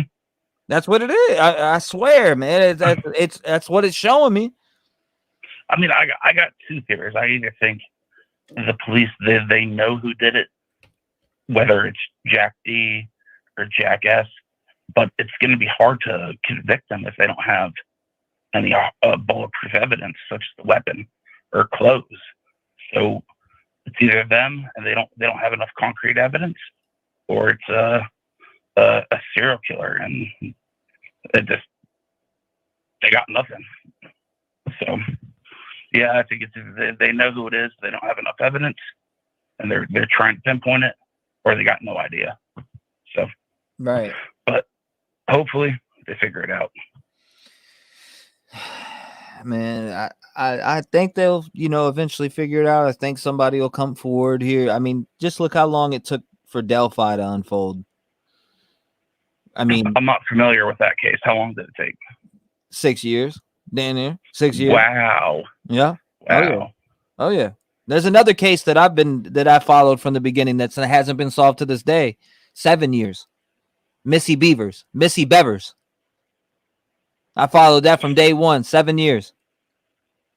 Well, let's hope that's not the case here. Not only that, they got video footage of the killer walking around inside of that case right there, and still don't know who it is. Wow. And guess what? And you want to know what's similar about that case? And that it wasn't. I'll tell you what's similar about that case. There's a vehicle casing around the parking lot, and guess what? They can't find on that case who drove that friggin' vehicle. And look what we got here. An Elantra at a gas station that nobody can find. Are we sure it's an Elantra? For sure. I mean, that's what they're saying, man. I got a lot of pictures on it. I mean, it from everybody that I talked to, from a guy that I talked to, his name, he was an old detective. He's telling me that they have, you know, these programs that you can put up, and you'd be surprised on what they could pull up. It pulls up and tells them, hey, it's between a 2011 and 2013 Elantra. I'm gonna go with what a detective tells me. Somebody who's been in, you know, who was a detective for over 10 years and is now retired. I'm gonna go with, you know, the expertise of somebody who's been in the field. You know, and you got that's just kind of where I lean towards. You know, I look at who's been in the field, or you know, I like to listen to people like Nancy Grace and, you know, Detective Anderson. I don't know if you know who that is. He was big on the First 48. Caroline Mason. There's just tons of different people out here that's been through homicide for a long time, or, you know, has been around professionals for a long time, and they just know about, you know, the expertise on things. So it's like, man, I don't know. You know, this case is really through a loop. I feel like it's a Hail Mary, but why has nothing came out so far? You figured, okay, so look, this is what I'm at with it. And I don't know why I'm at this with it, but this is where I'm at with it. They got all these teens, right? A lot of people are like, well, I think, you know, it has something to do with this frat, or I think it has something to do with, you know, this or that and this and that. But what do kids do these days? I mean, I'm asking you a question. I want to see if you can nail this on the head for me. All right. So say it was a bunch of say it was 2 or 3 or 4 people in a college dorm or whatever, and they knew about this. What do kids do a lot? What do they use a lot these days? What do you mean? Like what do they use a lot? What are the younger generation below us? What do they always have in their hand, or what are they always walking around with? Oh, a cell phone. Absolutely. There you go. So these would have think to be for some 1 really second these smart kids kids, wouldn't do that? Dude, yeah, that's where it's so fucked up. It's like, it's got to be premeditated, because you would get cell phone triangulation, all that shit. I don't think they had a cell phone on them. So that's why I think it was premeditated. And originally, man, I didn't think it was Jack D. I just thought, I saw pictures of him. I'm like, dude, this dude's too small. Ain't no way he can do that to 4 people, right? But then I saw, the only video I've seen of him is Tim hugging Kaylee's mom. I'm like, I don't know, that dude looks kind of big now. I think college has changed. Like, now I think he actually might have the physical capability of doing that. But I don't know. It just seems far-fetched to think it's just one person. That's a lot of work. So, man, I don't know, man. This shit's crazy. That's all I know. Man, it is crazy, and that's my thing, man. Like, these kids these days, they have big mouths, and just to think that 3, 4, maybe 5 people could hold in a secret like this, even 2, you know, like, no, dude, no way, dude. 4 or 5 frat bros, it's just not happening, dude. They would have folded by now. It just, like that ain't it. Like a lawn chair, man. They would have folded like a lawn chair. But could I see one of them carrying it out? Yeah, absolutely. And holding a dark secret? Absolutely. Thank you, Danny. I appreciate you. But yeah, I could. One last thing. I'm probably over my time. No, go ahead. Yeah, one more last thing for you. But you're hearing stuff that the killer met like Ethan in the hallway, possibly. Mm-hmm. I mean, I don't want to get too brutal with details, but I mean, like, come on now, like a one-on-one battle for your life between you and a motherfucker with a knife. And if those 2 girls were downstairs, you didn't hear nothing. I don't think there's no way they fought in the kitchen. That would have been a wild fight. It's just absolutely like wild, like shit would have been broken, glasses everywhere. There's no way he went out like a punk. It's like, it can't be that simple. So, I would think if he knew who's in that house, he's going for that male first. Yeah. You know what I mean? Like, you're slipping in, you're taking out your biggest threat. If it was premeditated, for sure. Yeah. Like, if this guy was creeping and you get what I'm saying? If it's premeditated, this guy was creeping, say that, all right, say we go with a serial killer theory and this guy cased out the property for days and maybe he fit in, or maybe he was a college kid, and maybe he's done shit in his life. Say he wasn't a serial killer. Either way, he cased out the joint. He knew who was in the house. He knew where to go. Let's just say he knew all these things. Because, I mean, obviously, they're saying, I mean, I remember the parents coming out and saying, well, the killer left a lot of evidence behind. I remember watching that on one of the interviews. They left so much evidence behind. But in general, what evidence did they leave behind? Because they're not tying anybody back to shit. You get what I'm saying? Yeah, like, where's the tie back? exactly. Where's the tie back? Because we're not getting any. Oh, man. Yeah, this is a tough one, man. Well, I'm just hoping they solve it before Christmas, or they solve it regardless. But, yeah, that's all I got tonight, man. No, I appreciate you calling in, brother. Where you calling in from, my man? Beijing, China. Oh, wow, man. My man's in Beijing, China. Did you originally live in the States before you went there? Yeah, I lived in Georgia.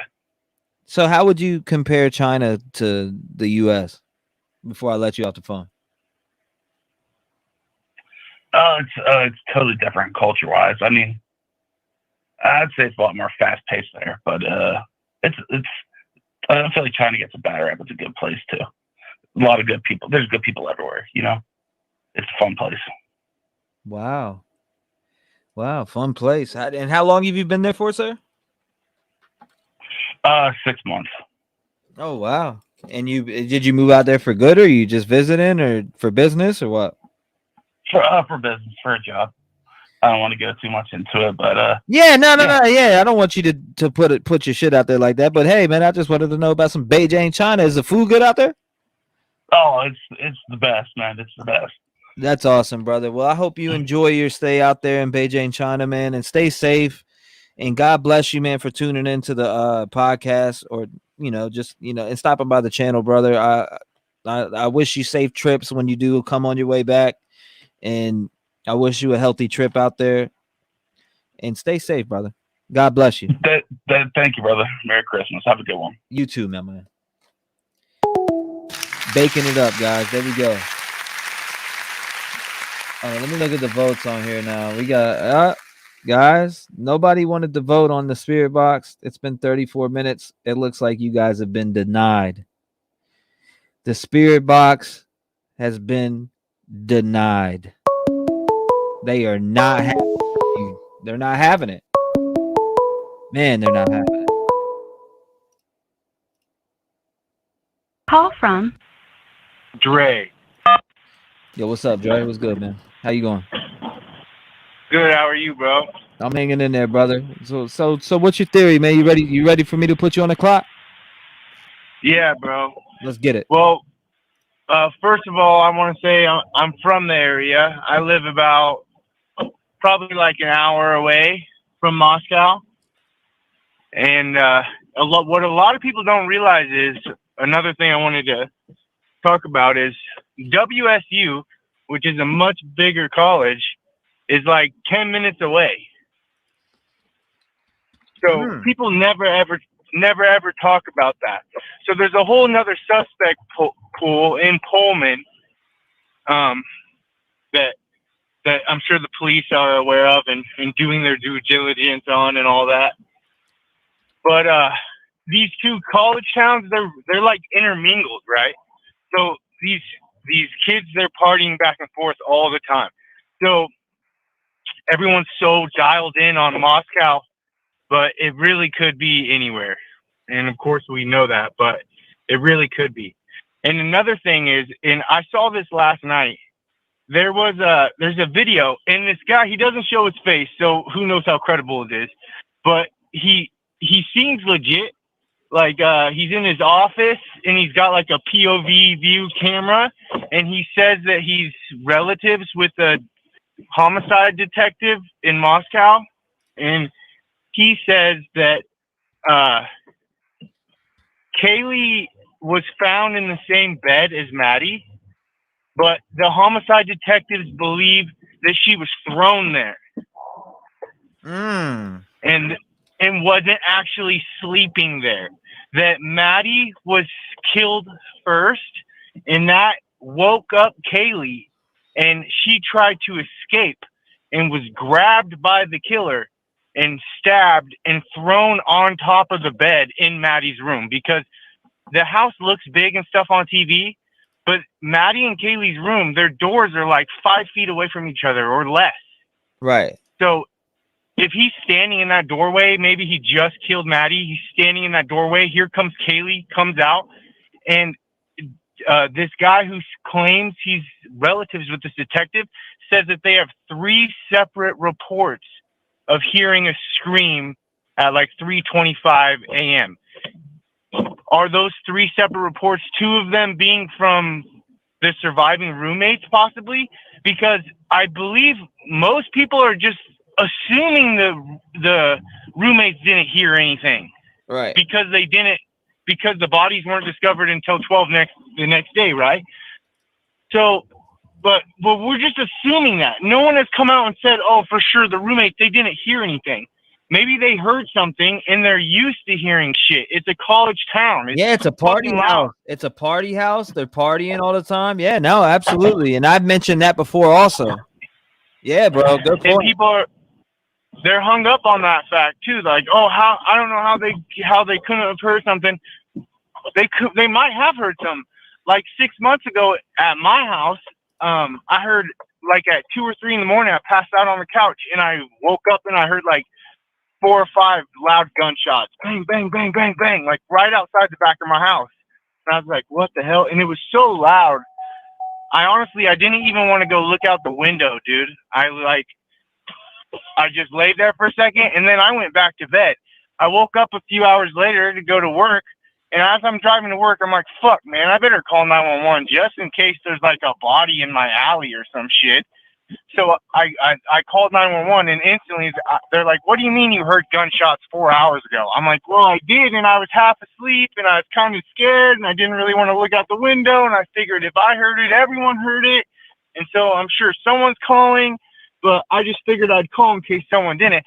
So just because someone heard something doesn't mean they got up out of bed and went and checked it out or whatever. And then this guy also said that if Kaylee let out a blood-curdling scream as he's grabbing her and stabbing her and throwing her onto the bed, that would have spooked him enough to, okay, I need to get the fuck out of here now. And so that might be why the two surviving roommates survived, because of the scream that Kaylee possibly let out. Yeah, I mean, do you think that's what it is? Do you think that's a scream? What scream are you talking about, by the way? Which one are you?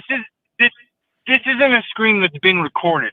This is a scream that the guy who I'm talking about, who claims to know or be related to the homicide detectives here in Moscow, he says that the homicide detectives have 3 different witnesses reporting that they heard a scream. That's what I'm talking about. I'm not talking about a recording or anything. I'm just talking about what this guy claims in this video. Blood So I don't curdling. like. The only one I seen with blood curdling scream was that fake ass video that was out there. Yeah, not talking about that whatsoever. Just Okay. and I don't even know if there was a scream. This is just a theory that I heard from yesterday. And if I find the video again, I'll have to go through my history. I've seen about 1,000 videos since then. But if I find that video, I'll send it to you, and so you can see this guy. But I saw this video and it didn't even have that many views, and I'm like, what the? This was just last night, and not a single YouTuber has talked about this or done research on this guy, where this video came from. Is it legit? Is he really relatives with the detective here? Like, Yeah, so we need to figure out. I haven't heard nothing about that whatsoever. Yeah, so I have obviously not everything heard in this anything case about that whatsoever, brother. Yeah, I don't know either, but everything in this case needs to be taken with a grain of salt. So, but it's just another thing to talk about, something that's interesting. And if I don't really like to put speculation out there until I know what's up and get it straight from the police or whatnot. But I feel like if it's the 4chan theory, the frat boys, the car wouldn't be involved. Right. Because they live across the street. And in the 4chan theory, 19 minutes from the time they left to the time they come back, right? So I don't, if you believe in the 4chan theory, then you also probably you have to believe that the car is not involved. And that's another thing. The chat saying we watched it on my channel before, but we watched a lot of videos, and I think you're referring to the body cam footage. No. This was a video, not a POV police video. This was a video of a dude sitting in his office in front of his computer monitor. He's got like a dress shirt on, and all you can see is his blue sleeves. Okay. And it's like, and he's sitting there with like this camera just facing like his keyboard and his arms, and he's saying all this shit that I just said. And like I said, I saw it last night, and I don't know exactly where I saw it. I was like laying in bed, and so I've been thinking about that all day. About, was she really not sleeping in the bed? She was just found there, and they didn't tell Kaylee's dad that. They just said, like, you know, Maddie and Kaylee were in the same bed when they were found. So I'm sure he would assume that they were sleeping in the same room. But this guy sounded legit. He didn't sound like a weirdo. But it's crazy. I'm gonna hunt down that video. I'm plowing roads. We got a bunch of snow up here again, which every time it snows, it makes me think, like, did more evidence just get covered up? Did a murder weapon just get covered up again? Like, so. Yeah. But yeah, man, it's crazy. And another thing, since I live here, when the first day that this murder happened, it wasn't a big deal. Everyone thought like crazy fentanyl overdose, because they didn't say, oh, there was 4 college students killed or murdered. They said that they found 4 college students dead inside a house in Moscow, Idaho. So everybody here locally, because of how the country is right now, everyone's just like, oh, fentanyl. And then they came out and like the next day, I don't know if you remember, they came out and said that they were killed from a sharp object. Right. They didn't even say knife. And then the next day they were like, oh, they were all stabbed. And I remember telling my wife, hey, remember those college kids that were dead? They were freaking stabbed to death. And she was like, what? And I'm like, yeah. Like, what? How's it? And then it kind of like took off after that. But that the first few days, they were like, I had no interest in this case at all because that sounded like just a fentanyl case. And then when I saw pictures of the girls, I'm like, okay, no, this wasn't no fentanyl case. So they didn't say shit at the beginning. They made it sound like they just found 4 dead people inside a house. And there's a local Facebook page up here, and it just somebody who just listens to police monitors just reports like where there's traffic accidents or domestic violences or whatever. So they'll just report it because they're listening to this police monitor. Somebody on this page reported on the original 911 call, and that post, all it said was reports of an unconscious person found in Moscow, Idaho. So I really don't think it made national news for a few days. Interesting. So that would have to be checked into as well. But I really believe that this Elantra had something to do with the case. I don't think it was the 4chan stuff, because if it was that, I think that they would have enough to make an arrest by now. And if they didn't, they would get it. They would probably just make the arrest and get the rest of the evidence later on whatever probable cause that they have currently. So I don't think it's that. I think it's this Elantra. And I do eventually, if this ever comes out to light, I do think it's going to be some sort of incel that knew the girls in one way or another, maybe a super small way. Maybe he just checked their groceries one time. Who knows? But that's what I think it is. And I think this Elantra is going to be key, because think about it. If that was you or me or anybody else, and you were driving in that area that night, which this is a small area, everybody, like, that person knows it was them. You would have came forward day one that you saw it and been like, yeah, I was in that area. Well, what would you like to know? I don't think I saw anything, but and so this person not coming forward after 3 weeks, and the FBI is looking for this car, and they still can't, like, this car is connected to this thing 100%. And then if you listen to the wording that the chief made, he said that we have good suspicion that this car is involved in, well, he didn't say involved. I forgot the exact word. I don't want to try to quote him or whatever. But his wording definitely made me feel like they really do believe that this Elantra possibly is a suspect or suspects. But I think it was one person. I don't think it was 2 people. I mean, could be wrong, of course, but I think it was one person. And I think that they just acted out on some sort of sick fantasy that there's some nasty incel type of mother trucker. And that's my theory on it. But I live close enough to where I've almost thought about going out there. I don't know what I would do, but I almost want to go out there and just like look at the house and just get an idea of what things look like in real life. And kind of, I don't know what I'd really do, but I'm so close that it makes me kind of want to do that, you know? Yeah, but shit, I would if I lived that close. Hell yeah.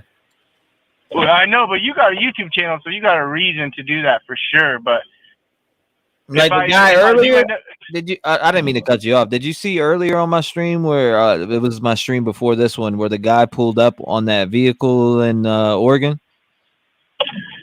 Live. He went up like on. I pulled him up on panel, and he literally pulled up at the scene on that vehicle.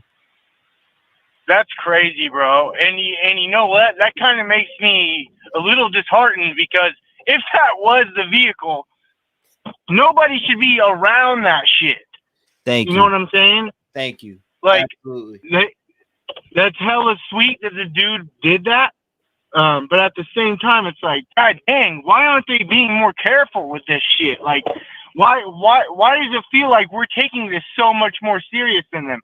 And no offense to the cops in my area and stuff, but I feel like these hillbillies trampled all over this crime scene, thinking it's going to be a freaking open and shut case, like, because every murder in Moscow is an open and shut case because it's some domestic violence or something that's just super easy to solve.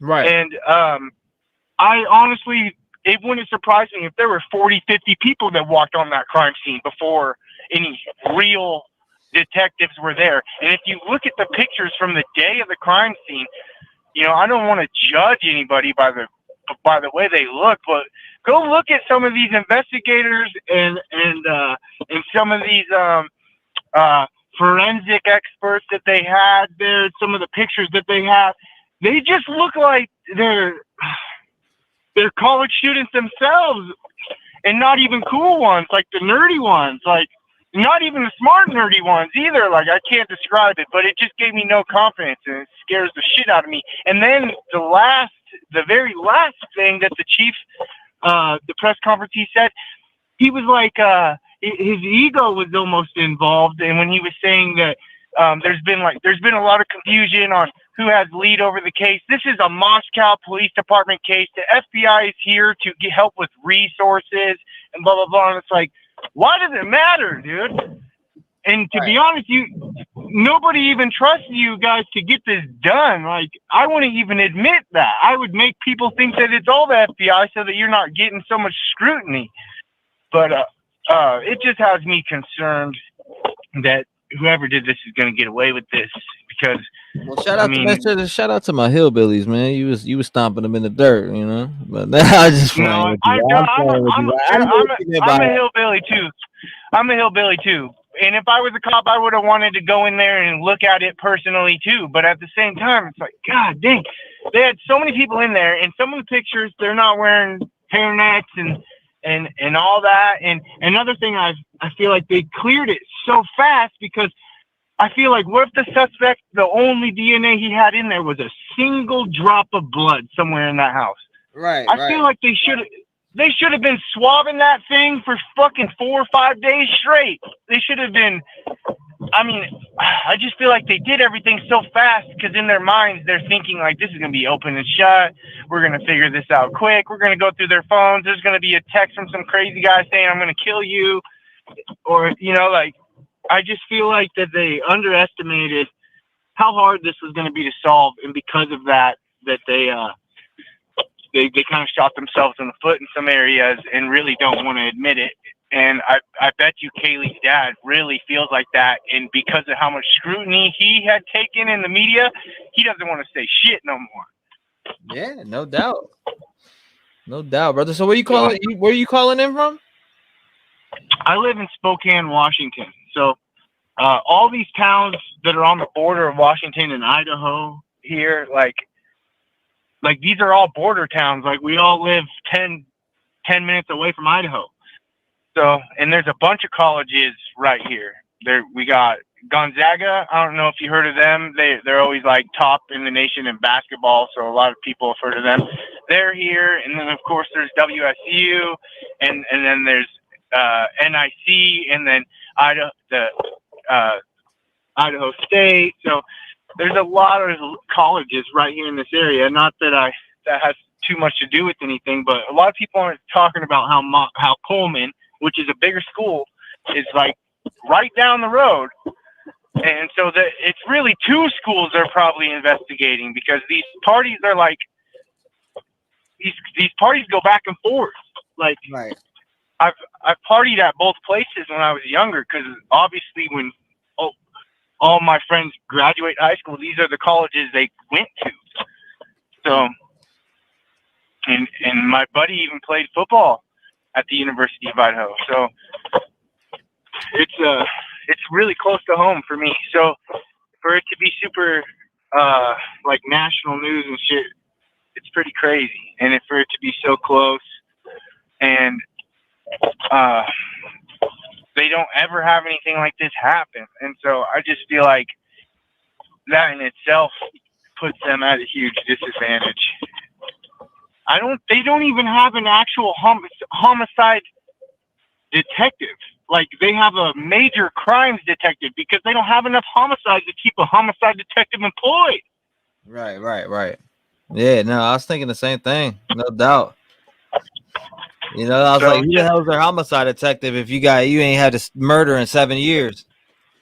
Right. What, has he just been hanging in the bat cave upside down waiting to be dispatched? Exactly. No, I agree. I've mentioned that, man. I'm like, well, they haven't had a murder in 7 years, so what is their homicide detectives doing? Do they even have a homicide detective, or is it just somebody who works homicides when homicides come? You know what I mean? That's exactly what it is. They have a major crimes detective, or like a major felony detective, and that's all they do is investigate felonies. But even in that case, they're looking for people to snitch. They're not using like DNA evidence, and then they're not using all the forensics tools that we have available to us. That's not how these guys typically solve crimes, and that's just the truth. They solve crimes by someone snitching and or cooperating. In a case like this, there is no snitches. Like, if you know something, you need to speak up. But yeah, that's just my opinion, man. And I really hope that the FBI has their are more involved in this than the Moscow chief is making it seem to be, because they're going to be the ones, I think, that are going to be the ones to crack this open. Say the 4chan theory is correct, right? And they're trying to get enough evidence on these guys to put them away. Who would you rather have them question them first? Moscow's freaking felony detective, or an FBI dude? You know what I'm saying? Because 90% of these cases get solved via confession. Right. After 16 hours of grinding in an interrogation room, and there's probably nobody better at that than these FBI guys, in my opinion. So I just hope that this killer fucks up, admits it to somebody, tries to brag to the wrong person, or something, and a good tip comes in. And there's so many bad tips coming in too. Like, people need to like keep that shit to yourself. Like, don't be calling the FBI to tell them that you think Enan did it. Yeah, that's for sure. I mean, I get that for sure. Yeah, most definitely. like let the real tips come in that are going to solve this case. Don't be calling the FBI with your theories, because they're getting so much of that shit, and that's the shit that gives the online the sleuthing community a bad name is shit like that. So let's try to keep that shit on a minimum. Keep that shit on the back burner. For real. Carry that shit somewhere else, he said. But yeah, man, I didn't mean to take up too much time. I definitely wanted to get on, though. I've been listening to you for a few days. I really like your content. I like how you give everybody like a fair shake. You never call anybody crazy, even when they kind of deserve it. And so I'll be here for the long haul for sure, bro. I appreciate you, brother, man. Shout out to you, man. Definitely don't be scared to give a call back. I know you won't be, but man, yeah, don't be. You know, if you think of anything else, man, call back. You know what I mean? Shout out to you, and I appreciate you tuning in, bro. And be safe out there, brother. I'm sure you are. I'm sure you got a little strap on you or something. Yep, yes, sir. Keep it tucked, my brother. All right, man. I'll holler at you, my boy. All right, stay up, bro. Yeah, you too, man. Shout out to him. Shout out to him. Shout out to him. Shout out to him. Shout out to him. Shout out to him. All right, hold up. Now, somebody wanted me to play something. Let's see. I have a few things here. Let me see what this video is about.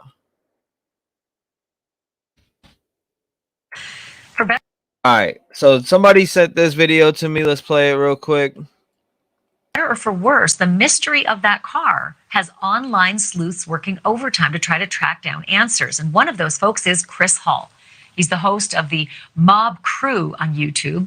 Hall was able to triangulate the time and the place that a video camera on Linda Lane, right there, pointing, the big arrow is pointing right to it, that video camera captured the white Elantra traveling just east of the murder scene. The owner of that footage confirmed to News Nation that the video shows a white or a light color car heading west. That's to the left of your screen. Nah, I know you ain't serious. What does that mean? You have a strap on? Like, bro, yeah, strap, you know what a strap is, man, you know? A strap, you know? On Taylor, and it's also towards the student's house because you would curve around and down to the bottom of your screen and up to the student's house there. So that all happened between 2:45 and 3:15 a.m. He also confirmed police have seen that video. So they've got it. They know about it. And then Chris Hall zeroed in on another set of video cameras, the police body cam videos from a nearby underage drinking incident on a Always got it on field. me. The field is located along Taylor Avenue, and Chris Hall was able to see in the background of the police body cam that, yes, a car indeed drove right past those officers. Look at those headlights. That was 2:58 a.m. Now, of course, looking at it from here, it's really hard to tell what kind of car that is. It's in the dark, right? But Chris was able to zero in on it and then overlay a white Hyundai, an Elantra, and overlay it onto the car in question. And when you see that happen, you can judge for yourself whether or not you think this is a good match, whether this might be exactly the same car. Joining me now is Chris Hall himself. Chris, thanks for being on the program. So what was your reaction when you put two and two together and you ultimately put that overlay on top of the car that was speeding past the drinking incident? Yeah, I was kind of excited. The fact that this car was driving at 2:58, which is from according to the December 16 document that says that this car was spotted between 2:45 and 3:15.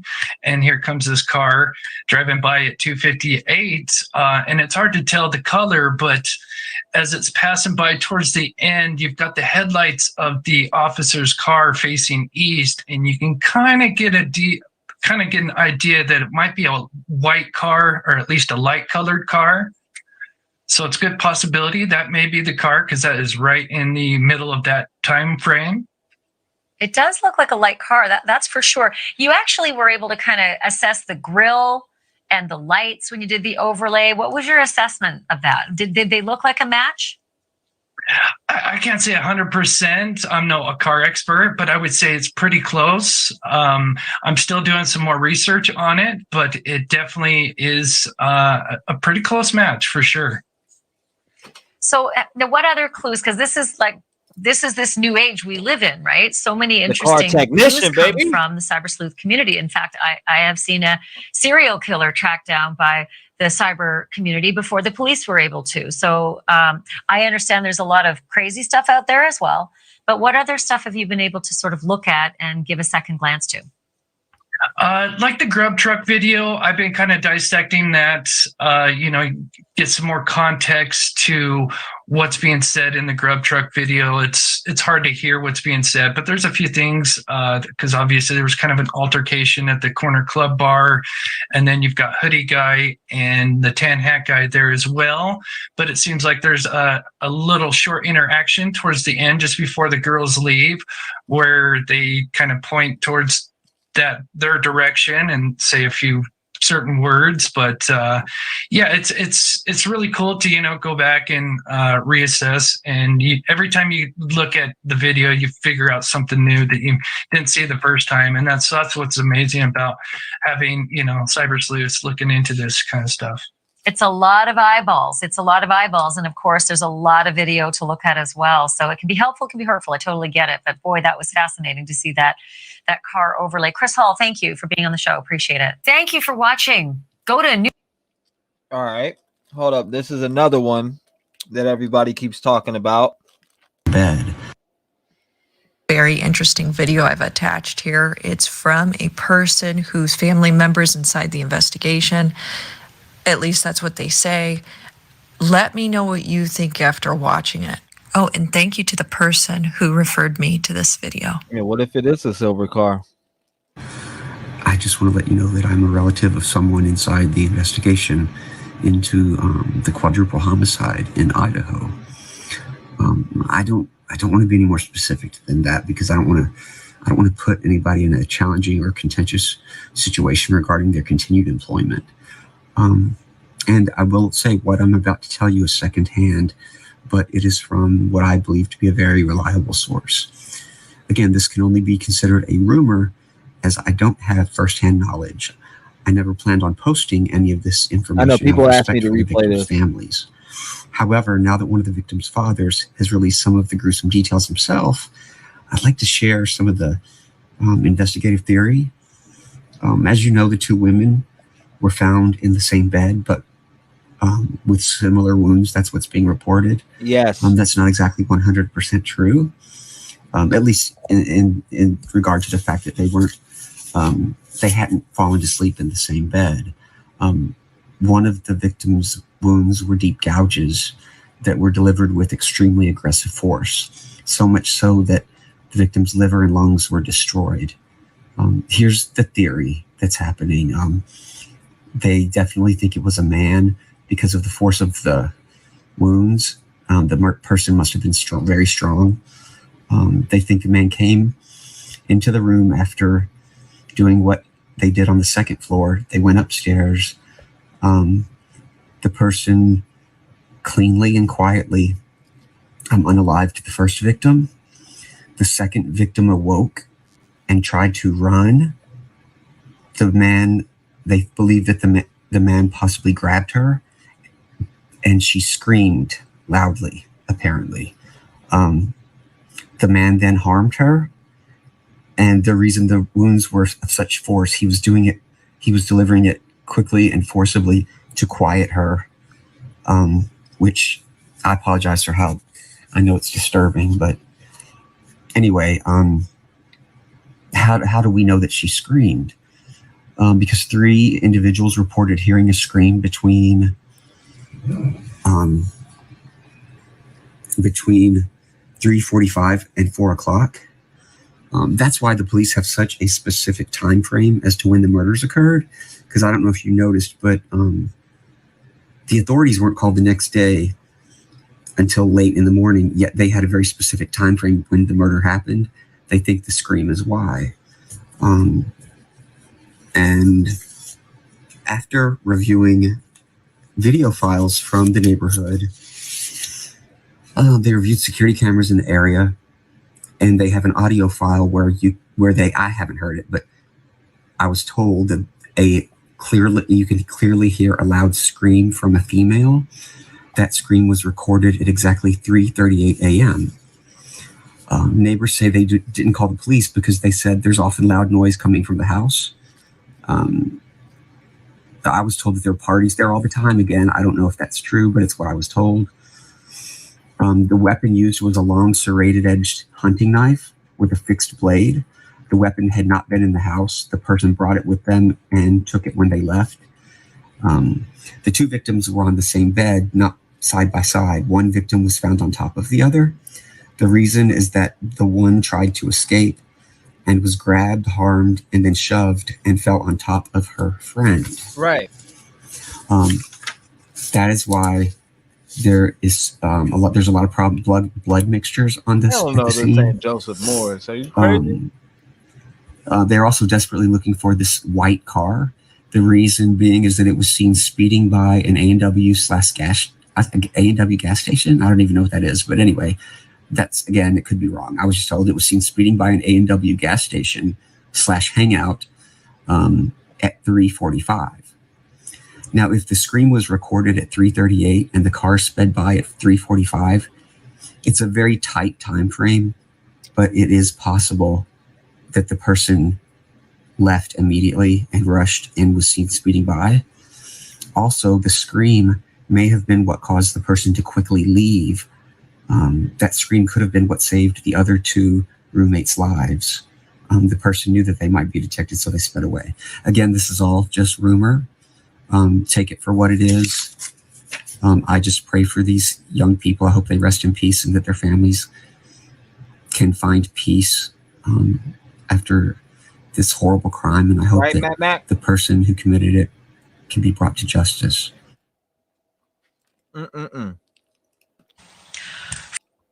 Hold up.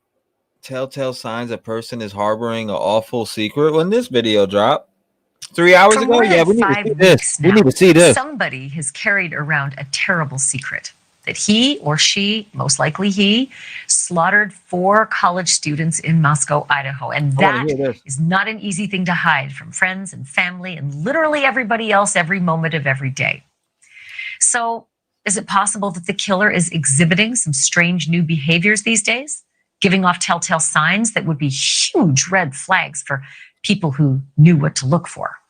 I'm joined by Robin Dreek. He is a retired FBI special agent and the former head of the Counterintelligence Behavioral Analysis Program.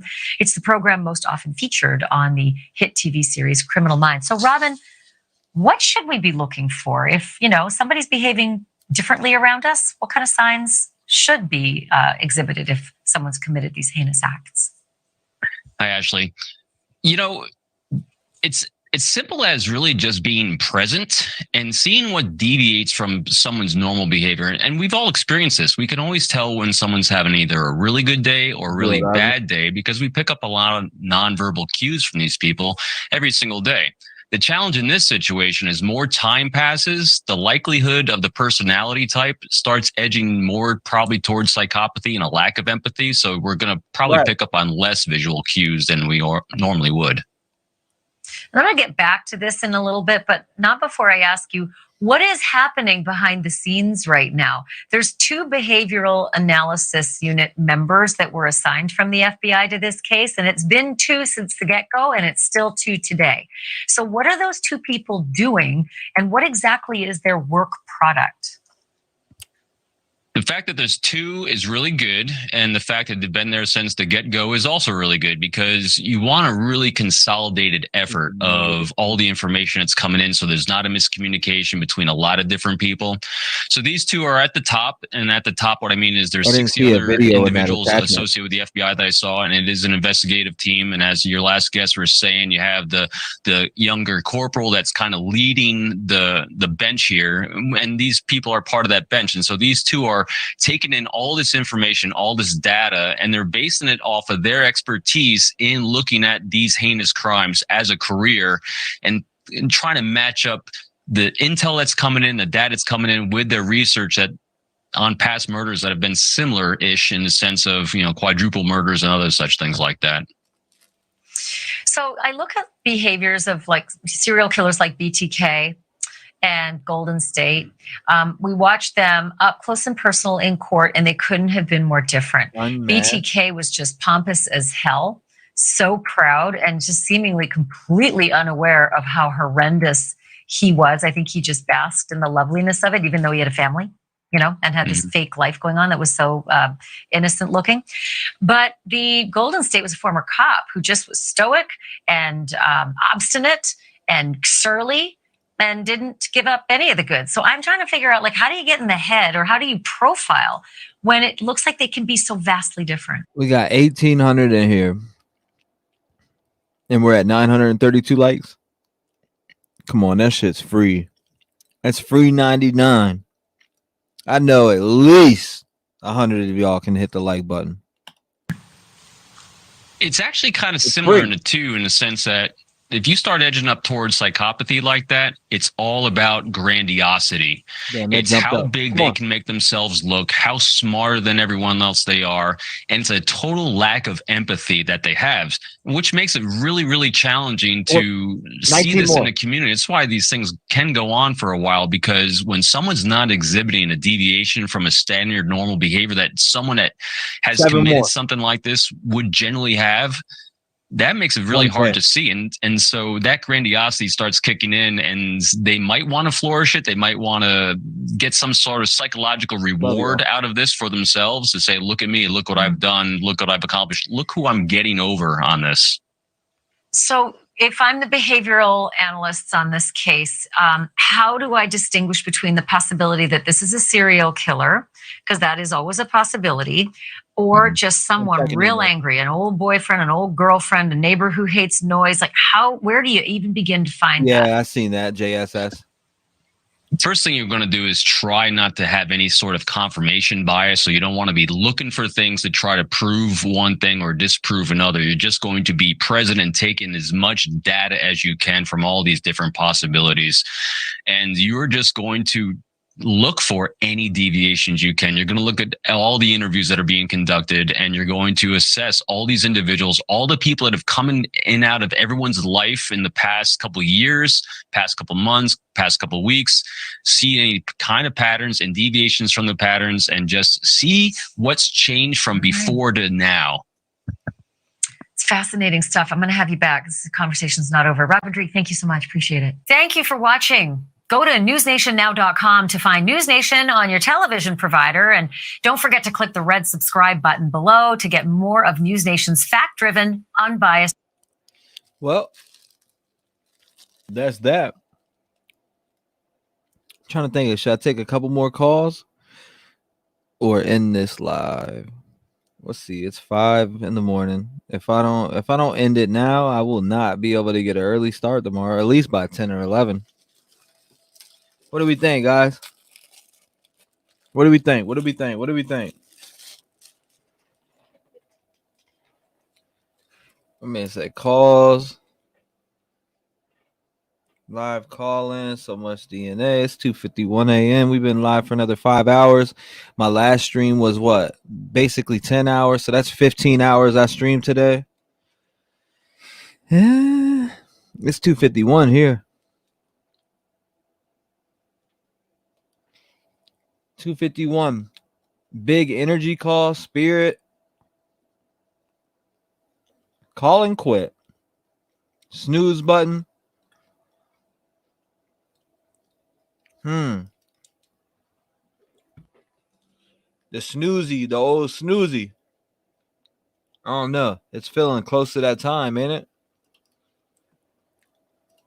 We put in overtime today. I mean, we clocked 15 hours, you know. We clocked 15 hours. COVID yeah, I know I do. I definitely tested positive for COVID. I mean, I'm not feeling it, but I did feel it a little bit. Like I felt warm earlier. That's why I had to take that Dayquil, but I don't know, guys. Yeah, I feel like we might close down on this, huh? ZZZ, sleep, sleep, sleep. I know it sucks, right? I might need to hit that nappy nap. Somebody said do the spirit box at 4 a.m. End with spirit box. That means that everybody that doesn't want to hear the spirit box, they gotta leave. That's what that means. Because there's a lot of people in here that don't like that, and I don't want to, you know what I mean? I don't want to hit them with that.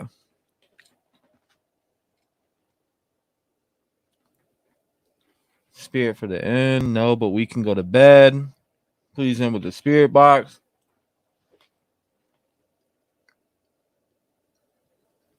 Is that, or we all leave? I don't know. Close out for an hour. Come back after an hour if you're up for it. Shit. I get answers at 7 a.m. I get answers at 7 a.m. Ask anybody on this channel that's been here for my spirit box sessions. I get answers at 11 a.m., 12 a.m., or 12 p.m., 1 p.m., 2 p.m., 3 p.m. That's just me, though. Just check if box has a story tonight. Sometimes they have a story, I'll tell you that much. Now, people have voted earlier, but now this is now. I don't know, Mods. Go ahead and light up the chat with a full warning that we are about to turn on the box. Let the people know. Mods, let the people know. Let the people know. You're going to drain even more with the box. Good night. Good night. Good night. Mir John, I appreciate you. All right. I'll end it all. Damn, 1666 viewers. Oh man. Oh man. It's sitting on 1666 and it's not leaving. I don't like that. I don't like it. All right. It went down 10. Whew. Chat, let them know. Or mods, let everybody in the I'm gonna give room for them to clear out. I'm gonna give room for them to clear out. For the people who don't want to be here, I want them to. They deserve that respect to know that we're about to do that. I will close it out with that. I'll give maybe 30 minutes, at least till 3:30 my time. I'll start it at 3. It's 2:55 right now. Let everybody leave that is in here that doesn't want to hear that. Here's some energy for the box. Oh, I appreciate that. Let everybody leave, guys. Please, I repeat, let everybody leave who doesn't want to be here for that. Mods, let them know. Spirit box session incoming. Spooky. Trigger warning. Spirit box session is coming. Idaho 4. Today is December 21st. Lorenzo said there will be a big break in the case today. Let's see if we can get some answers. Not everybody believes in this. Not everybody's made for this. Guys, it's spooky time. It's boogie time. It's time to boogie. If you don't believe in this, I respectfully respect your opinion. I just want to let all my viewers know right now, and I'm giving it 5 minutes. It's 4 minutes now, 2:56.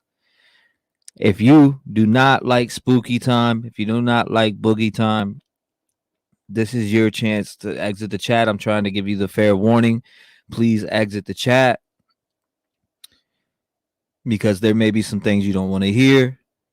There may be some things that you don't agree with. And I just want to give you that utmost respect to get out there. Virtual Sage being lit. Mike Jones. Shout out to you, Mike Jones. I appreciate you. Christina Marie. Thank you. I see that. I see the love. I see everybody talking. 1.6K in chat. Is everybody in here? My energy is right now is lit. I'm lit. I am fully lit with energy. Really. Yeah, I am a little bit tired, but I'm at the same time lit with energy. So now that we're talking about the session, I'm just ready to go. You know what I mean? I'm talking like a typewriter right now. I mean, you can't stop me. I sound like that one guy that was just on the phone talking about the police and all the fucking crazy shit going on in that town. Do you think there's a fucking investigator? You know, I'm hyped like him right now. I'm ready to do this. You know, you guys already know I'm ready for spooky time, and you know my connection with spirits, and I do not have a toothache right now. In fact, let's just say I feel 100%. How about that? And I'm testing positive for COVID. So everybody who wants to leave, I am about to do a spirit box session that everybody doesn't believe in. I can't even talk straight. But yes, I am about to do that. We're about to see if Ethan, Xana, Kaylee, and Maddie have anything to say. We're going to see if we can reach them, first of all. So let's go ahead. It's crunch time, baby. We got 2 minutes. It's crunch time. Shout out to you, Mike Jones. Thank you, Mike Jones. Shout out to everybody who's been in here tonight. Y'all been great. But it's spooky time. Oh, yeah. It's spooky time. I just want everybody. 1 second here. Woo! It's about to get spooky in here, guys. Chat, light them up. Let them know Spirit Box session is incoming. Rev Gang, let them know it's coming. Back out. If you do not believe in this, back out. I repeat, if you do not believe in this, back out. Thank you. All right. Shall we proceed?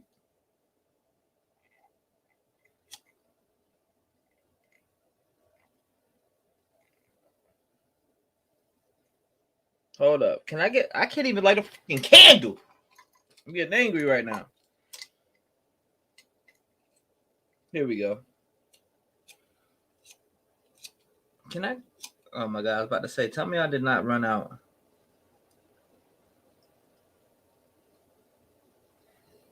Dude, I see it on the wick. Are you playing me right now? Literally? There we go. I was about to say, damn, can I light a candle? T-REV can't light a candle. All right, guys. We got candles lit. Let's get down to it.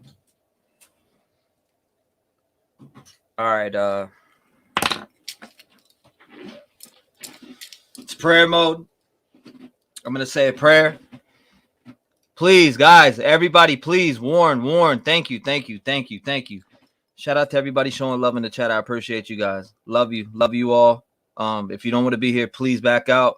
I'm saying a prayer for myself and chat.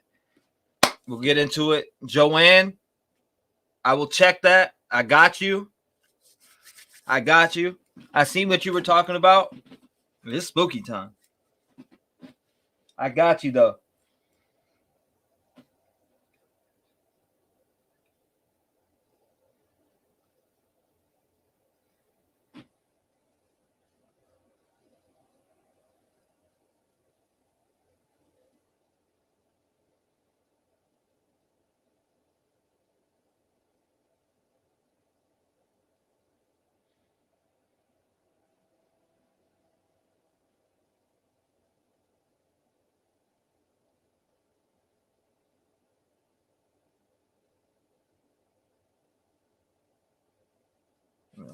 Jesus Christ, amen.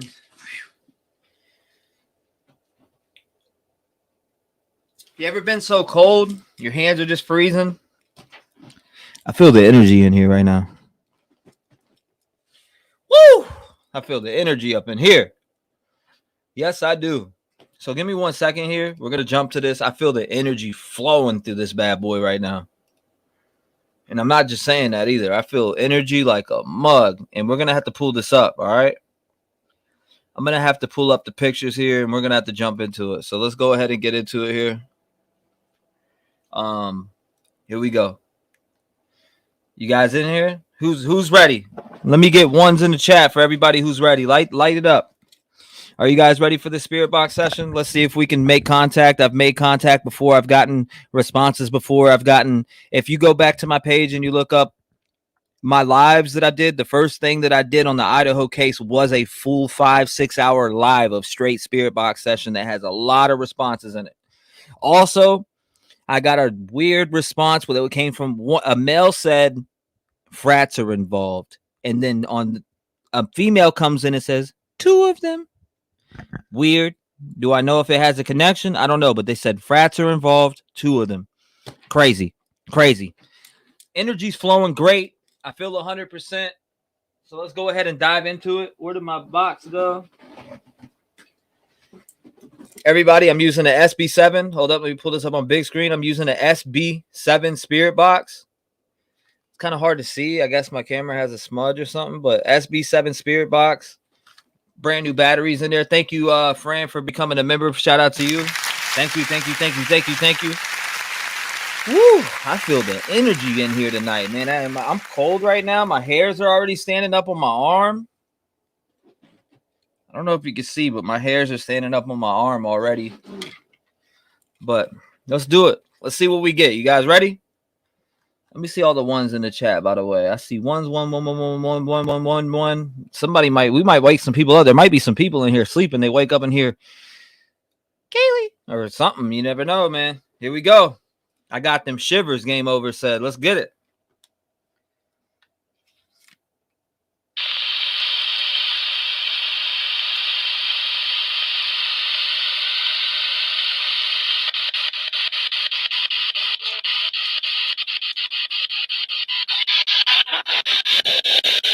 Spirit guides, I'm asking if you can bring forward Xana Carnoodle, Kaylee Gonkovs, Madison Mogan, and Ethan Chapin. Are you guys here with me tonight?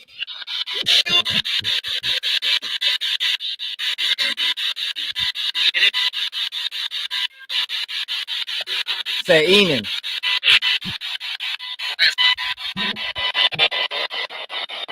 Spirit guides, can you bring Ethan, Madison, Kaylee, and Xana forward for me? I'm offering my energy to all four of them only. Kaylee Goncalves, were you targeted?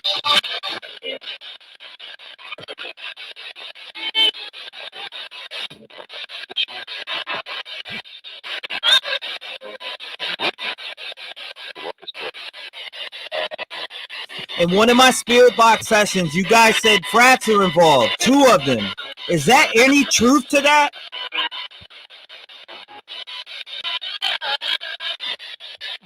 Thought I heard, yeah. You said frats are involved, 2 of them. What are these frats' names?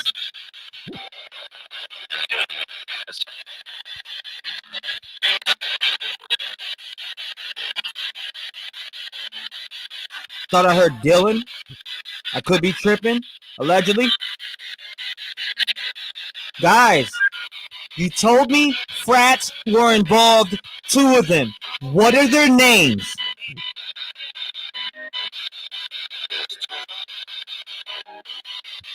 Did it say this is Xana? Same voice I heard before on frats are involved. Right there. I don't know what he said. Couple? Couple?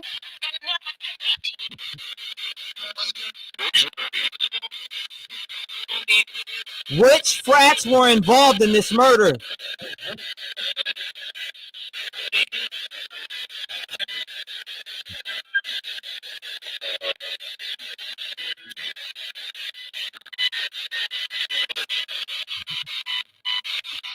Guys, there's 1,500 people in here. We want justice for you guys. Come through and speak. I'm offering my energy for you. I have so much to offer. Guys, please. You told me frats were involved, 2 of them. Which 2 frats were them? Can you name one?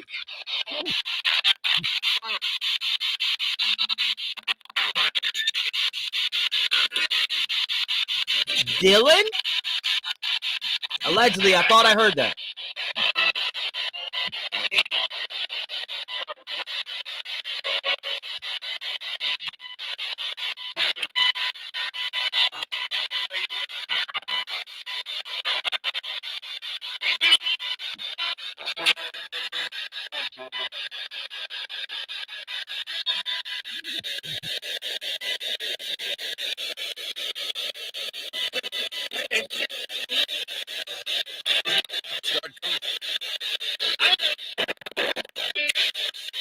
Come through. I feel your energy.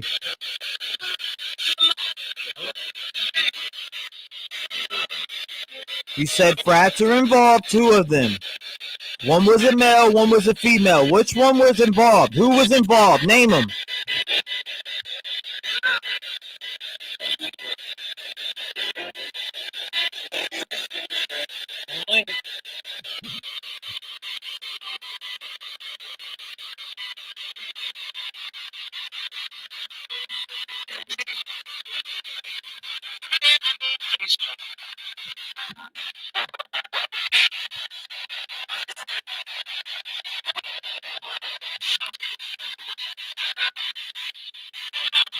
All right, I need you to speak as loud as you can, guys. Please. Which one of you 4 are here with me tonight? State your name, please.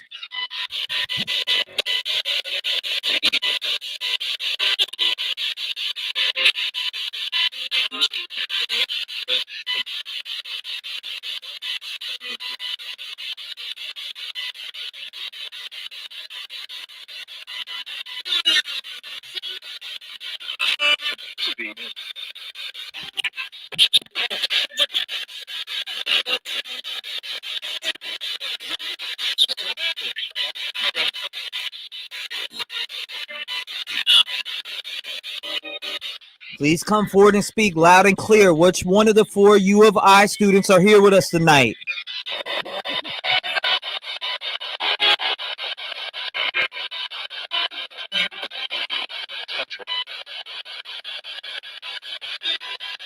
I feel a cold energy behind me.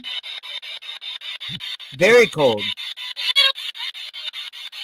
Who is this?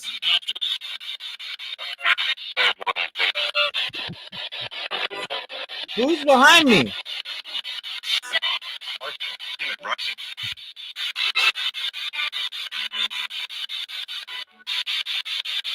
Who is this right here?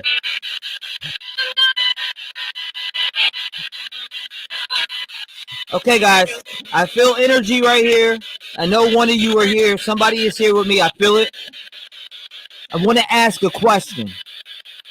Madison Mogan and Kaylee Goncalves, when you guys were walking down the sidewalk with Jack Showalter, and you said you told Adam everything. What did you tell him?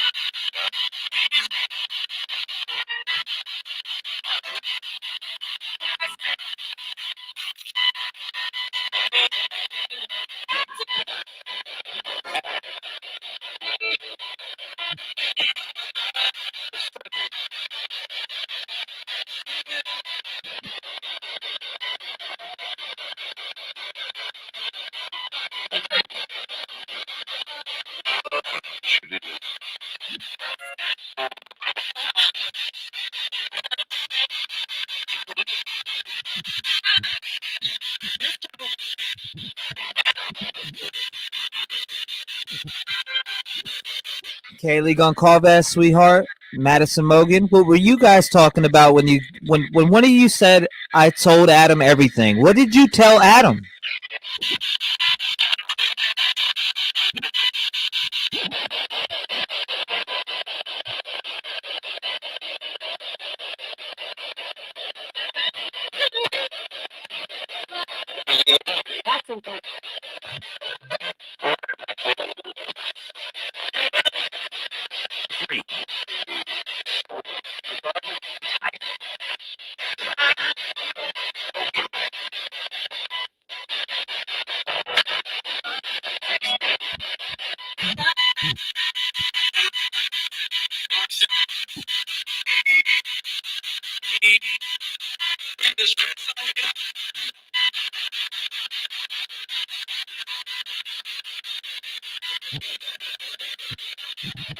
Ethan Chapin, buddy, I'm sorry.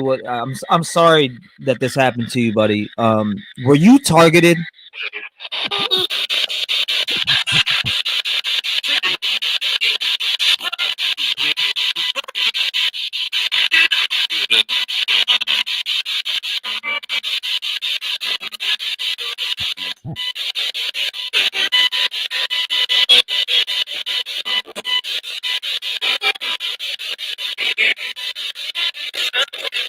If you guys have any questions you want me to ask, I'll try to get anything that you guys have.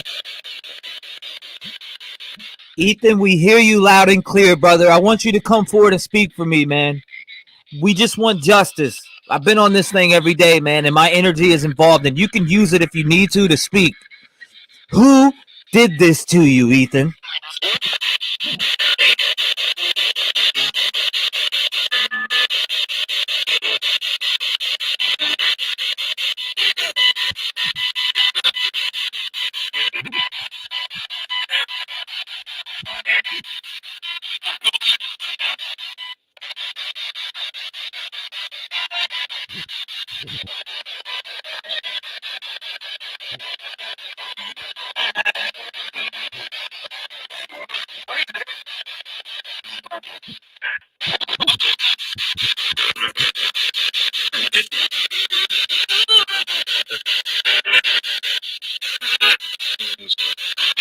Ethan.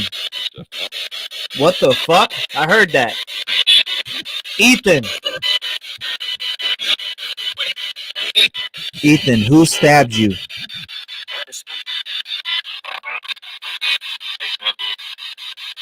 Did I hear I was asleep?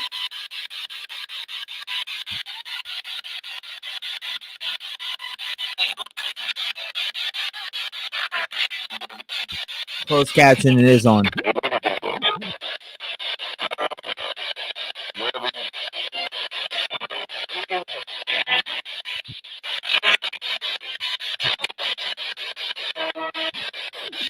Ethan, I know you're dead, buddy, and I'm offering you my energy here. I want your parents to know. I want them to get justice, buddy. Who did this to you? I heard Xana under my hand just now. Like, just Xana speak. I said, Xana. Oh my God, my hands are freezing. They're ice cubes. Ethan, speak louder. Speak louder, buddy. You're doing good.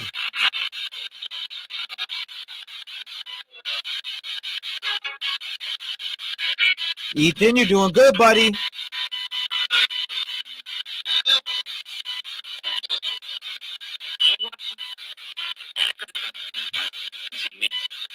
Can you see me? He said, see me? Or can you see me? See me? You heard that? He said, you see me? Can you see me? Something like that. I'm good. Ethan, who did this to you, buddy?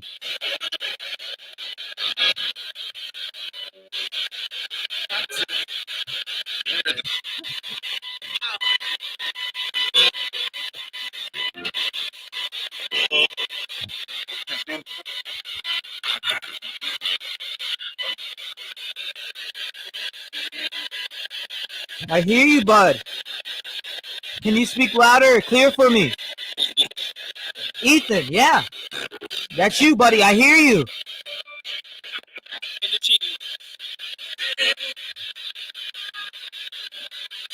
Speak louder with me here.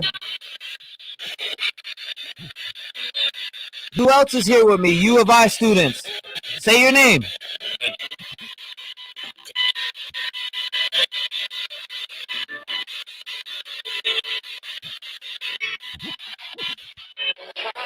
I feel supercharged right now. I feel supercharged. Speak to me, Ethan.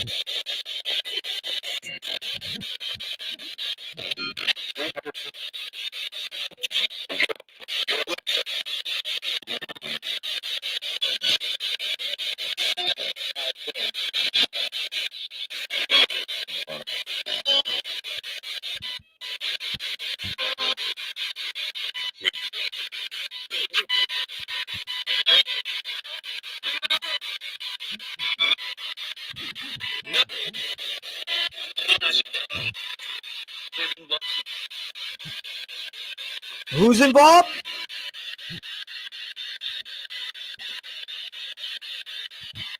Last time I did a spirit box. Not this last time before, but you guys said frats are involved, 2 of them. What are their names?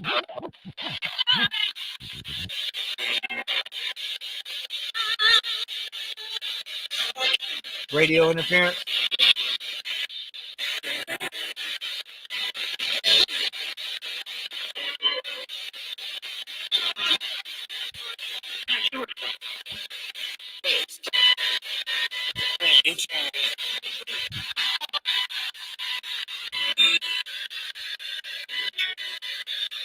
K-League on call badge.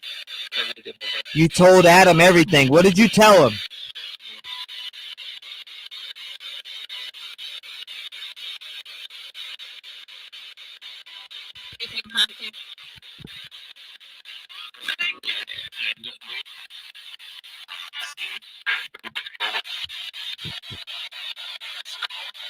What did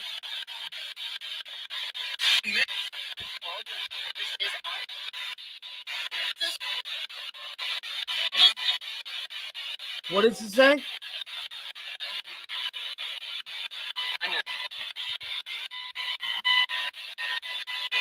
What did she say?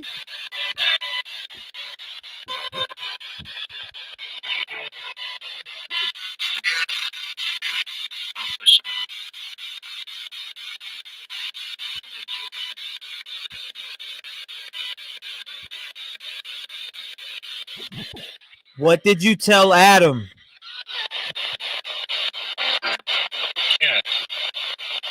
Say gas.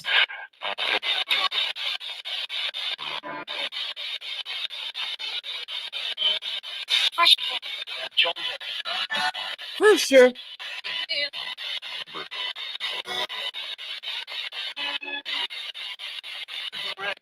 Maddie told Adam, not Kaylee. Maddie Mogan, what did you tell Adam?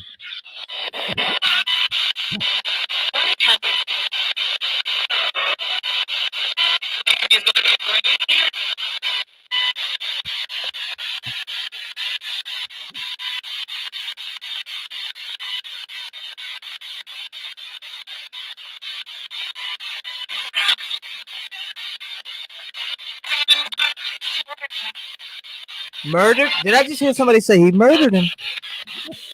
I could be tripping. I could be bugging. I thought I heard something like that. Which one of the U of I victims are here with me tonight? People don't believe you guys are real. Speak. What is your name?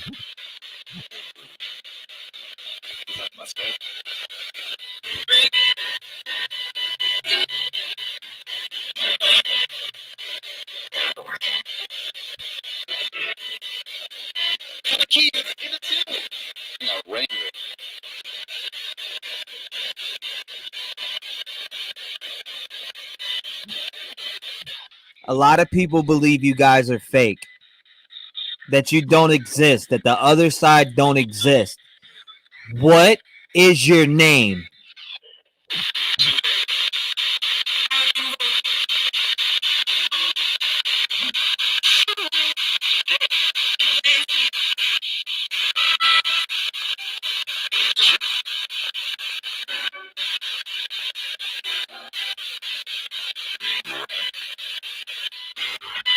Say your name.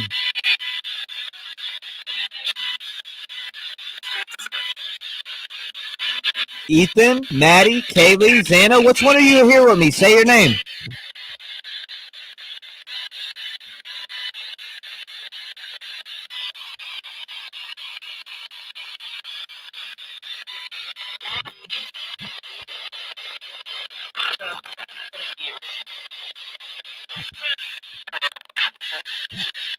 Whoa.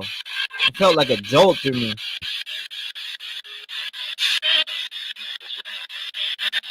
Who was that?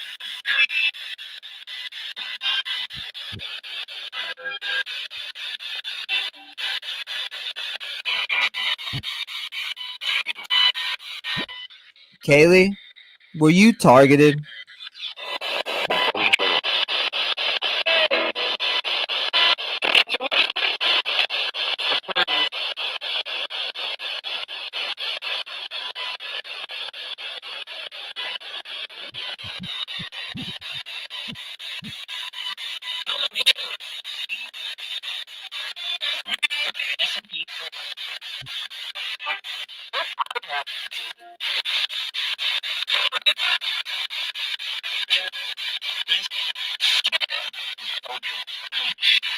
Madison, you said you told Adam everything. What did you tell him?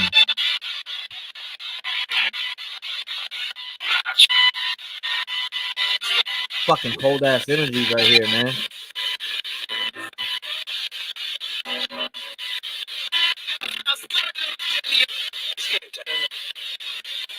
You say can't tell him?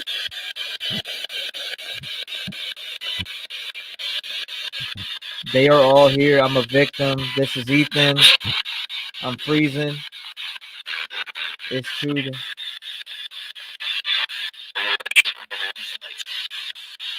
Ethan?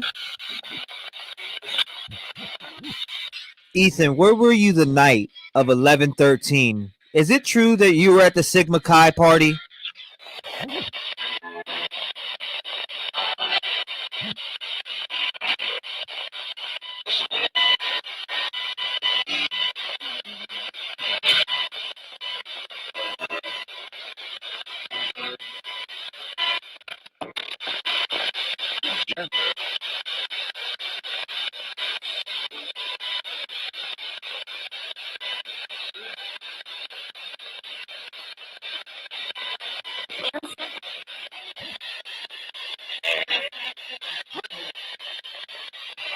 Xana, Ethan, how long did you guys stay at the Sigma Chi party that night?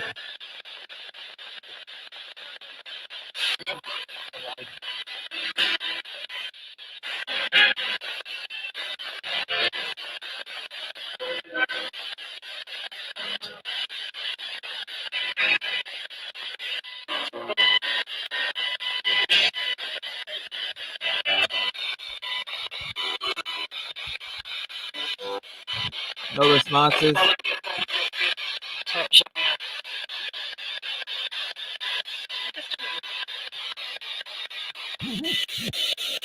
No responses.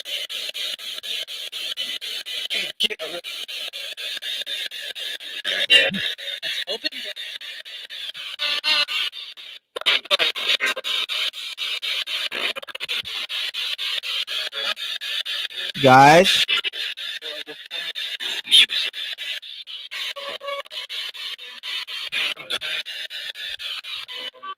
Ethan, were you at a Sigma Chi party that night?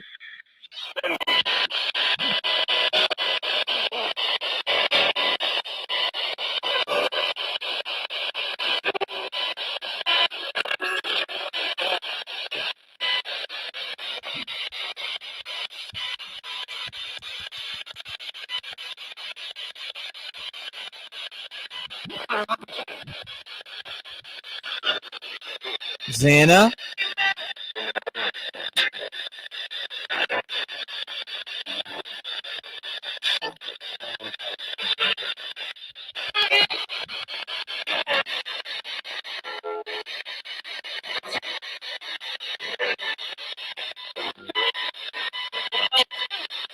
I heard in the Jeep.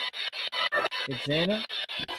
Xana, were you at the Sigma Chi party that night? What happened? What were you? How long were you there?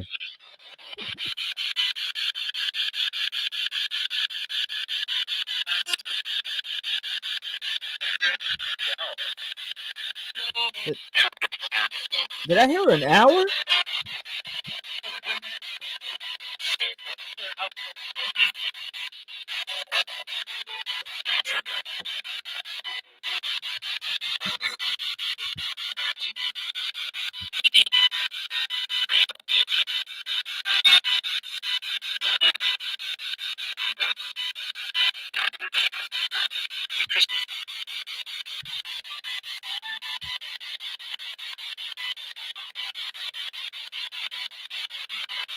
I thought I heard an hour, guys.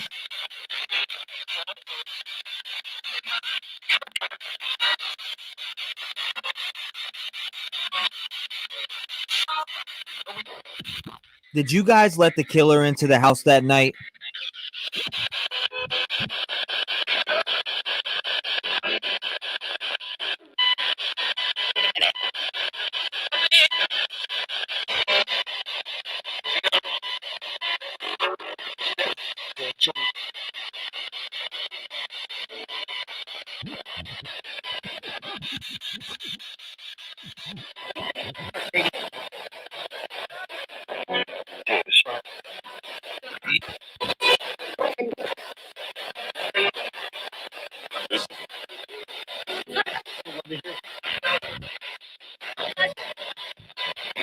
You Revive victims, which one of you guys are here with me right now?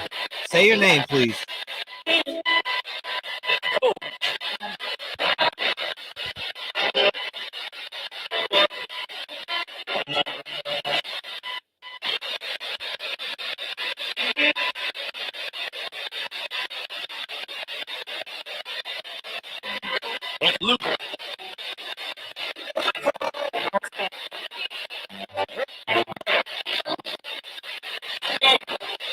You heard Kaylee?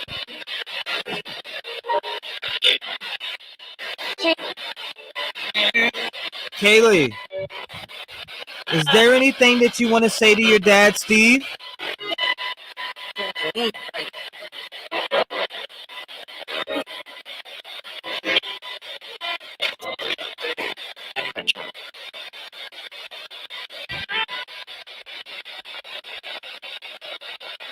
What do you want to say to your dad, Steve?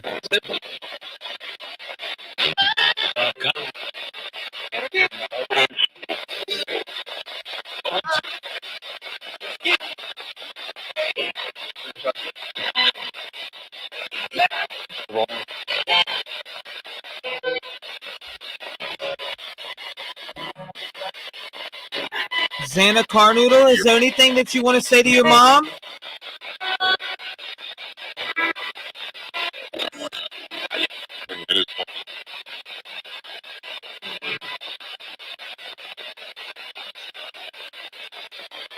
Spirit guides, I ask you to bring forward these 4 students, please. I want to speak with them.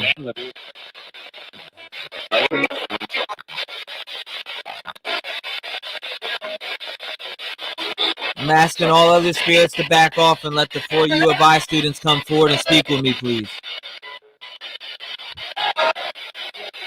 You guys are doing a great job right now, okay?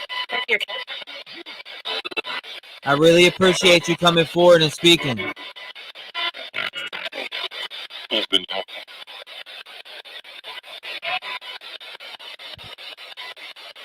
Spirits, I respect you guys. I need you to back all other spirits beside the U of I students. I just want to know things.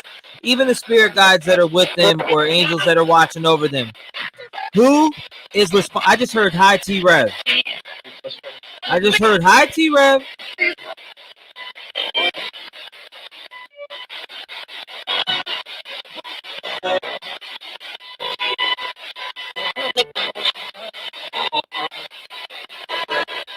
I just want to ask this question. How many people were involved in this murder?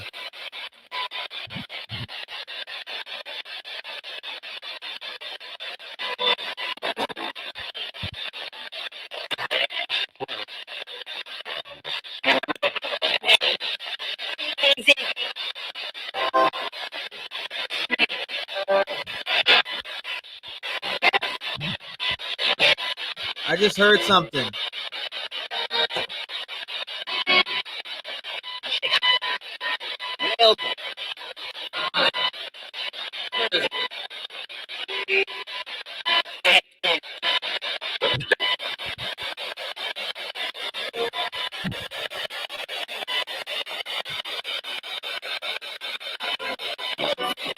Do you guys know who Chef Dizzy is? Who is Chef Dizzy?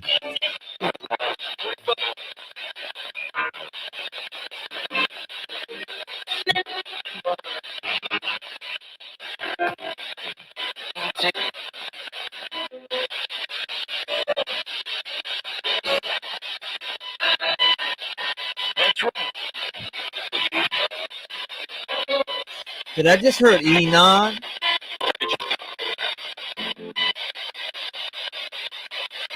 I thought I heard Enon. I could have sworn I heard Enon. Guys, you're doing an awesome job. Keep speaking here. Can you guys verify who's here with me right now? What is your name?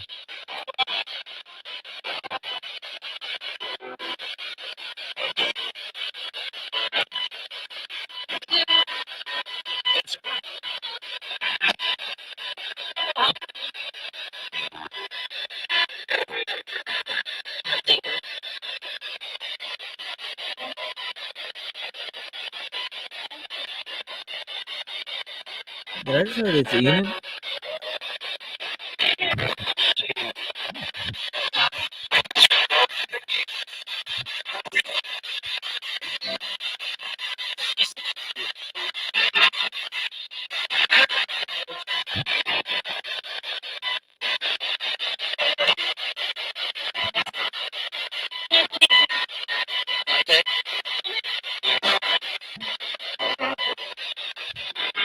Guys, you're doing great.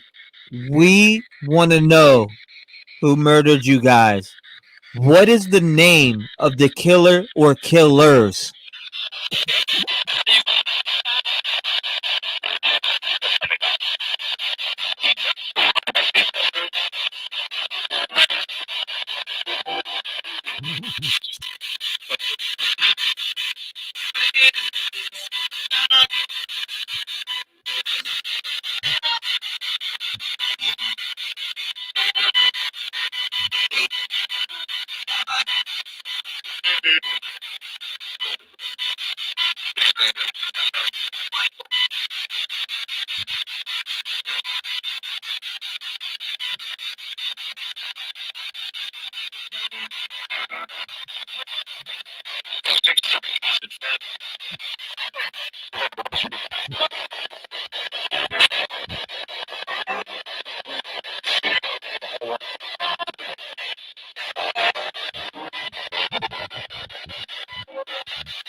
Guys, speak your story. I feel energy around me.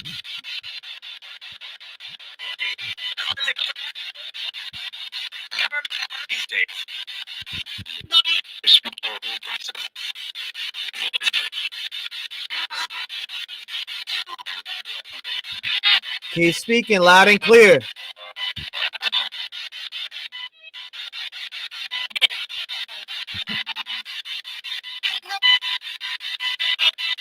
Who drives the white Elantra?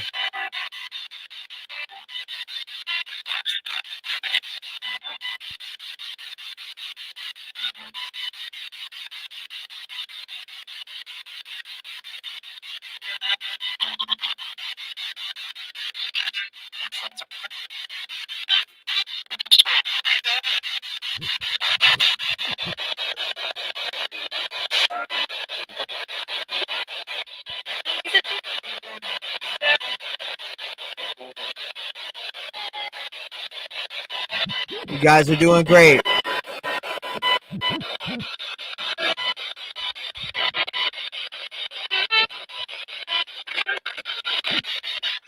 Was the killer driving the white Elantra?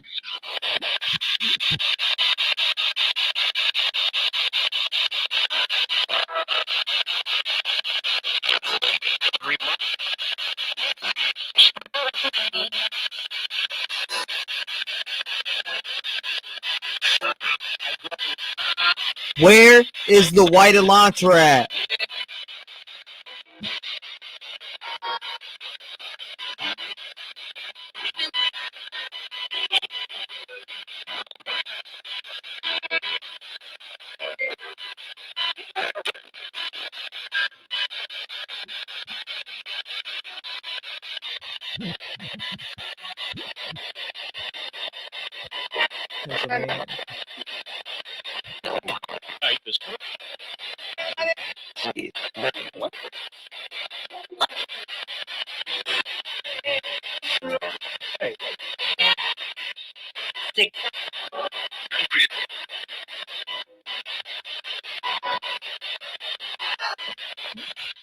Kaylee, is it true that you had a stalker?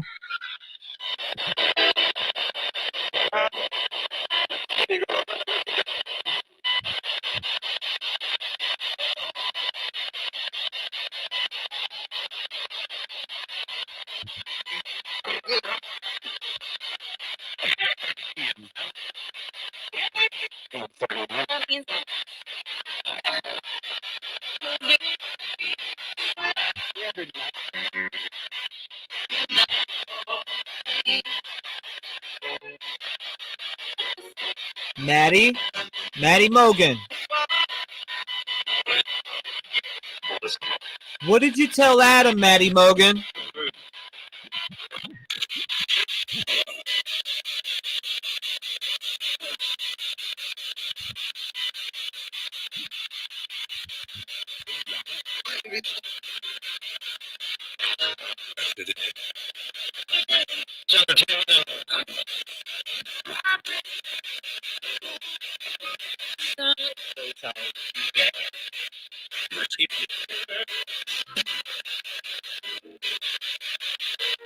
I hear a lot of responses. I hear you guys loud and clear. I need you to speak clear, please. You're doing good.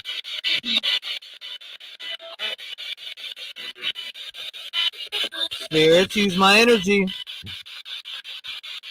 Maddie, Ethan, Kaylee, Xana, use my energy to speak and come through clearly on the box, please. You're doing a great job.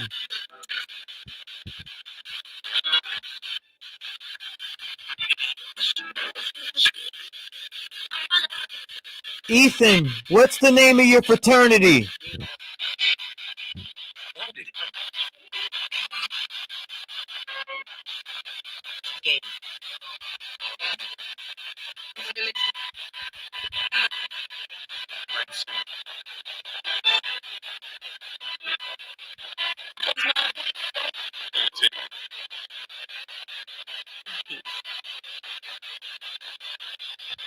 Ethan Chapin, what is the name of your fraternity?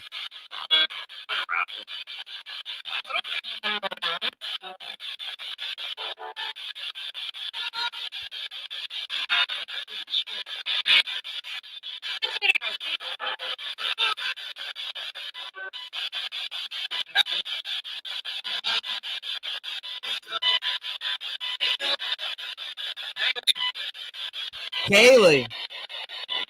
Sound like somebody said Kaylee. I heard gay. I heard Kaylee.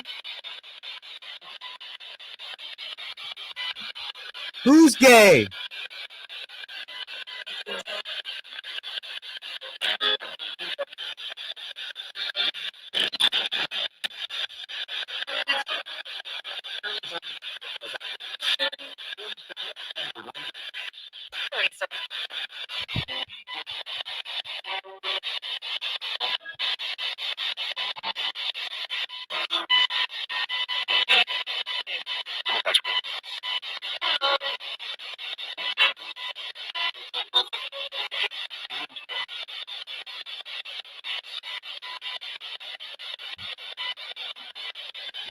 All right, guys, I want to get back to it. You guys said frats are involved, 2 of them.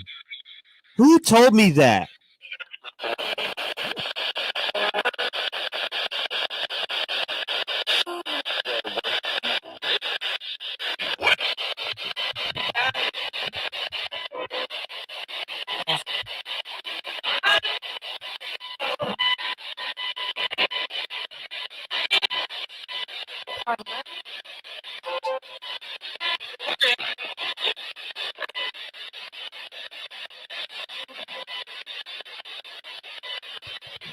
Ah, the back of my head hurts. Did you guys feel pain to the back of your head?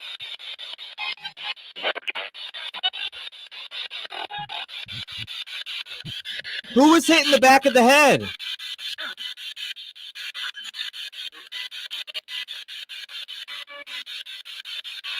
I feel the pain in the back of my head. Which one of you were hitting the back of the head?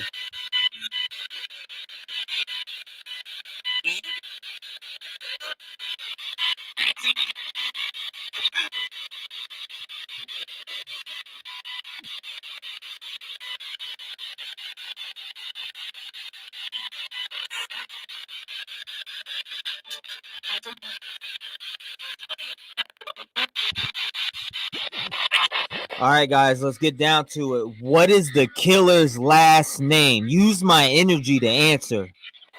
I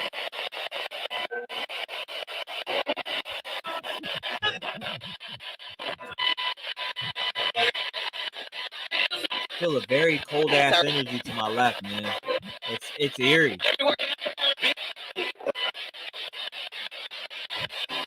Right here, I feel the energy. Right here.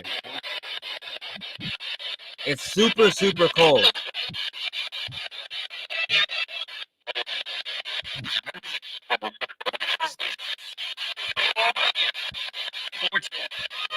Are drugs involved?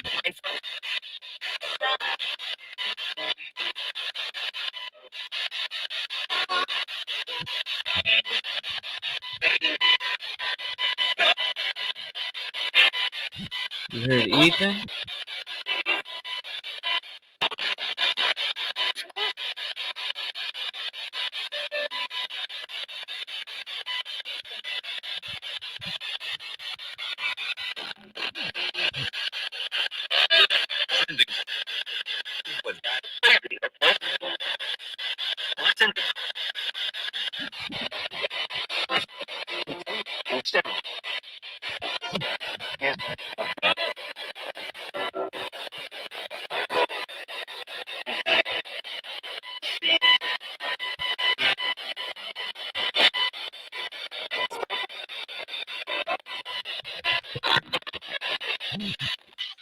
People are saying you guys say Adam. Are you talking about Adam? Who is Adam?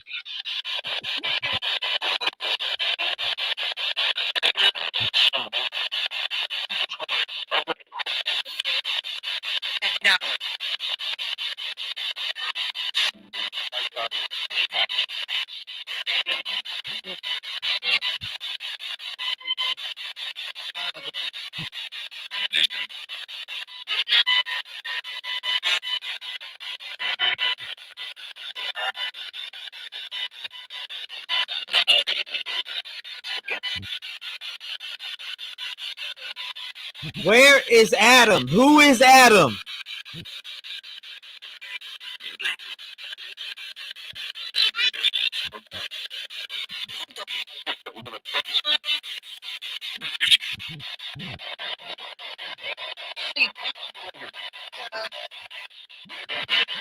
All right.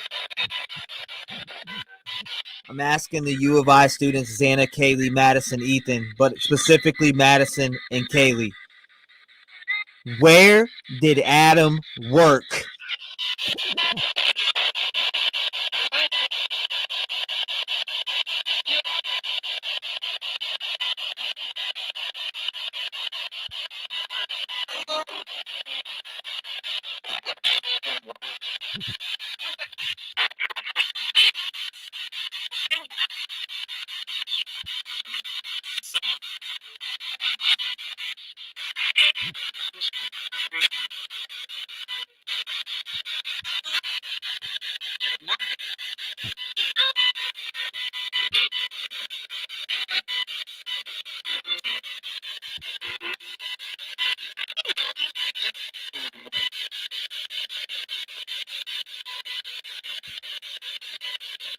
You're doing good, guys. Where did Adam work at?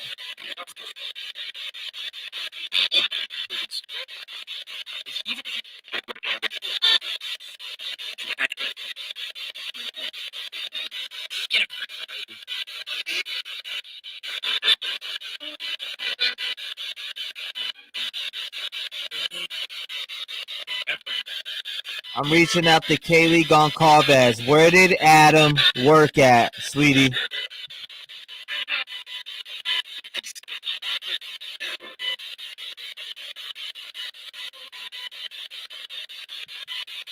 Felt like a web hit my face. Felt like a web just went into my face. That was weird.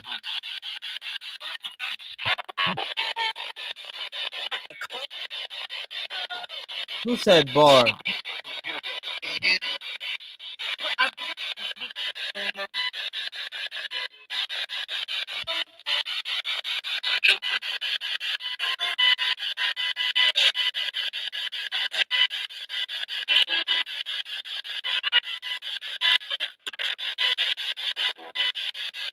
Man,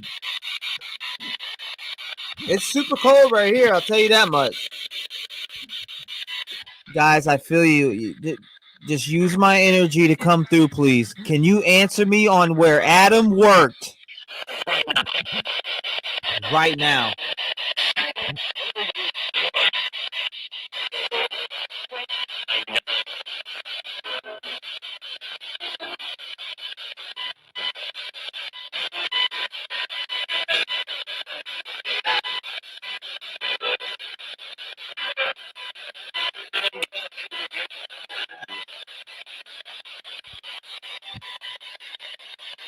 Kaylee Goncalves, Madison Mogan, I'm going to ask you straight up, okay, guys? And I can hear you loud and clear. Was Adam involved in your guys' deaths?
I'm trying to get you guys a better view here so you can see what I'm looking.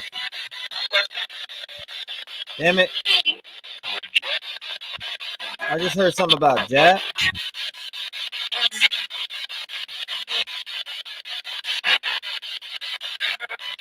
There you go.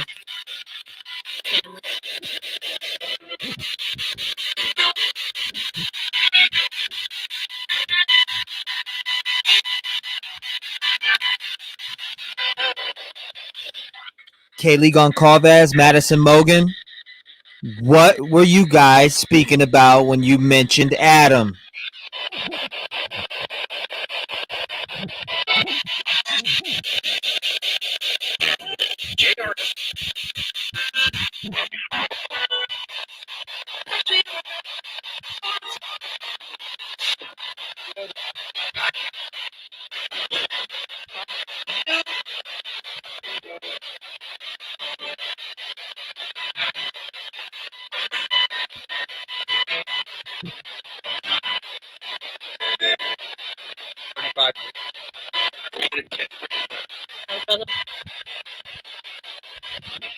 Was Dylan and Bethany involved in your guys' murders at all?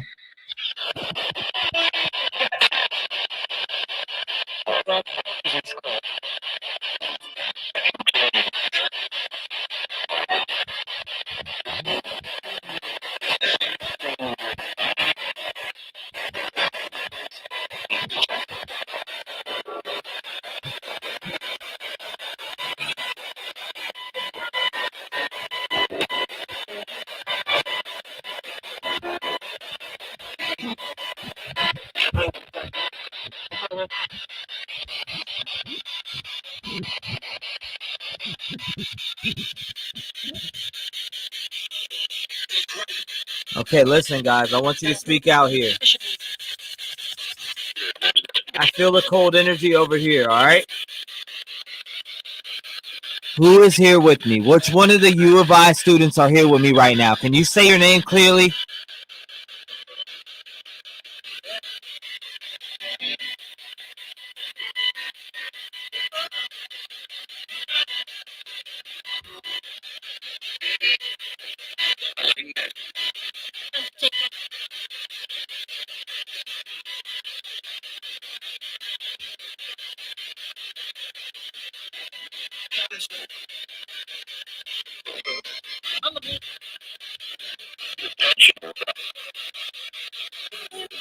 What? What was you said right there?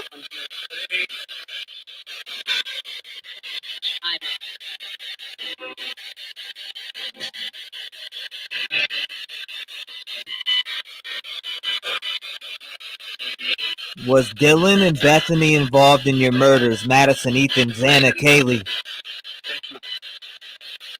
Thank you.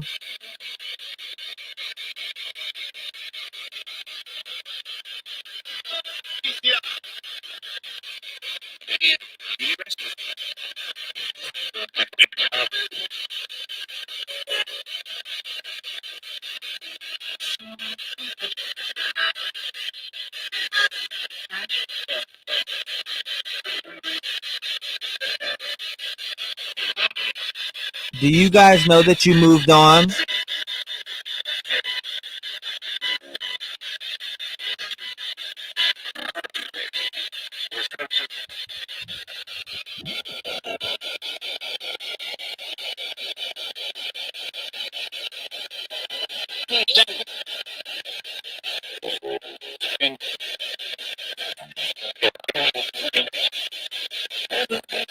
Okay, so now that you answered yes, that you know you moved on,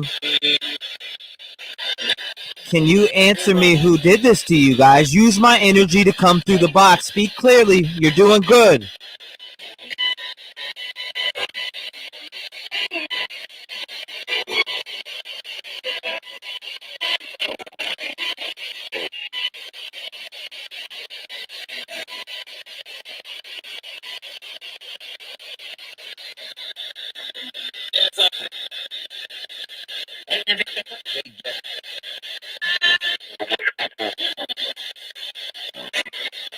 You're doing good.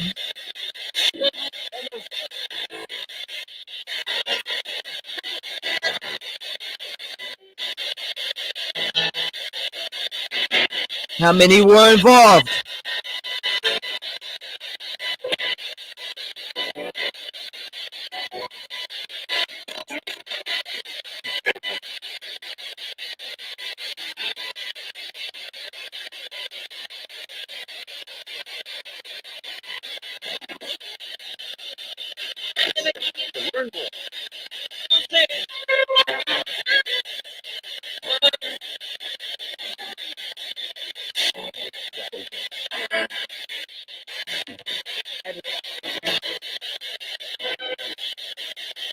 Is the killer gonna strike again?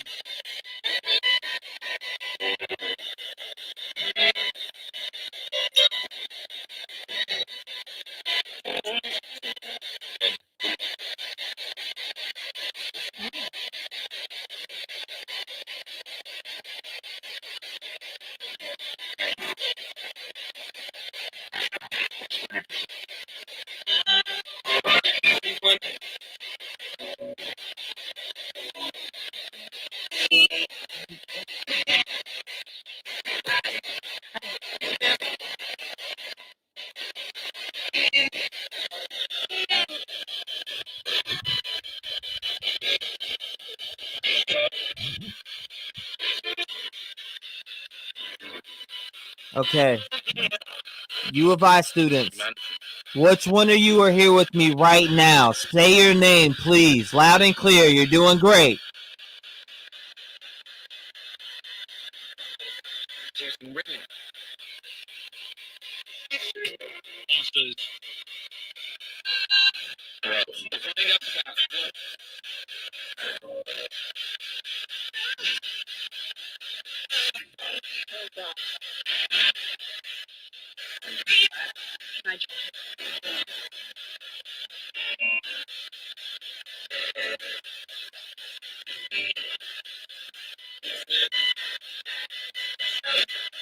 Come through loud and clear.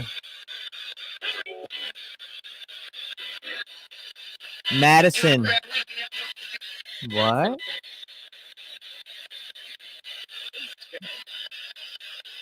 Madison, you said that you told Adam everything.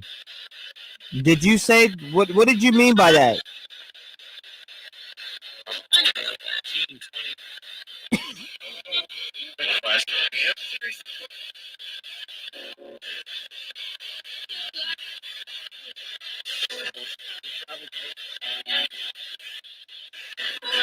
I'm trying to help you guys, sweetheart.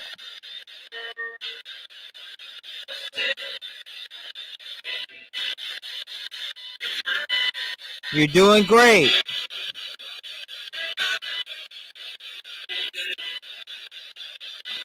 What is my name?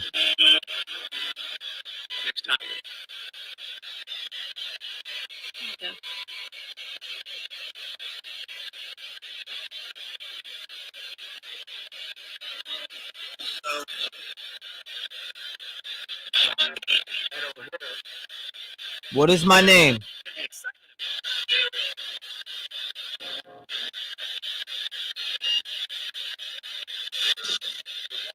Say my name.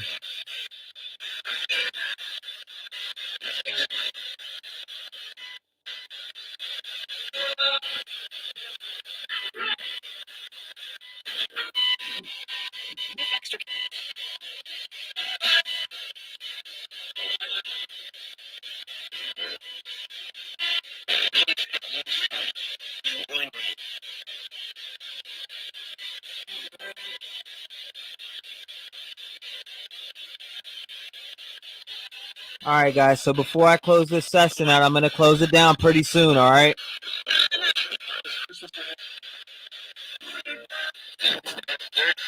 Kaylee Goncalves, is there anything that you want to say to your dad, Steve Goncalves?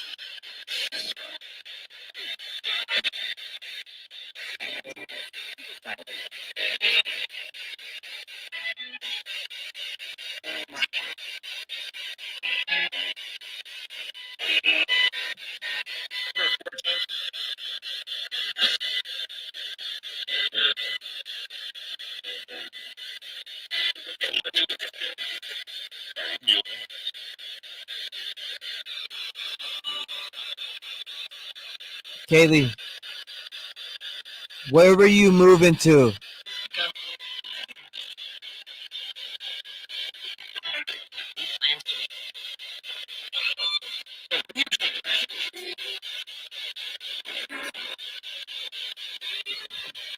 What state was Kaylee Goncalves moving to?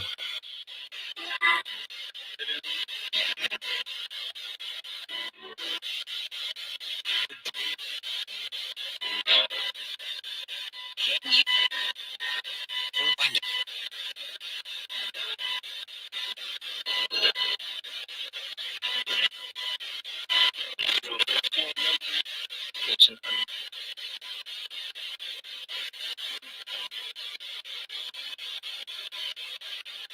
heard no answer. Kaylee Goncalves, I want you to use my energy to come through. Tell everybody where you were moving to.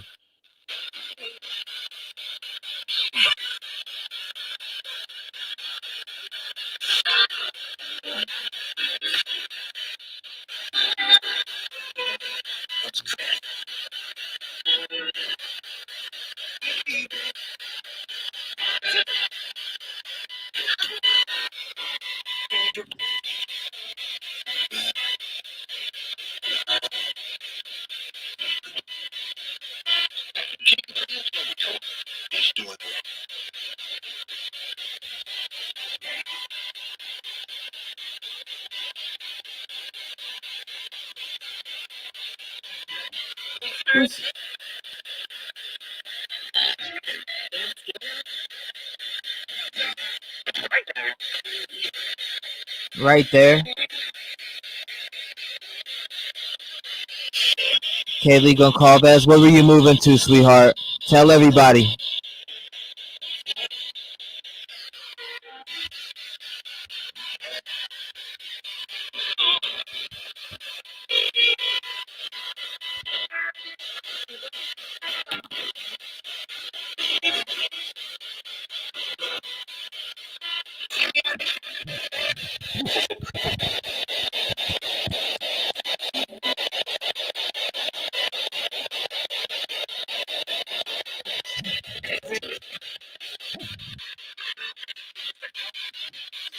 I keep getting like this spider web feeling in my face.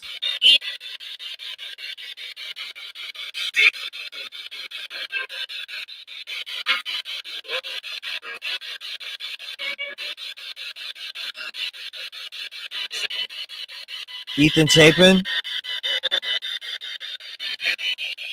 is there anything that you want to say to your parents? I heard hello. Ethan, is there anything that you want to say to your brother Hunter?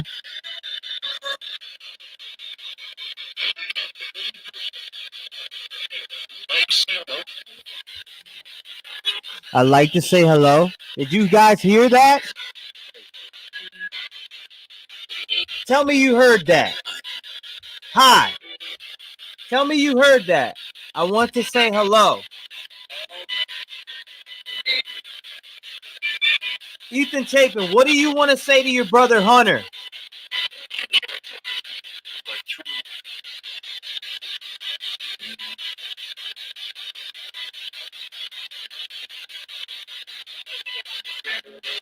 What is this pain in the back of my head?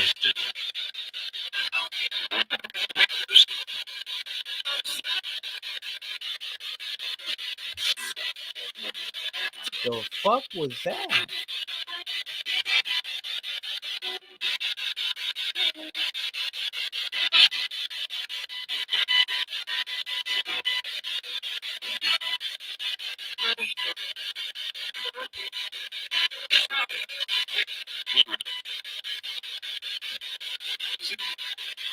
Ethan, I can feel your energy, brother.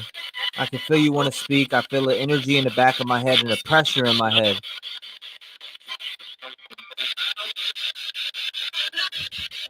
Is there anything specific that you want to tell your brother Hunter?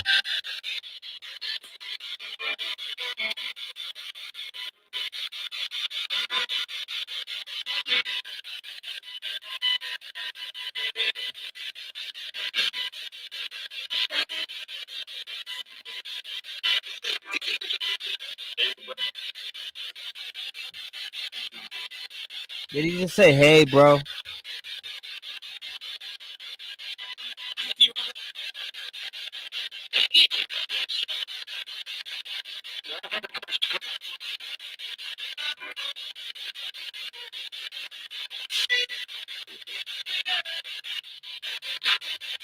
You heard, hey, bro, right? Ethan, what was the name of your fraternity? You're doing great. I can hear you.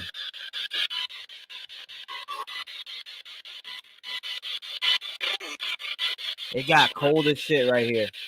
Right here. What is the name of your fraternity, Ethan? What was the name of it, brother?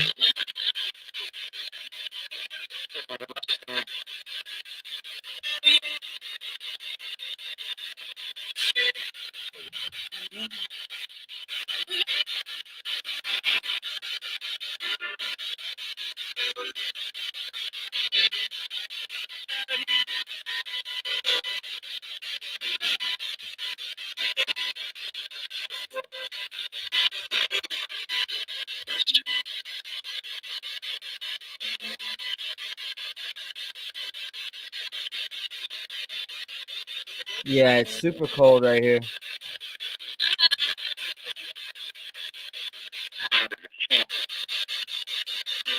Who is this right here?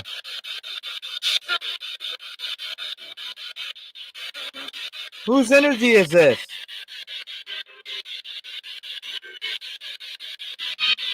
Feel a wind draft push up right on my left arm.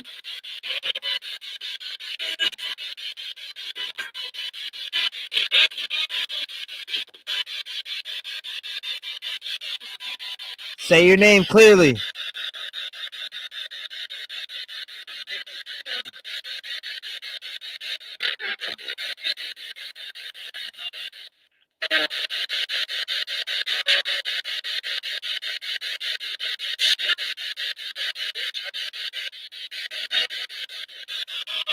All right, so I've reached out to Kaylee Goncalves. I reached out to Ethan Chapin. Now I'm going to go to Madison Mogan. Before I close the circle, I want to go to each one. Madison Mogan, are you here with me, sweetheart?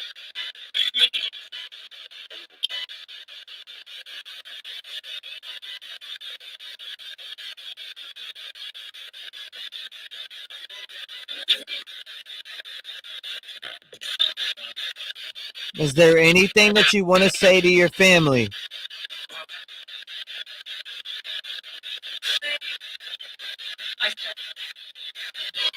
I said?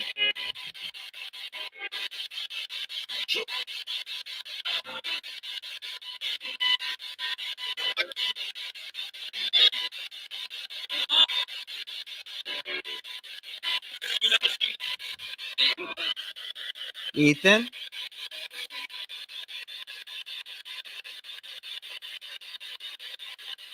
I heard I said it.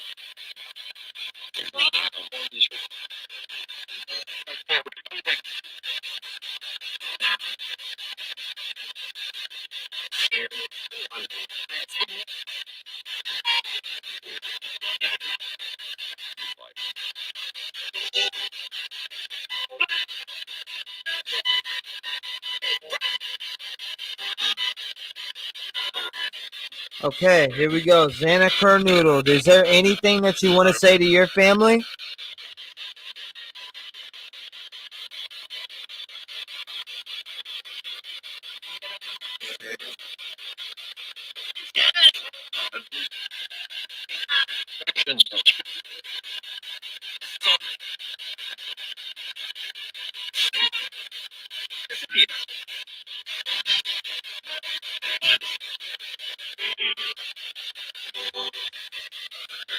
Xana Kernoodle, is there anything that you want to say to your family at all, sweetheart?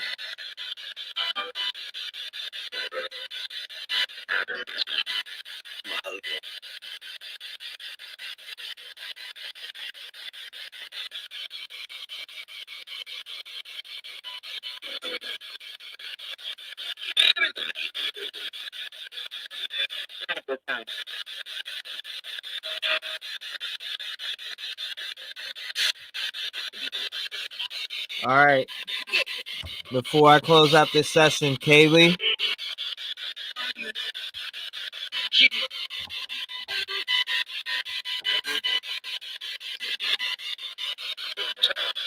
Kaylee, why were you attacked the most out of everybody, sweetheart? Were you targeted?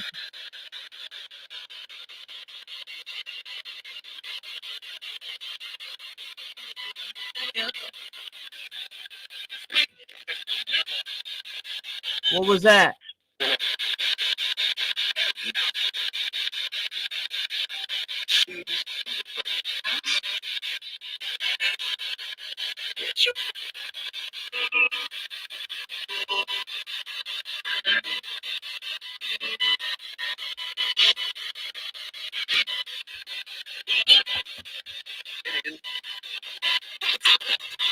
Okay. It's time. Xana, look. You know, I felt sad for you, Xana, when nobody was up there to speak for you. I know your mother was in jail, and I know a lot of things. Is there anything that you want to say to your mom, Xana?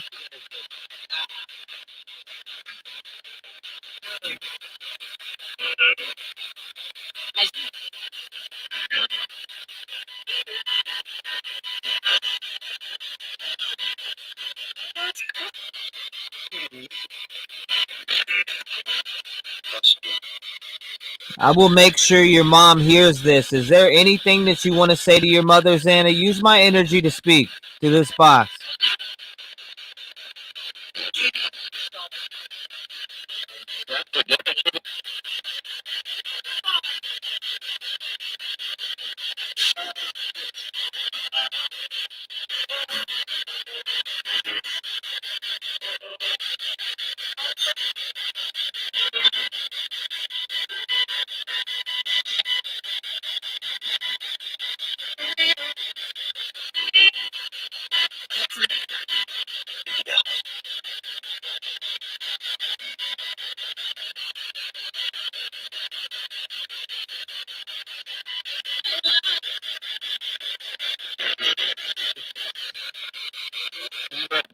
Okay, guys, I want to ask you another question. Will we find the killer in Moscow, Idaho?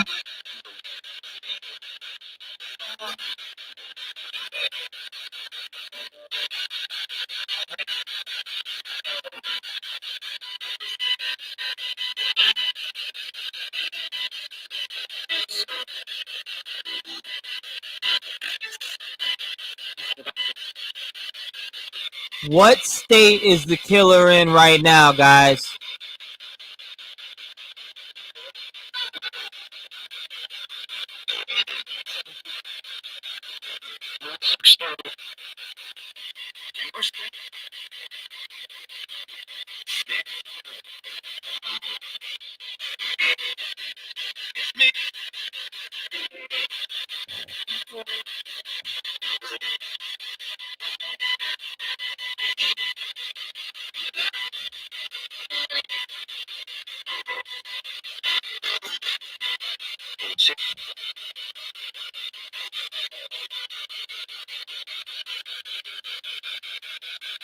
Guys, do you know where 1122 King Road is? Where is 1122 King Road at?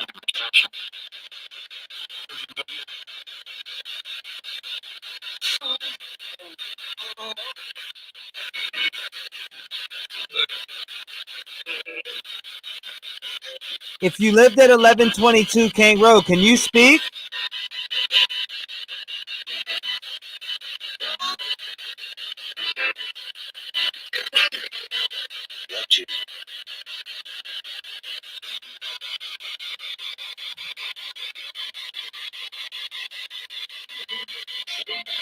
I thought I heard home, guys.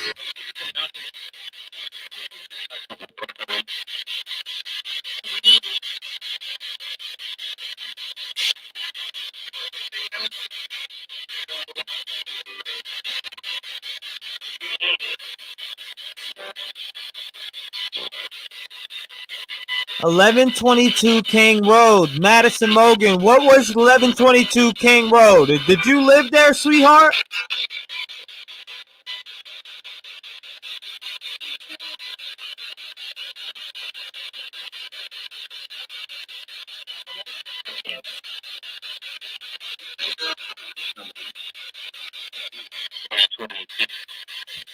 $11.22. They repeated what I said. Did you hear that shit? Did you hear that? I swear that mail said 11:22.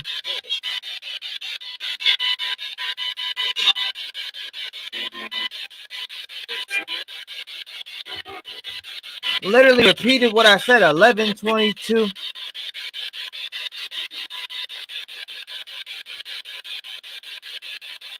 Holy shit. What happened at 11:22?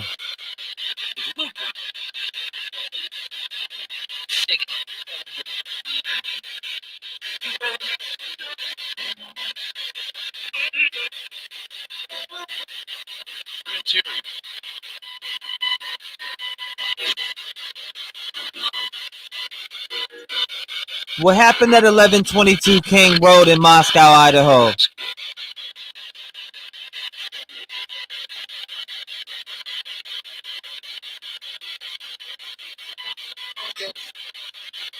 I'm dead.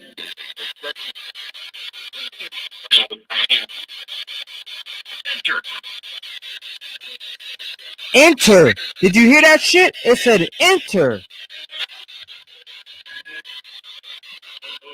At 11:22 Moscow Road, or at 11:22 King Road in Moscow, Idaho, enter? Who entered?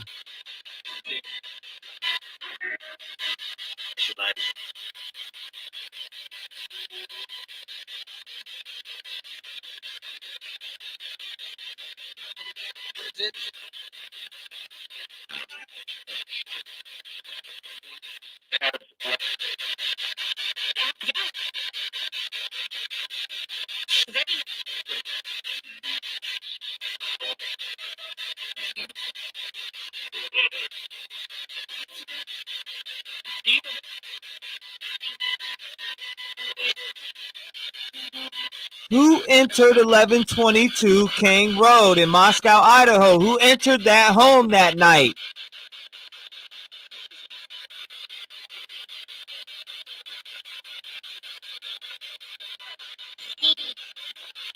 I heard me. Female. Come in.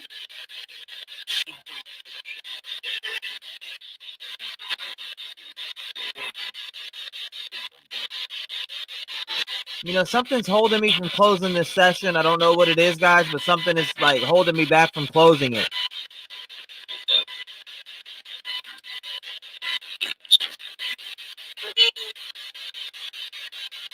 It's seriously like ramping up on me right now. It doesn't want me to end the session. Guys.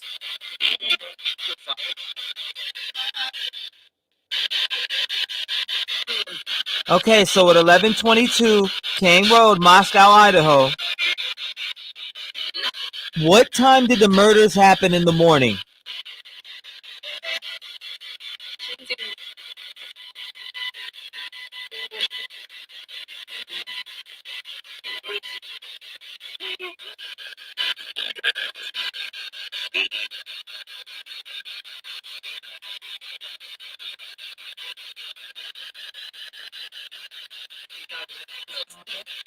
What time in the morning did these murders happen, guys?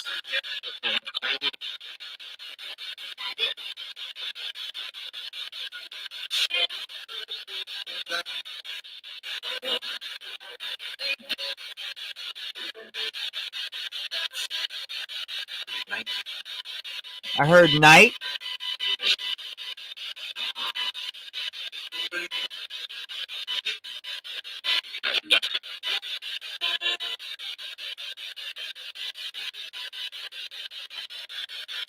Can you give a time?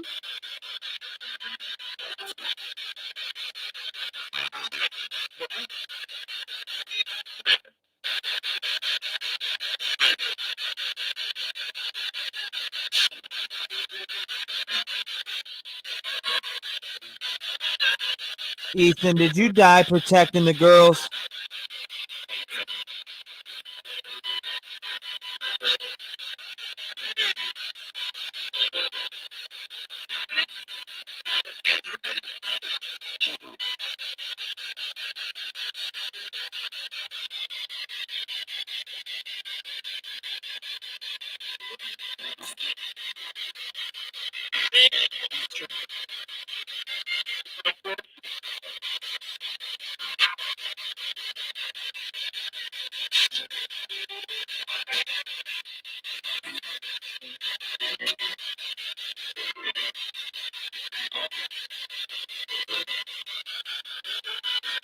Do you guys want me to close the session? Yes or no?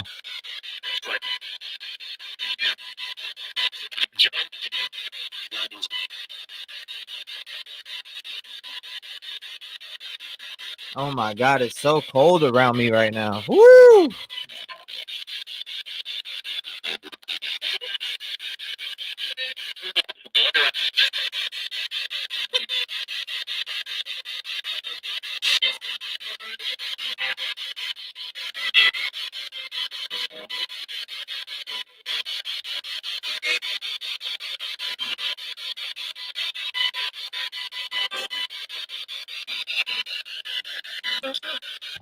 You're welcome. I heard you say thank you.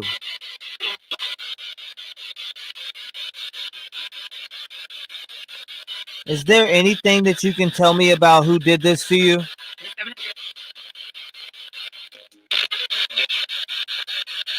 Where can I find the person that killed you guys?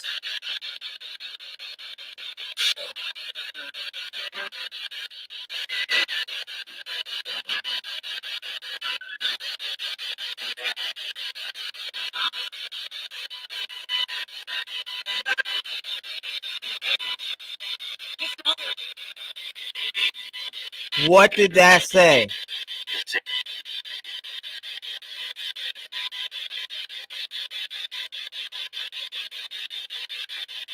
What did that say?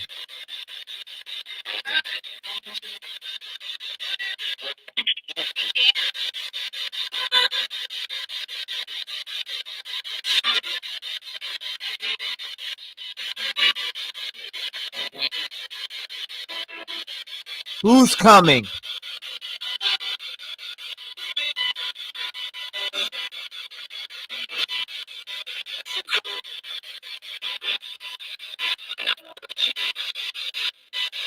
Did it just say the killer when I said who's coming?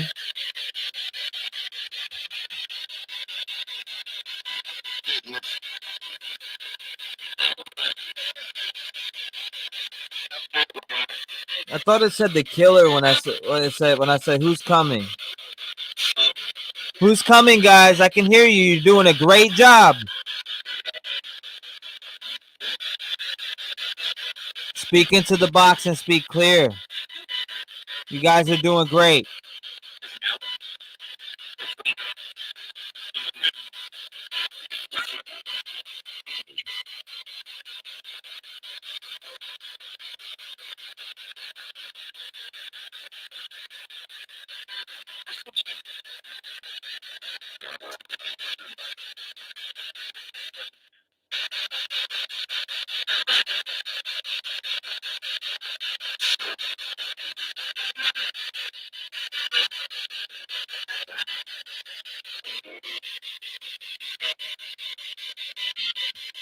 Hold up, guys.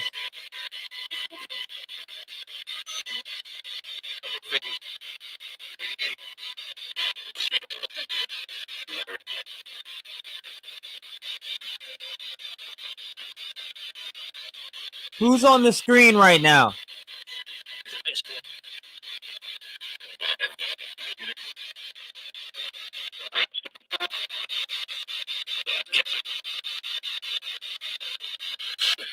Kaylee and Maddie, is that you on the screen right there?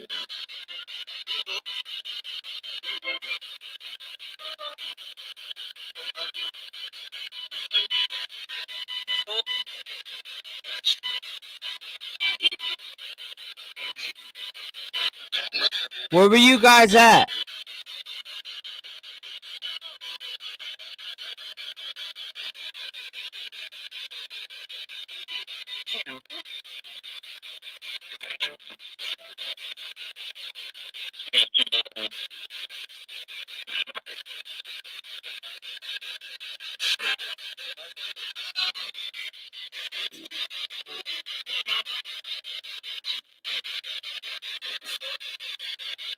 Do you guys see the house right now?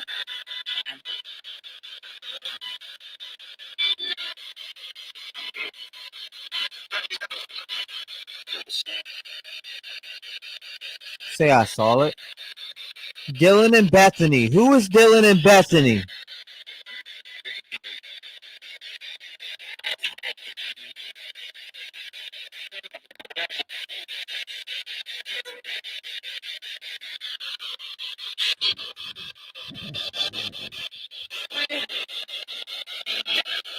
Who is Dylan and Bethany?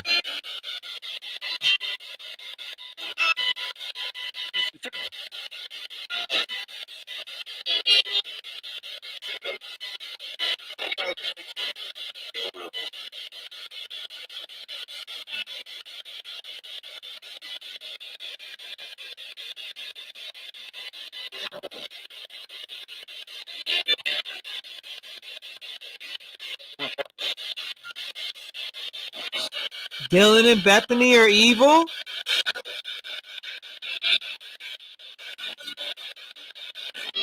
Is that what you're saying?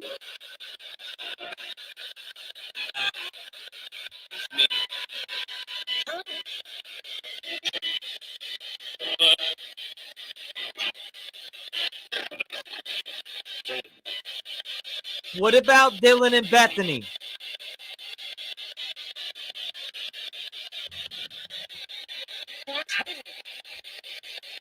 What about Dylan and Bethany? Tell us right now. Somebody said,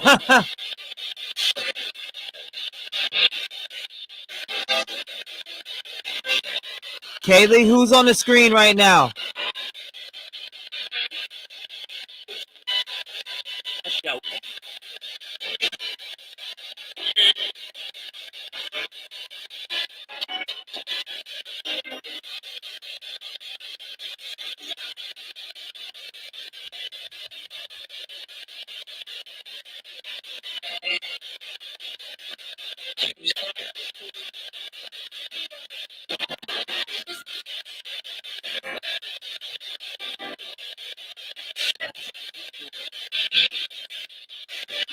What all right, here we go.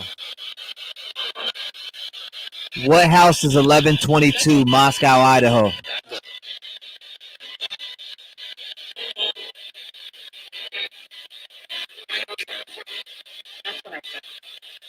That's what I thought. You heard that? That's what I thought.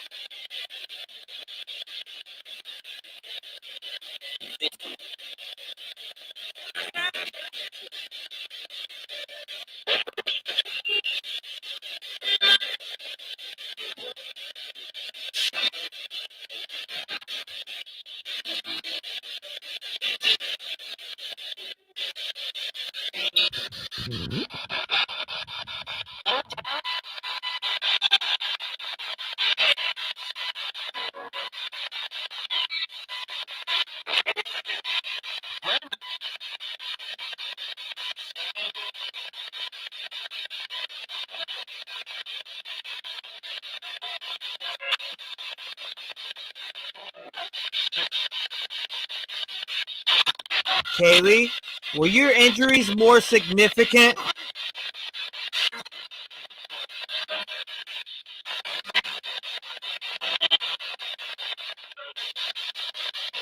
There's Dylan.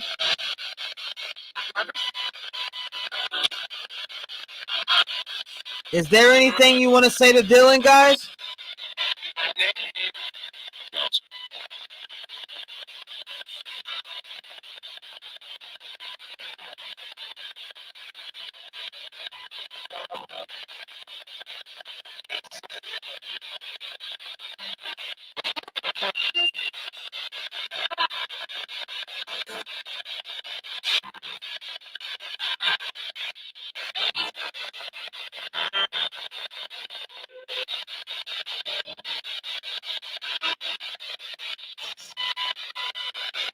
All right, I can close this session down. Do you guys want me to close this session down?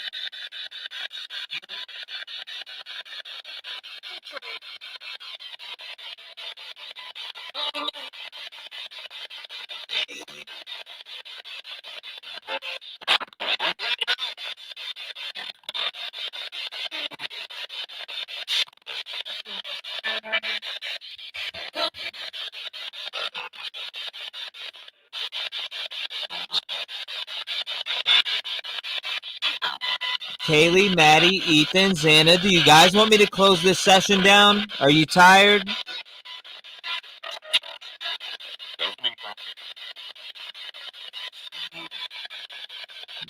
What?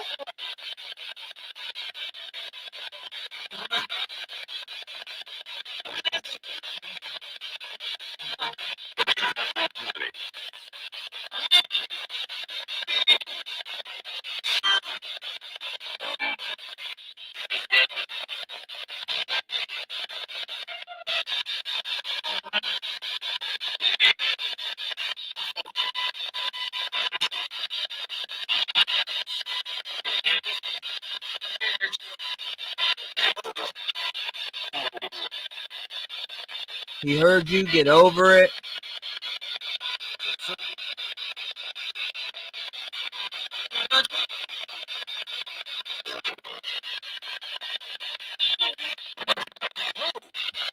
Is there anything that you guys want to say to the chat, the people that want justice for you guys?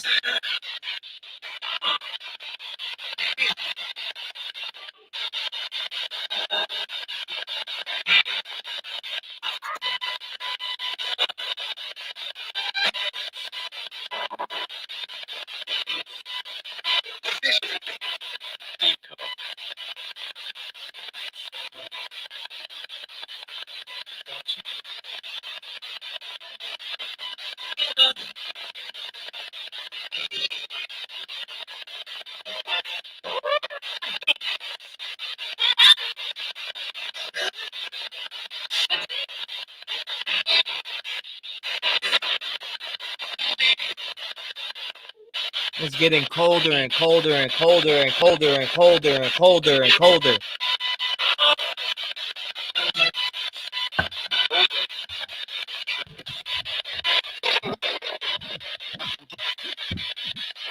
All right, I feel how cold it's getting right now. Who is this? It's me? What's your name?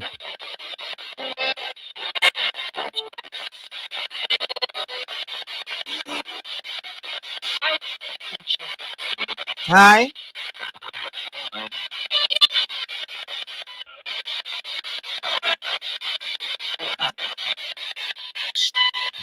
Who is this? Holy shit, it got cold as fuck right here. Who is this right here? Oh my god. Holy fuck.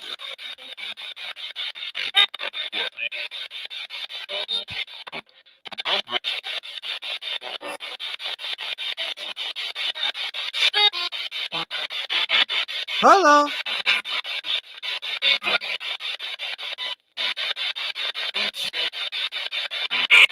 Is that you, Xana?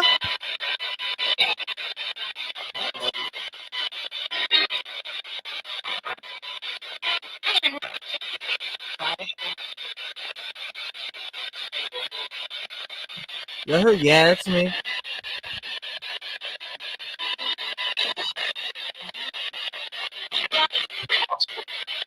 Moscow? Coverage? What?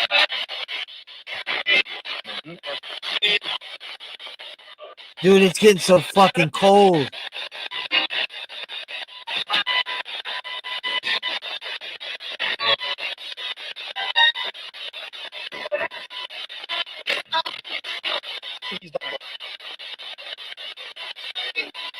Holy shit.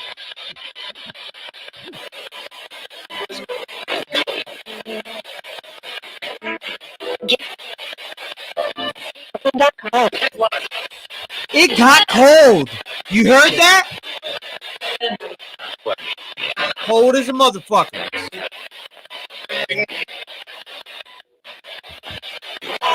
Come on, I love that. You guys are doing great. I'm getting charged up. Oh yeah.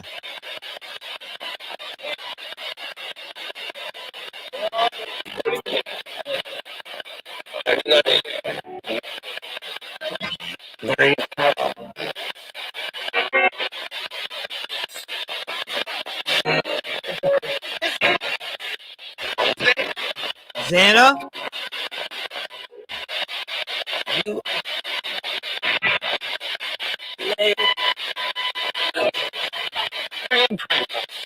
You're incredible. Did you hear that? You're incredible.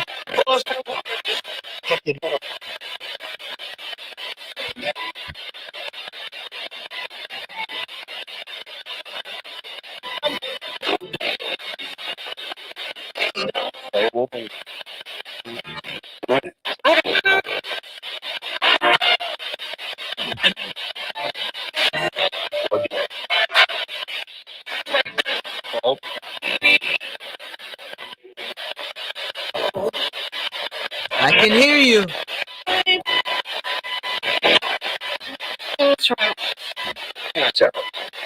Let's say thanks, Trev.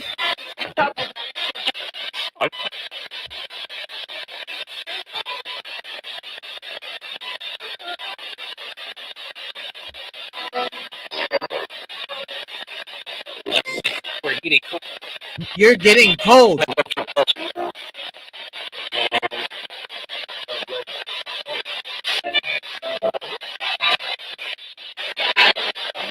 The fuck? Something like touched my shirt a little bit.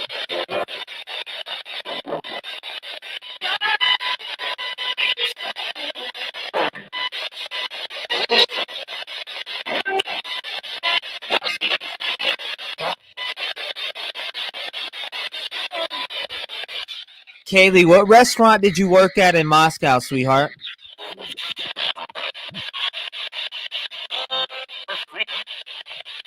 Did it just say Greek?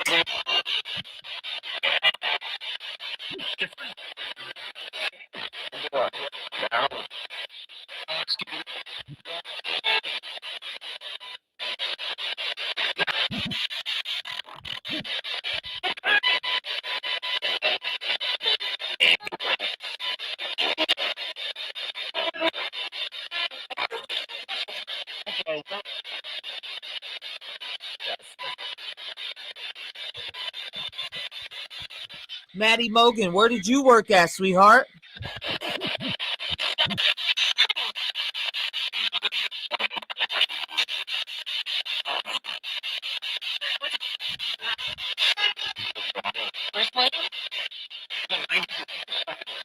Mad Greek? Is that what that just said?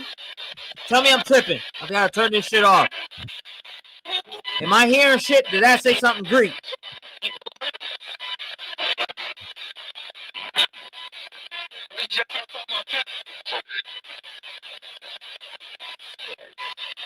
It is cold as a motherfucker right here.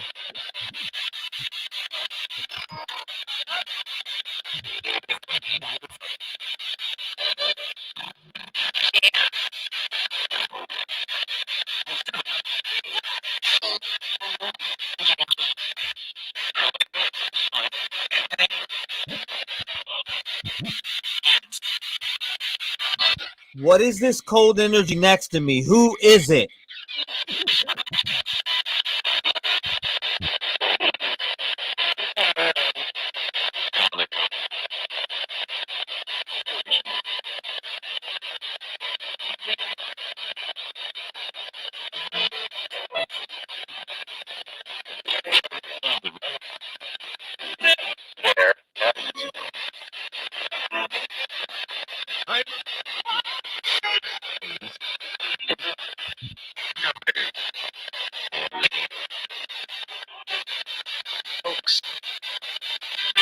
Folks.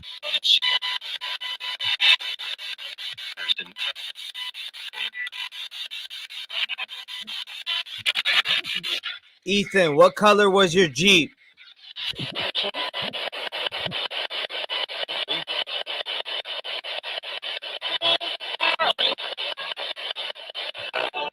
What?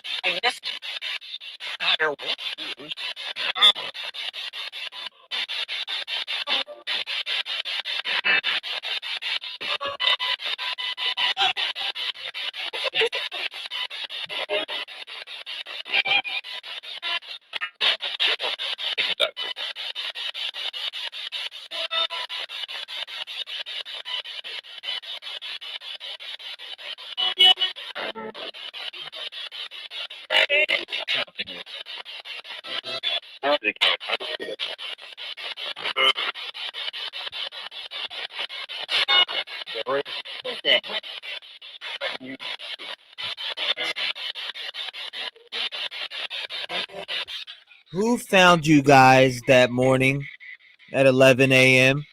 What is their name?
Who called the police that morning when you guys were found?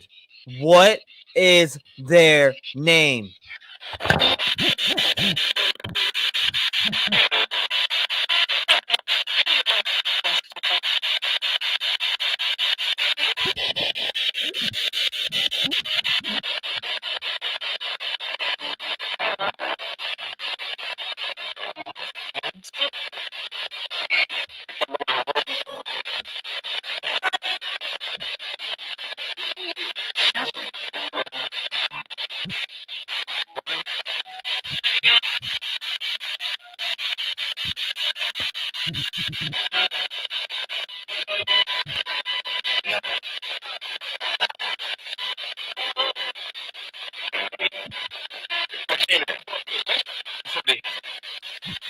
Whose cold energy is this right here pushing up on me right now? What is your name?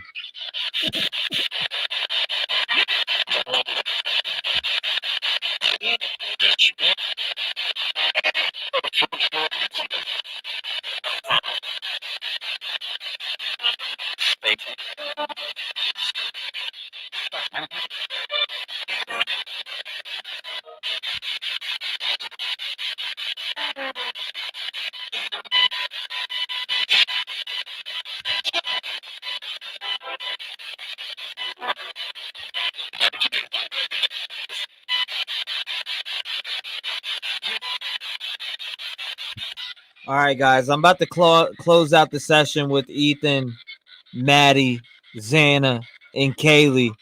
Is there any last words you guys want to say to everybody that's in this chat right now? There's 1,083 people. Is there anything you want to say?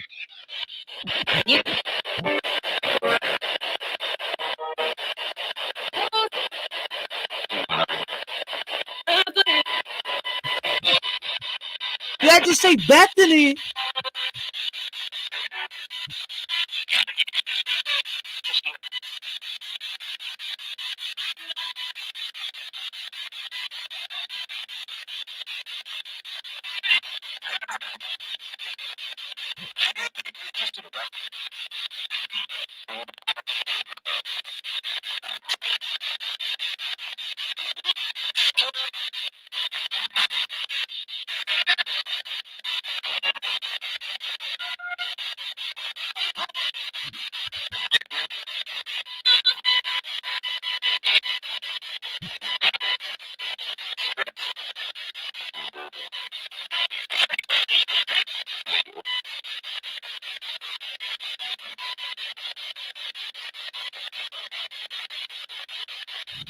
What did you just say?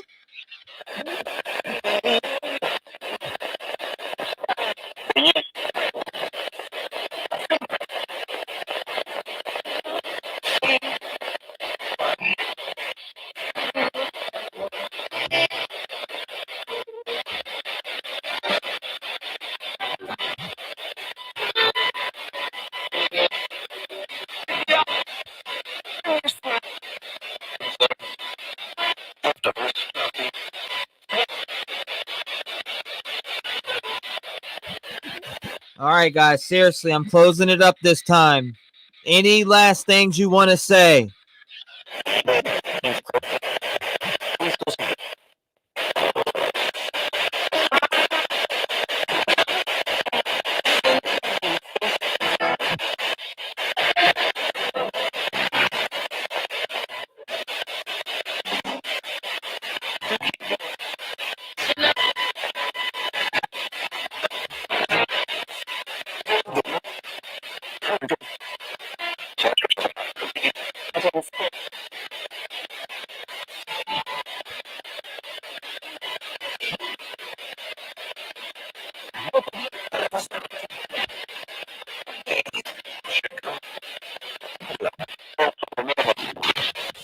All right, Kaylee, Madden, Ethan, and Zana. I'm going to say goodbye to you guys, all right?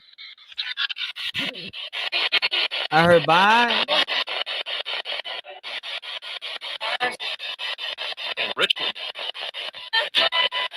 Richard.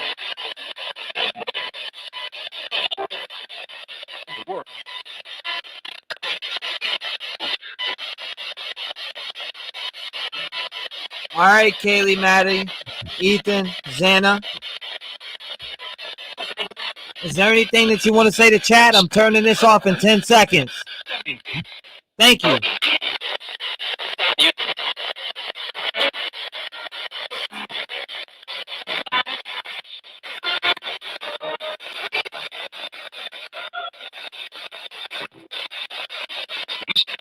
All right, guys. Love you. I'm out. All right. Shit.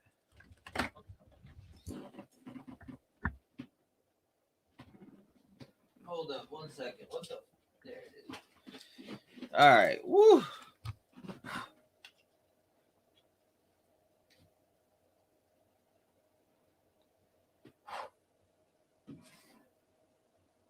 All right. All right. Whew. Intense. Intense.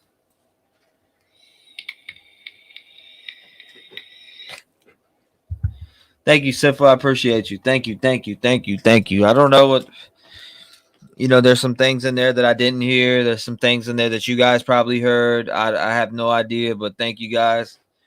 Plead the fifth. You never seen that Spirit Box session. I don't know, man. Yeah. Pretty intense. Pretty intense. If you hear anything, let me know. Put it in the comment section, whatever you heard. Go back, clip it, put the link in the comments, etc. What do you mean? What the fuck is that garbage? I told everybody who doesn't want to be here for a Spirit Box session, don't be here. So, I mean, just disrespecting like that is not cool in my book. I said a long time ago, nobody who wants to be here for a Spirit Box session, don't be here. But anyways, let me go ahead and put that in the title too. Live stream and ending with Spirit. Hold on, ended with.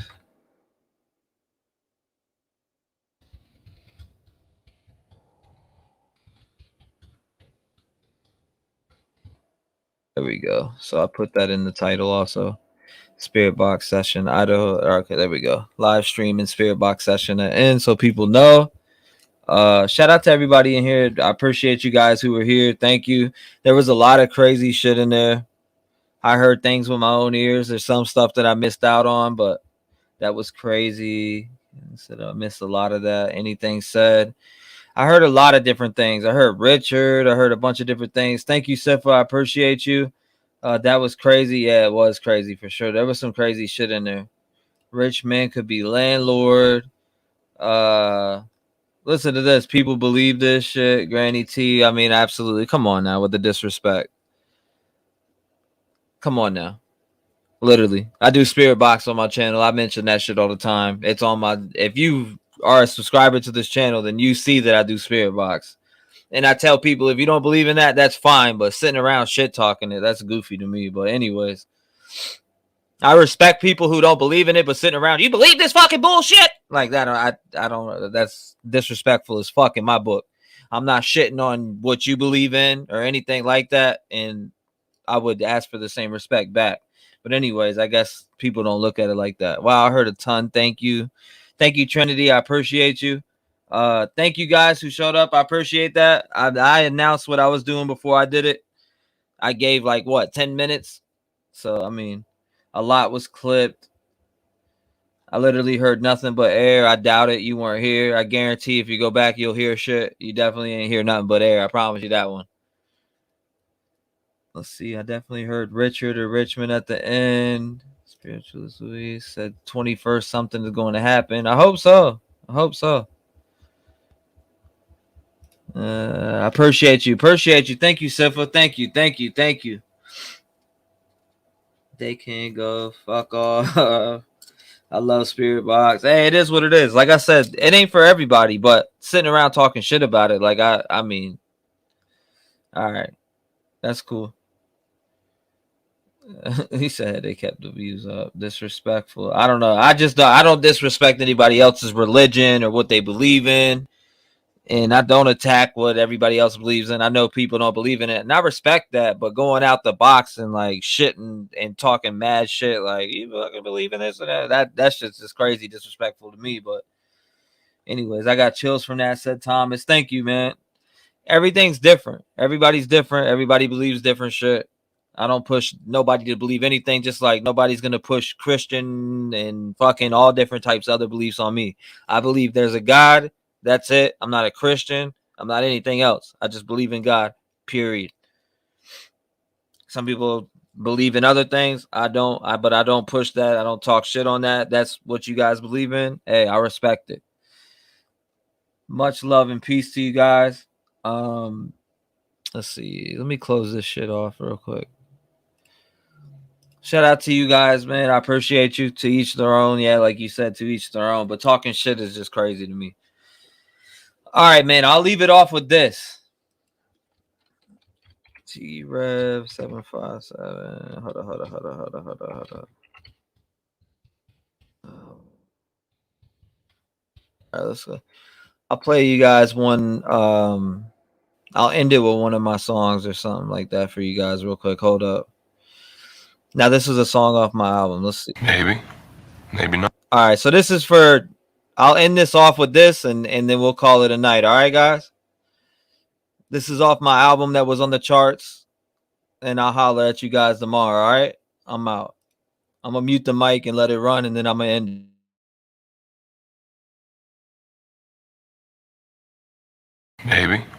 Maybe not. Maybe fuck yourself. Yeah, I got goals. And you know what? I was trying to help a lot of people and not worried about myself, not pushing forward, not worried about my grind. I put everyone before me. And I promised myself when I woke up on my 32nd birthday that I would make a change. And I'm gonna stick to that. People need to understand that I put my energy and everything that I have in my soul into this music shit. I live, I breathe it. I got this music running through my soul. You may never know. Step away, cause I see the fake. Foot up to his throat. Anybody stepping in my lane, they gon' catch the smoke. Got my goals and I'ma stick to it. I ain't playing hoes. Listen, homie, I ain't playing around and run circles around these fucking clowns. Plus, anytime that they talk shit, they know I'm ready to go walk them down. I do what I do with the best I say this shit with my chest I fuck my mind, you get stepped on. I run the track with no legs on. Pump the gas up like the Exxon. Pump the brakes before your ass gets flexed on. The mic is my weapon, these words are my bullets. And you'd be foolish to try to test me, I cock it and pull it. They be hating, let's face it, they try to turn me to Satan. I got a cross on my chest, God's got my back with the fakeness. I spit my shit with conviction, you rap that shit you ain't living. You signed a deal with the devil, I'd rather go to a prison. I'll break them down in the sentence. With this pen I was given, have it quick in the mission. My hands are certified like physicians. I'm not pausing for the wicked, I'm above and I'm winning. They just wanna see me fall, but I stay breaking down the fence.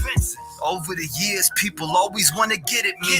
No matter what, they try to turn me to an enemy. I had a lot of folks become a fucking friend of me. They stab me in the back once they get every bit of me. Get rid of it, I'm done, dog. Back away, cause I'm pissed off. You better stay your way. If you know what's up, you better get lost. I'm the big boss, call me Jigsaw. When they get a taste, it's like withdrawals. I can chop through any beat like a swing around blades from a fucking chainsaw. Back up, act up, run them over like a Mack truck. The only time you seen a G is from that keyboard that you whack from.